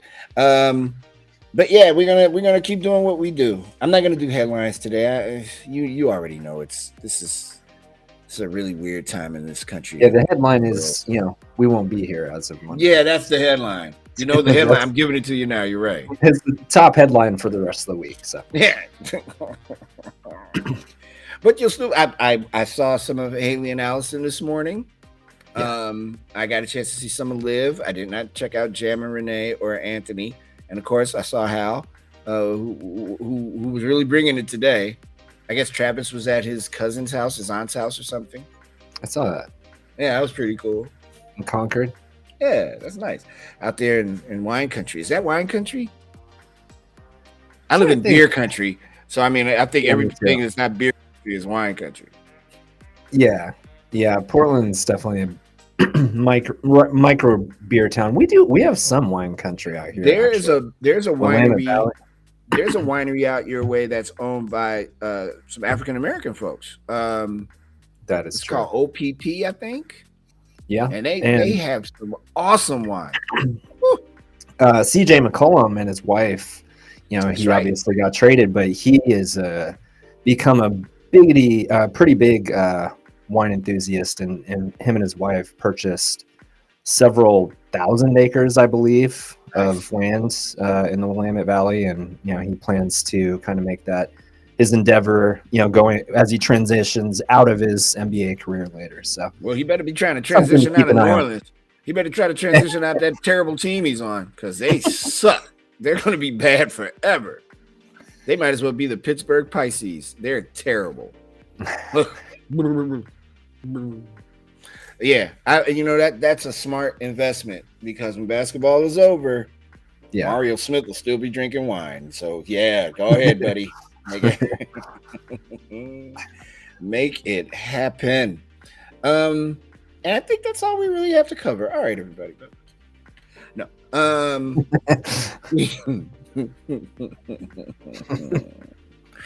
See, if this was me, what year is this? If this was me in the 90s, the goodbye would have been much more we messed up. wouldn't be sitting here We anymore. wouldn't be. The show would have.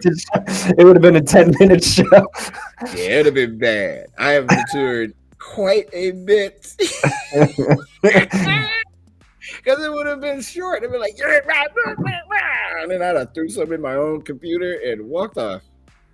It's you know, it's good. It's good to learn from previous life things, I guess. Yeah. I think getting axed a few years ago and not being able to say goodbye, as we talked about in the first hour of the show, it's really important to. I'm going to have the responsibility on Friday, I hope, of saying goodbye for the last time, right? With this format, right? Yeah. I mean, I don't know. I mean, we might get a call back in 3 months where they're like, you know what, screw it, we're gonna try it again. I might be down. I might not be down. But I know on Friday, the goodbye I say, it's not gonna be we'll join you on Monday. It's gonna be peace, and that peace will be peace. It's like I feel that's a nice responsibility to have, I think. And I thought about this today, Gliss. That's going to be on YouTube. It's going to be recorded. It's going to be available forever. Yeah. So I don't want to be like, you know, middle fingering and throwing stuff and screaming and yelling and ripping off my shirt like Hulk Hogan. I just want to be nice and be responsible and say responsible. I just thought about that. You one wants to see what's happening under this shirt. No one wants to see. But you know, you said thank you earlier, and you know, I think that we have to be appreciative of the fact that we had this platform. Do we have our own personal feelings about it? Yes, I'm sure every single person on this network feels a certain type of way on a personal level about you know, what they felt could have been, or whatever the case may be. But yeah, having an opportunity to say goodbye, like I said, you don't get that very much in this industry, and it's there is something kind of comforting in that, I think, being able to kind of do it on, you know, be able to do it on your own terms. Yeah, and I mean, I have always feel that responsibility when we sign off at the end of our show. That's a big deal for me, you know, and I think that's the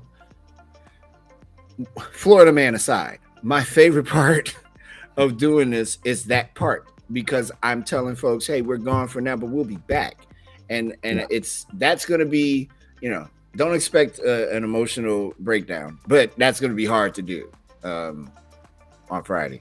Or if we decide to just drink champagne on the air, then it won't be that hard to do. We'll start saying goodbye at 30 minutes after the hour in the second hour, because it's going to take us 30 minutes if you're drinking champagne. And I don't think there'll be champagne. But it again, we realize, like, I'm thinking about folks like Stacy, you know? Yeah, for sure. That we're here for the most part from the very beginning. And how they'll be watching something else. I mean, you know. Yeah, and people, like, you know, just for our show, like, that added to the experience for us. Sure. Obviously we take the time to put together a show every day, but it's one of the fun parts of doing something like this is that you never really know what any given day is going to be like. And so to have, For example, I didn't expect an alien today at all. that was my fault. But, No. Please, I'd rather not know than just. Yeah. But yeah, like people like Stacy or Marquise in Washington, who drops in every now and then. He's not here every day, but he drops in now and then. Yeah. Mark, what was it? Mark in Georgia that was telling us about his dating life for a while, and all those things. They they add to the experience for me personally because we put a show together every day. But that interaction and all that. Was something that was really fun. That was, not some that was organic. That came, within a single show every day. So that was a cool experience for sure. To be certain, and we're glad we were able to do it. I know I am. Love up always. We'll take a break. When we come back, we'll have the entertainment report. Maverick is just flying all over people. Better than Doctor Strange is out and about, and I had an intro for it and I just screwed it up. When we come back, we'll have the entertainment report. It's The Drive with Mario Smith here on Backchannel.tv. We'll be back right after these words.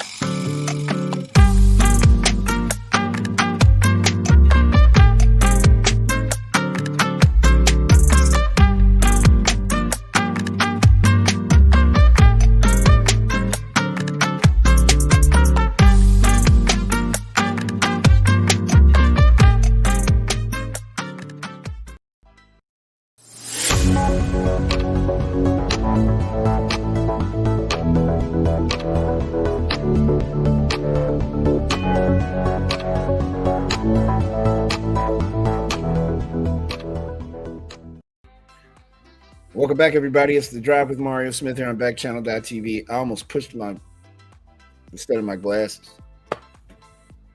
Just getting ready for the big wind up. Being silly as I can be.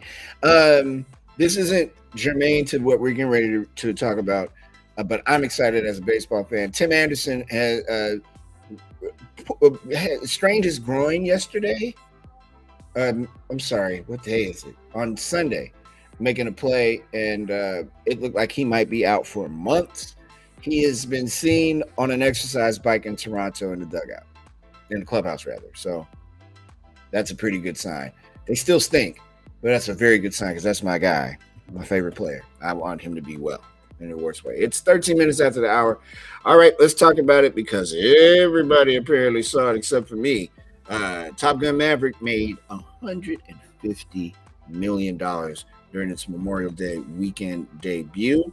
A commanding haul that gives Tom Cruise his best ever debut at the box office. Can you believe that? Maverick had pulled in $124 million by Sunday morning, according to estimates from Paramount Pictures. The film was originally scheduled to debut in 2019, but the rollout was postponed so filmmakers could spend more time shooting complex action sequences. Then it got pushed to 2020 and then delayed again and again as COVID spread throughout the United States. Chris Aronson, the president of domestic distribution at Paramount, said, "We planted our flag on Memorial Day for this movie, and I think the results have borne that decision out to be a good one. The success of the film represents an important moment for theaters rattled by the financial toll of the pandemic." Ooh, this is a real one. Hold on. We've said his name before because he works for ComScore. Paul DeGarbedian.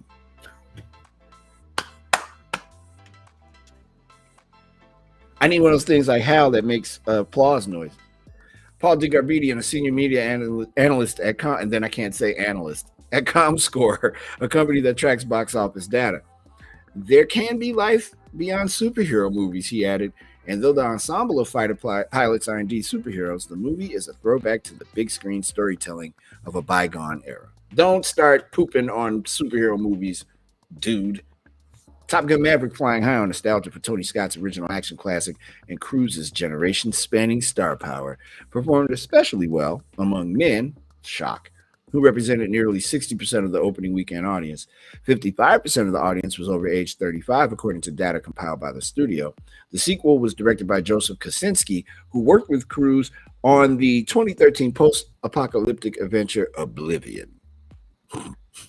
Maverick hands Cruise the mightiest opening gross of his 4-decade screen career, topping the $64.8 million debut for Steven Spielberg's science fiction spectacle War of the Worlds in 2005. Paramount has been on a hot streak this year, helping to invigorate pandemic-battered multiplexes with titles such as Scream, Jackass Forever, The Lost City, and Sonic the Hedgehog 2. See, if my next iteration, Bliss, I'll just do voiceovers and say movie title names. Maybe, it could be a job there somewhere. I guess. Do that. Winnie the Pooh about to slice you up too. Winnie and Piglet don't get an angry. That'll be me. Yeah, that's anything can happen. Look, hey man, we're talented men. Lightyear. I want to see that one too. I'm kind of interested in seeing the prequel, which is ridiculous. The introduction to a big-headed character, Lightyear. Sad news in the music world. Rapper and hip-hop executive Master P said his daughter Tiana passed away suddenly at the age of 29. Titiana Miller died at 29. The music mogul, whose real name is Percy Miller, wrote in an Instagram post on Monday that his family is dealing with an overwhelming grief over the loss. Quote, "We respectfully request some privacy so that our family can grieve," he wrote. "We appreciate all the prayers, love, and support. Mental illness and substance abuse is a real issue that we can't be afraid to talk about. With God, we will get through this. #myangel." He later shared a photo of him with his daughter on Instagram. "Life is too short," he wrote. "Give your loved ones their flowers while they're alive. #TYTY. Love you, miss you. God got us. Family over everything." Master P's son Romeo Miller, 32, who is one of the rapper's 9 children and an actor and rapper who goes by the stage name Romeo, also shared his grief over his sister's death. Quote, "We appreciate all the prayers, love, and support, and although this is sad times, I'm forever grateful for the memories I did have with my amazing sister," he wrote on Instagram. "Love on your loved ones. Life is short. The silver lining, I know she is in a better place and finally at peace and free." No official cause of death was shared. Tatiana Miller was one of 7 children Master P, 52, shares with ex-wife Sonia Miller. Tatiana Miller appeared with Romeo on the reality series Growing Up Hip Hop on WeTV in 2016 about being raised as the child of a rap star. She was featured in an episode where Romeo and Master P are urging her to go to rehab for addiction issues. Quote, "I think we should get some professional help just to make sure you stay on track," he tells her during the episode after she says she feels she does not need to get treatment. Tatiana Miller also appeared in the 2017 film A Mother's Choice. That's crazy. Sorry to hear that. That is horrible, horrible news. Apparently, everybody saw 2 things in the past few days.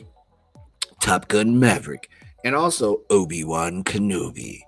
How am I doing? Am I doing pretty good so far with my deep guy voice? Yeah, it's good. Thank you. Thank you, Gliss. Disney Plus is the latest streaming service to add a warning label to some of its content in the wake of a mass shooting at a Texas elementary school. The company added a message to its new television series, Obi-Wan Kenobi, according to several media outlets, including The Hollywood Reporter and Deadline. The message reads, quote, "Although this fictional series is a continuation of the story from Star Wars movies filmed many years ago, upsetting to viewers in light of the recent tragic events. Warning, contains violence involving children," close quote. The message is displayed in the details section of the show, but does not appear for all accounts. Some accounts contain the message, quote, "There are certain scenes in this fictional series that some viewers may find upsetting," close quote. A spokesman for Disney Plus did not immediately return a request for comment on Saturday. According to Deadline, the company added a warning early Friday.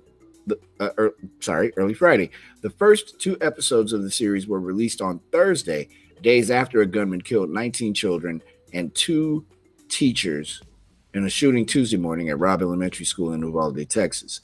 The shooter was killed by police. The label added by Disney Plus is due to a scene that shows stormtroopers and Imperial Inquisitors attacking the Jedi Temple. Deadline reports during the attack, a female Jedi quickly tries to get the children to safety as she dodges red lightsabers. The teacher is cut down, and the cluster of less than half a dozen students makes a decision to run in the hopes of escaping a similar fate, Deadline writes. The scene ends with the children running away as Imperial forces kill Jedi. The move follows Netflix adding a warning card to the Stranger Things 4 premiere. The label, which shows up for U.S. viewers, reads, "We filmed this season of Stranger Things a year ago, but given the recent tragic shooting at a school in Texas, viewers may find the opening scene of episode 1 distressing.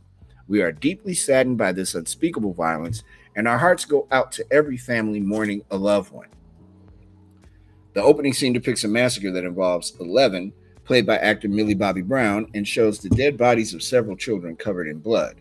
In addition to adding the warning card, Netflix edited the description for the premiere to include the note, quote, "Warning, contains graphic violence involving children," close quote, and added, quote, "disturbing images," close quote, to the show rating advisories, according to Variety magazine. That's rough. One of my favorite actresses and somebody that I hope is going to have a long career, whatever she decides to do, Yara Shahidi, is officially a graduate of Harvard University. She is also stunningly beautiful. Come on now. Grownish star Yara Shahidi graduated from Harvard University in Cambridge, Massachusetts on Thursday and marked the occasion with her proud parents. The 22-year-old actor's father, Afshin, celebrated this special moment by sharing a selfie of the two together. In the snap shared on Instagram, the graduate is wearing her black cap and gown with a stole draped over her shoulders. Beautifully surreal moment, seeing our delicate petal in full bloom, her dad captioned his photo, tagging the Blackish star and his wife, Carrie. Shahidi reposted her father's photo on her Instagram story. Her mom also shared a photo of her daughter smiling and holding flowers after her graduation. The actor had been preparing for the big day by sharing photos of herself celebrating all week on Instagram. On Wednesday, she also posted a photo with her brothers Saeed and Ishan on the steps of the university campus. Quote, T-1 day to graduation. So here I am sharing the special moment with my most special day ones, she captioned her Instagram photo. Shahidi was accepted into Harvard in 2017, but took a gap year before beginning her studies. Former First Lady Michelle Obama wrote her a college recommendation letter. Well, goodness gracious. The actor studied at the university's Social Studies and African American departments, concentrating on Black political thought under a neo-colonial landscape, she told Vogue magazine. It's surreal to finally hit this major milestone, she told the magazine. I've known I wanted to go to college since I was 4. By 17, I knew exactly what I wanted to study. So to see that come to fruition is a goal fulfilled. To officially graduate, she completed a 136-page thesis paper titled, I Am a Man, The Emancipation of Humanness from Western Homogeny through the Lens of Sylvia Wynter, which takes a look at the Jamaican writer's work and larger questions as well. Meanwhile, the star hopes to continue acting and producing and is so excited for what her future holds. Quote, for the majority of my career, I've always had an essay or assignment due. This feels like a new chapter where I can invest time into more of what I love to do, close quote, she expressed, also adding she's ready to create, quote, opportunities to exercise what I've learned and to be flexible to learn so much more. Congratulations to her. That's big stuff. Being a graduate of anything is a big deal. Being a Harvard graduate, whoo-wee, that's a super big deal. Congratulations to her. We'll take a break. When we come back, we've got a lot of sports, and we will get to all of it. It's The Drive with Mario Smith here on Backchannel.tv, YouTube, and your Amazon-supported devices. Thank you, No Name. Thank you, Sore Tiger. Baron Davis says you should join in with Hal on Twitch for a daily sports segment if your schedule allows. You never know. Never know. We'll be back, though, with more of this show right after these words.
Welcome back to The Drive, everybody. Mario Smith. It's time for the Dylan T. Pickles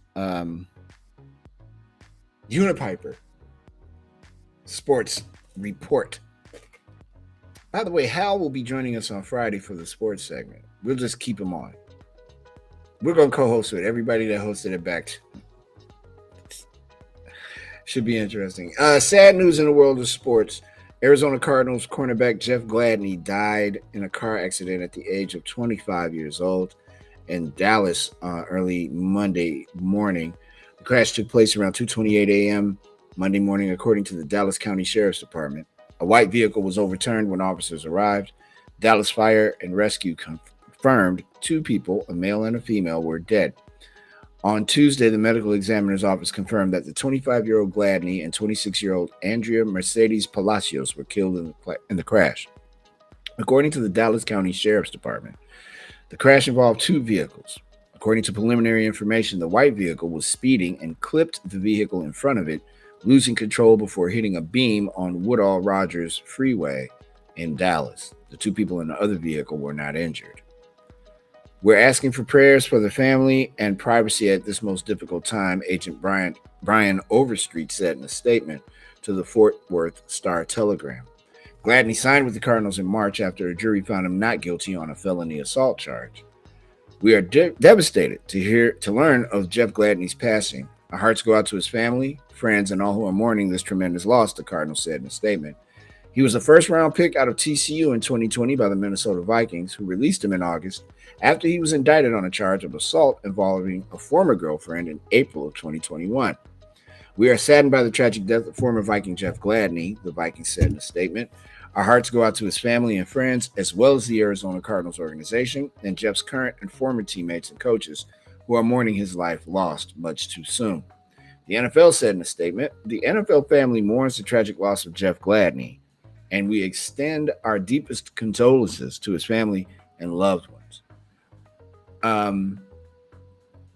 This is the worst kind of news. He had just signed a 2-year deal. He was trying to compete for a starting job with Arizona this year. The young lady that is gone. All of this is just horrible, horrible news.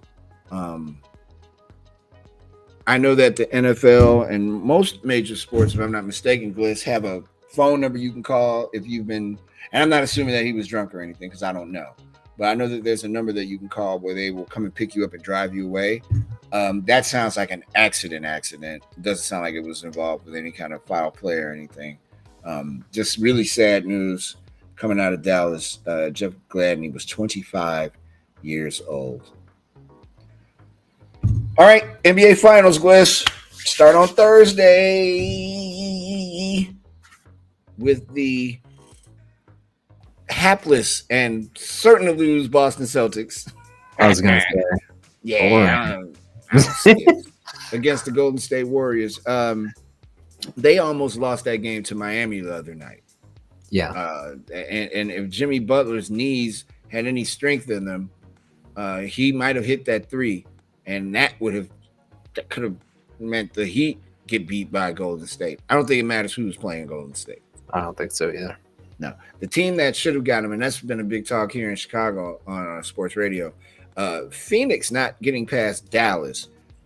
Yeah, They it didn't screwed really up have the a whole challenge. playoff. Yeah, it messed up everything and took all the excitement out of it for me because, to be honest too. with you, I've been watching NHL playoffs far more than I've watched the NBA playoffs.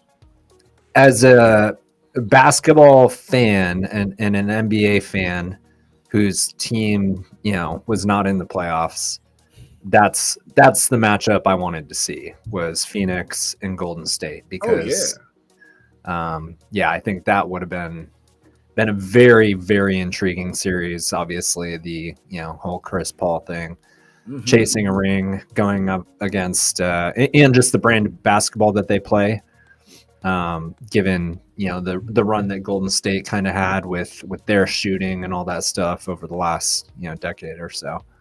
That bummed me out. Yeah, same here. There's something to be said. There's something to be said when you have such a dominant team, but there's that team that's legendary. The Suns were beating people up anytime they wanted until they couldn't anymore. It's like they run out of gas at the worst possible time. Through the whole regular season, they just did whatever they wanted to everybody they wanted to, and then when it comes down to it, Chris Paul comes up short. Ayton, who I don't think is that good of a center, who might end up being a Bull, comes up short. You gotta run through the tape, man. You gotta run through the doggone tape, and that's what Golden State's Phoenix took a lot of intrigue away from me, just for all the reasons you just said, and they felt like those were probably the two most entertaining and legitimate title contenders. And so to not get to see them play in the Western Conference Finals it took away most of my interest. I'm gonna watch. I hope Boston can somehow make it an entertaining series, but once Phoenix was out of the picture, it just automatically felt like Golden State's to lose. So it to say it took the air out of the playoffs for me would be an understatement. I can only, I know for a fact, had Phoenix and Golden State played, you would have saw a far more superior series, and it could have been one for the ages, really. Absolutely. I think Devin Booker has to go into his self and really reason with the fact that he let a dude take him completely out of his game. He got in his head so bad talking about I forgot his name already since they lost. Plays for Denver. I mean for Dallas. Nurkic? Jokic? No. one of those with the K at the end. Yeah, that guy. What is his name? Oh my God, this is bad. Anybody at Backchannel in California knows who we're talking about that plays for Dallas? See, that's how disinterested I've become with the NBA playoffs. That's what I mean. Geez, I can't remember his name.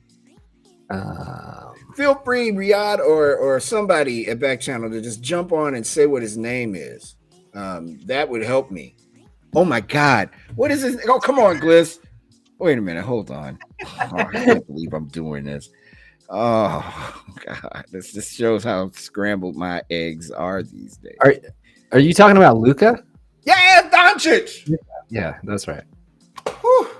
Oh my God, my phone just started hitting like stand up. You're going crazy. Luka. That one guy who's like literally one of the best players in the world. One of the greatest basketball players in the world, whose name I can't remember. We couldn't even think of in the sports segment of the show. Wow, that's great. Look at how you disappeared on me too. Leave me. I'll take it. I couldn't remember his name. No. Oh, I yeah, got it. it's fine. It's fine. I couldn't remember Luka Doncic's name. That's on me. He really did get in not only Devin Booker's head, but apparently he completely escaped mine because I couldn't remember his name. Anyway, yeah, I think Dallas. It would have been like the Bulls playing in the Eastern Conference Finals. Yeah, it would have been cool to see the Bulls there. Yeah. They weren't gonna beat Miami or Boston, not as currently constructed, and may not. Hey man, quiet as it's kept. They better figure it out. I don't know how they're gonna do this and get veterans to come here and play, but they're not gonna be able to get draft picks. And they got a lot of young guys already. They have to figure out their center problem. They have to figure out who do you have at forward. Don't be stupid and trade Patrick I said Wisdom. He plays for the Whites, for the Cubs. Oh God. Williams. Don't trade him. Don't trade P. Will. That's going to be you're laughing. It's so much. There's so many names. Don't trade P. Will. You want to keep him because he's a young dude. He's not even 22 years old. Don't trade him. That's when Jokic was first in the league. He couldn't even get on a starting squad. Yeah. He was not very good. He No. became great. Same thing with what's happening with I'm leery about trading Kobe White from the Bulls. Not so much of a good show this year, but he's a shooter. You gotta have shooters. And if he can nail his three and get it down, I mean, he's really good at three. You got a job for life in the NBA. Or you're going to trade him and get pieces for him. It's the same situation that's happening in Portland. What do you have versus what you said that need? last week. Right, Yeah. Very similar trajectories where it's like both teams are kind of looking towards the future, but also wanting to win now. And, there's a lot of question marks as to how you kind of build that roster. Hey, Stella. How you doing? She said, hello, my buddy. Hi there. Stella, we'll worry about that later. I'm not going to go do that again. I was going to ask Stella if she's heard the news. She's heard by now, I'm sure. She might have heard on another show. Stella, did you watch any other back channel today? you might want to take a seat. It's kind of hang out while you can. Yeah, man. Don't touch that dial has never meant more than it does for the next 3 shows. Don't touch that dial. That's for real. You blink, you be like, what? Okay, she says she watched half of Jam and Renee, but just like 2 minutes. So you heard the news, correct, Stella? I'm talking directly to you now. You heard the news about what's going on at Backchannel, right? Come on, Stella, work with me. You can do this, Stella. Stella. I know, but you hate that. It's just like when people sing Mario. It's the Mario thing. Yeah, Right. Same thing. Okay, Stella, Backchannel.tv. I'm not making this up. I'm not pranking you. I'm not joking. Backchannel.tv is going in a different direction. So as of Monday, Friday's our last show. Friday's everybody's last show. Like everybody. It's all of our last show on this Friday. Don't be sad. Look at it this way. We get a chance to see you again and say goodbye. So when we sign off on Friday, we'll be signing off like MASH, The Cosby Show. What other great shows have signed off, Gliss? Ellen. Seinfeld, Ellen, Friends. Yeah. Starsky and We're- Hutch. we're right up. Barnaby Jones. Kojak. Like all the great shows. Stella, the best way I could do to your question, why though, is because they want to go in a different direction. It wasn't anything that we did or didn't do. That's the best that I can say. That's all I'm gonna say. They want to go in a different direction. And they're tired of me jumping up and down in my chair. Gunsmoke, yes, thank you, Gary. Barney Miller. What other great shows? The Facts of Life. Different Strokes.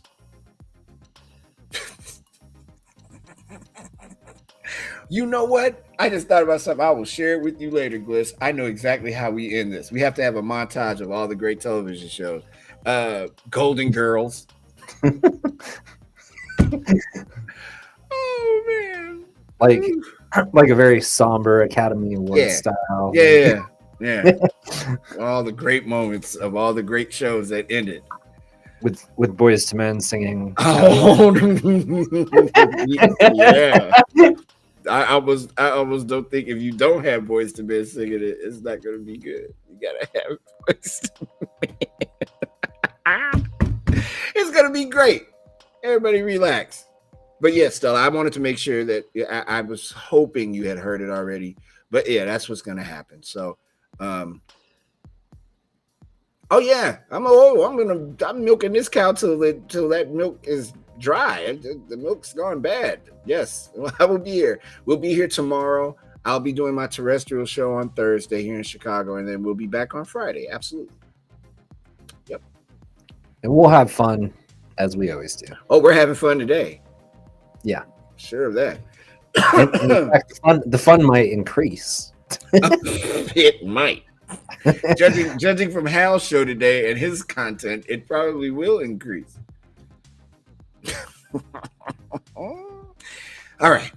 So yeah, Stella, you can always follow me on Twitter.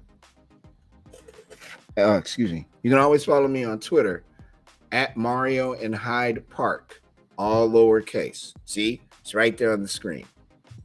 If you're listening, though, Stella, wait a minute. What are you doing? Are you watching or listening? You're watching. Okay, yeah. Mario and Hyde Park, all lowercase. That's Twitter and Instagram, actually. So you can follow me and keep up with what I'm doing. Yeah, so just want you to know. That's the sports. Let's do front of mind after a break, and then we'll have more time to screw around. It's The Drive with Mario Smith here on Backchannel.tv, and we will have a very special episode of The Drive tomorrow. Mario gets admonished for doing drugs. I'm kidding. We'll be back in just a moment. It's The Drive with Mario Smith here on Backchannel.tv. We'll be right back.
Was Maude, Mary Tyler Moore Show.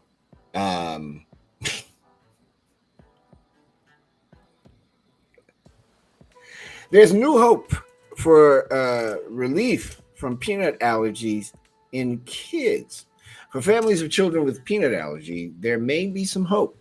Researchers say they're working on a treatment that can create immune system changes that put kids into remission from their allergy. A parent of a child who participated in an allergy trial in Australia said her 9-year-old daughter, Stella, has been, no joke, Stella has been in remission for almost 4 years and eats peanuts regularly.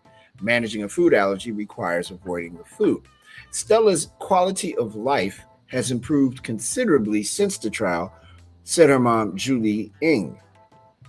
Stella no longer has to always check food labels for peanuts. Her level of freedom has increased and her anxiety has dropped dramatically, her mother reported. Quote, we previously had to avoid travel to countries that use lots of peanuts in the food, including Malaysia, where my husband and I are from, Ing said. Shortly after Stella achieved remission, we were so excited to be able to travel on a family holiday to Thailand. We tried local dishes and enjoyed an amazing holiday without the stress that Stella could have an allergic reaction. Led by researchers from Murdoch Children's Research Institute in Melbourne, Australia, and the Telethon Kids Institute in Australia, the study showed that gene networks are rewired after a combination treatment of a probiotic and peanut oral immunotherapy, gradual introduction of the allergenic food. Blah, blah, blah. The reprogramming appears to shut down the allergic immune response that caused the food allergy. The immunological changes led to remission of peanut allergy were largely unknown, said lead researcher Mimi Tang, a professor of allergy and immunology at Murdoch's Children's. Previous studies had mostly focused on examining the levels of gene expression, but did not explore how genes interact with one another. It made sense to look at communication between the genes, the researchers said. What we found was profound differences in network connectivity patterns between children who were allergic and those who were in remission, Tang said in an Institute News release. These same changes were also seen when we compared gene networks before and after immunotherapy in the children who achieved remission following immunotherapy. Food allergies affect about 10% of infants and 5 to 8% of children around the world. For this study, the researchers worked with 62 peanut allergic children ages 1 to 10 years old. The children were randomized to receive a treatment of a probiotic with a gradual introduction of peanut immunotherapy or a placebo for 18 months. About 74% who had the combination treatment achieved remission from their allergy. About 4% of those in the placebo group also achieved remission. How about that? That's good news, man, because peanuts are awesome and peanut butter is the best. Are you kidding me? Yeah, that's a pretty big deal. I Yeah, mean, that's huge. Yeah, because a lot of kids have to deal with that. I know, at schools, there's like a separate section in the lunchroom and all that stuff. So, And if it works for kids, it may work for adults, because I know when I was working in the restaurant, the first thing you ask is, are there any allergies that we should be aware of? And 9 times out of 10, it's like, I have a peanut allergy. Yeah. You need to know those things. So that's good stuff. On this day in 2003, Olympic Park bombing suspect Eric Robert Rudolph is arrested outside a grocery store in Murphy, North Carolina. Birthdays today, actress Leah Thompson from Back to the Future, 61 years old today. Holy smoke. Singer Corey Hart is 60 years old. Oh man, this is making me feel old. Rapper Daryl McDaniels from Run DMC, the DMC of DMC, is 58 years old. Actor Colin Farrell is 46 today. And Philippa Sue from Hamilton is 32. On this date in 1976 in music history, Frank Sinatra appears on the cover of People magazine. In 1982, Survivor single Eye of the Tiger is released. We all love it. And in 1999, VH1's Behind the Music began airing at 9 p.m. nightly. The first broadcast featured Red Hot Chili Peppers, and then drugs happened. Because in every episode of Behind the Music, and then the band broke up. Something like that. Here's some things you should know. We talked about it earlier. A.L.A. Milne's original Winnie the Pooh stories only lapsed into the public domain 5 months ago, but Filmy just wrapped on a slasher film featuring Pooh and Piglet going on a rampage. Not making this up. Winnie the Pooh, Blood and Honey. So frightening. And it's scary as hell. I was reading about it too, and apparently this part of the storyline is Christopher Robin leaves them to go to college, and that's when they basically go back to their primal roots, and they eat Eeyore. What? Oh my god! They just snap out and no more Christopher Robin. Now we will go on our rampage. Wow. Yeah. Over the weekend, Nancy Pelosi's husband Paul was arrested on suspicion of DUI in Napa wine country. Come on, man. Dude, he knows he can call somebody to pick him up. Jude Law will star in Star Wars Skeleton Crew It's the last one of these I'm going to read. These are things to know. Did you know? This is it. This is how we got to go out on a bang every day. Hey, Glass, how you doing? Did you know that according to a poll of 6,000 Americans, 30% do not separate the whites and colors while doing laundry, and those people have some kind of thing going on in their head. There's no way. Once you do it one time and mess up, you will never do it again. There's no way. Did you know a first date typically happens more on Wednesdays than any other? Now, how in the world do they know that? Just factual research. Oh, yeah. Hey, did you know 16% now claim they've seen an alien? No comment. We saw one today on the show. Oh, yeah. Did you? You sure did. Did you know, according to a recent survey, 85% of people sing in the car, but 70% of people say they only do it when they're alone? No, not me. Did you know the Canadian Medical Association says it's 300% more likely that cyclists who don't wear helmets will suffer a fatal head injury? Did you know folks who skip breakfast are more attracted to images of high-calorie grub and consume 20% more calories on average at lunch than those who eat in the morning? Did you know, according to Parents Magazine, parents spend anywhere between 10 to 40 hours a week driving kids mad? No, they don't. Driving them around. Sorry, that was me. I added mad. Did you know you probably have 150 TV channels at home, but you only ever watch about 15 of them? That's a fact. That's a big fact. Did you know that 33% of men say torturing their siblings in the backseat is their fondest road trip memory as a child? Oh my God. Did you know after books, jumper cables are the second most borrowed item in America? All right. And did you know a Yahoo.com poll found that Americans' number one biggest fear is World War, followed by having to declare bankruptcy? I don't think I'm afraid of bankruptcy. I think, all right, grab a deck of cards and shuffle. Most likely you will have created a combination of cards that had never existed yet until that moment. Any math experts out there know this? They know that this is because the probability comes out to a 52 factorial, or 52. 52 times 51 times 50 times 2 times 1. The probability that two card shuffles are exactly the same is so small, it likely will never happen. How would you know? You would have to take a picture of 50. That's a lot.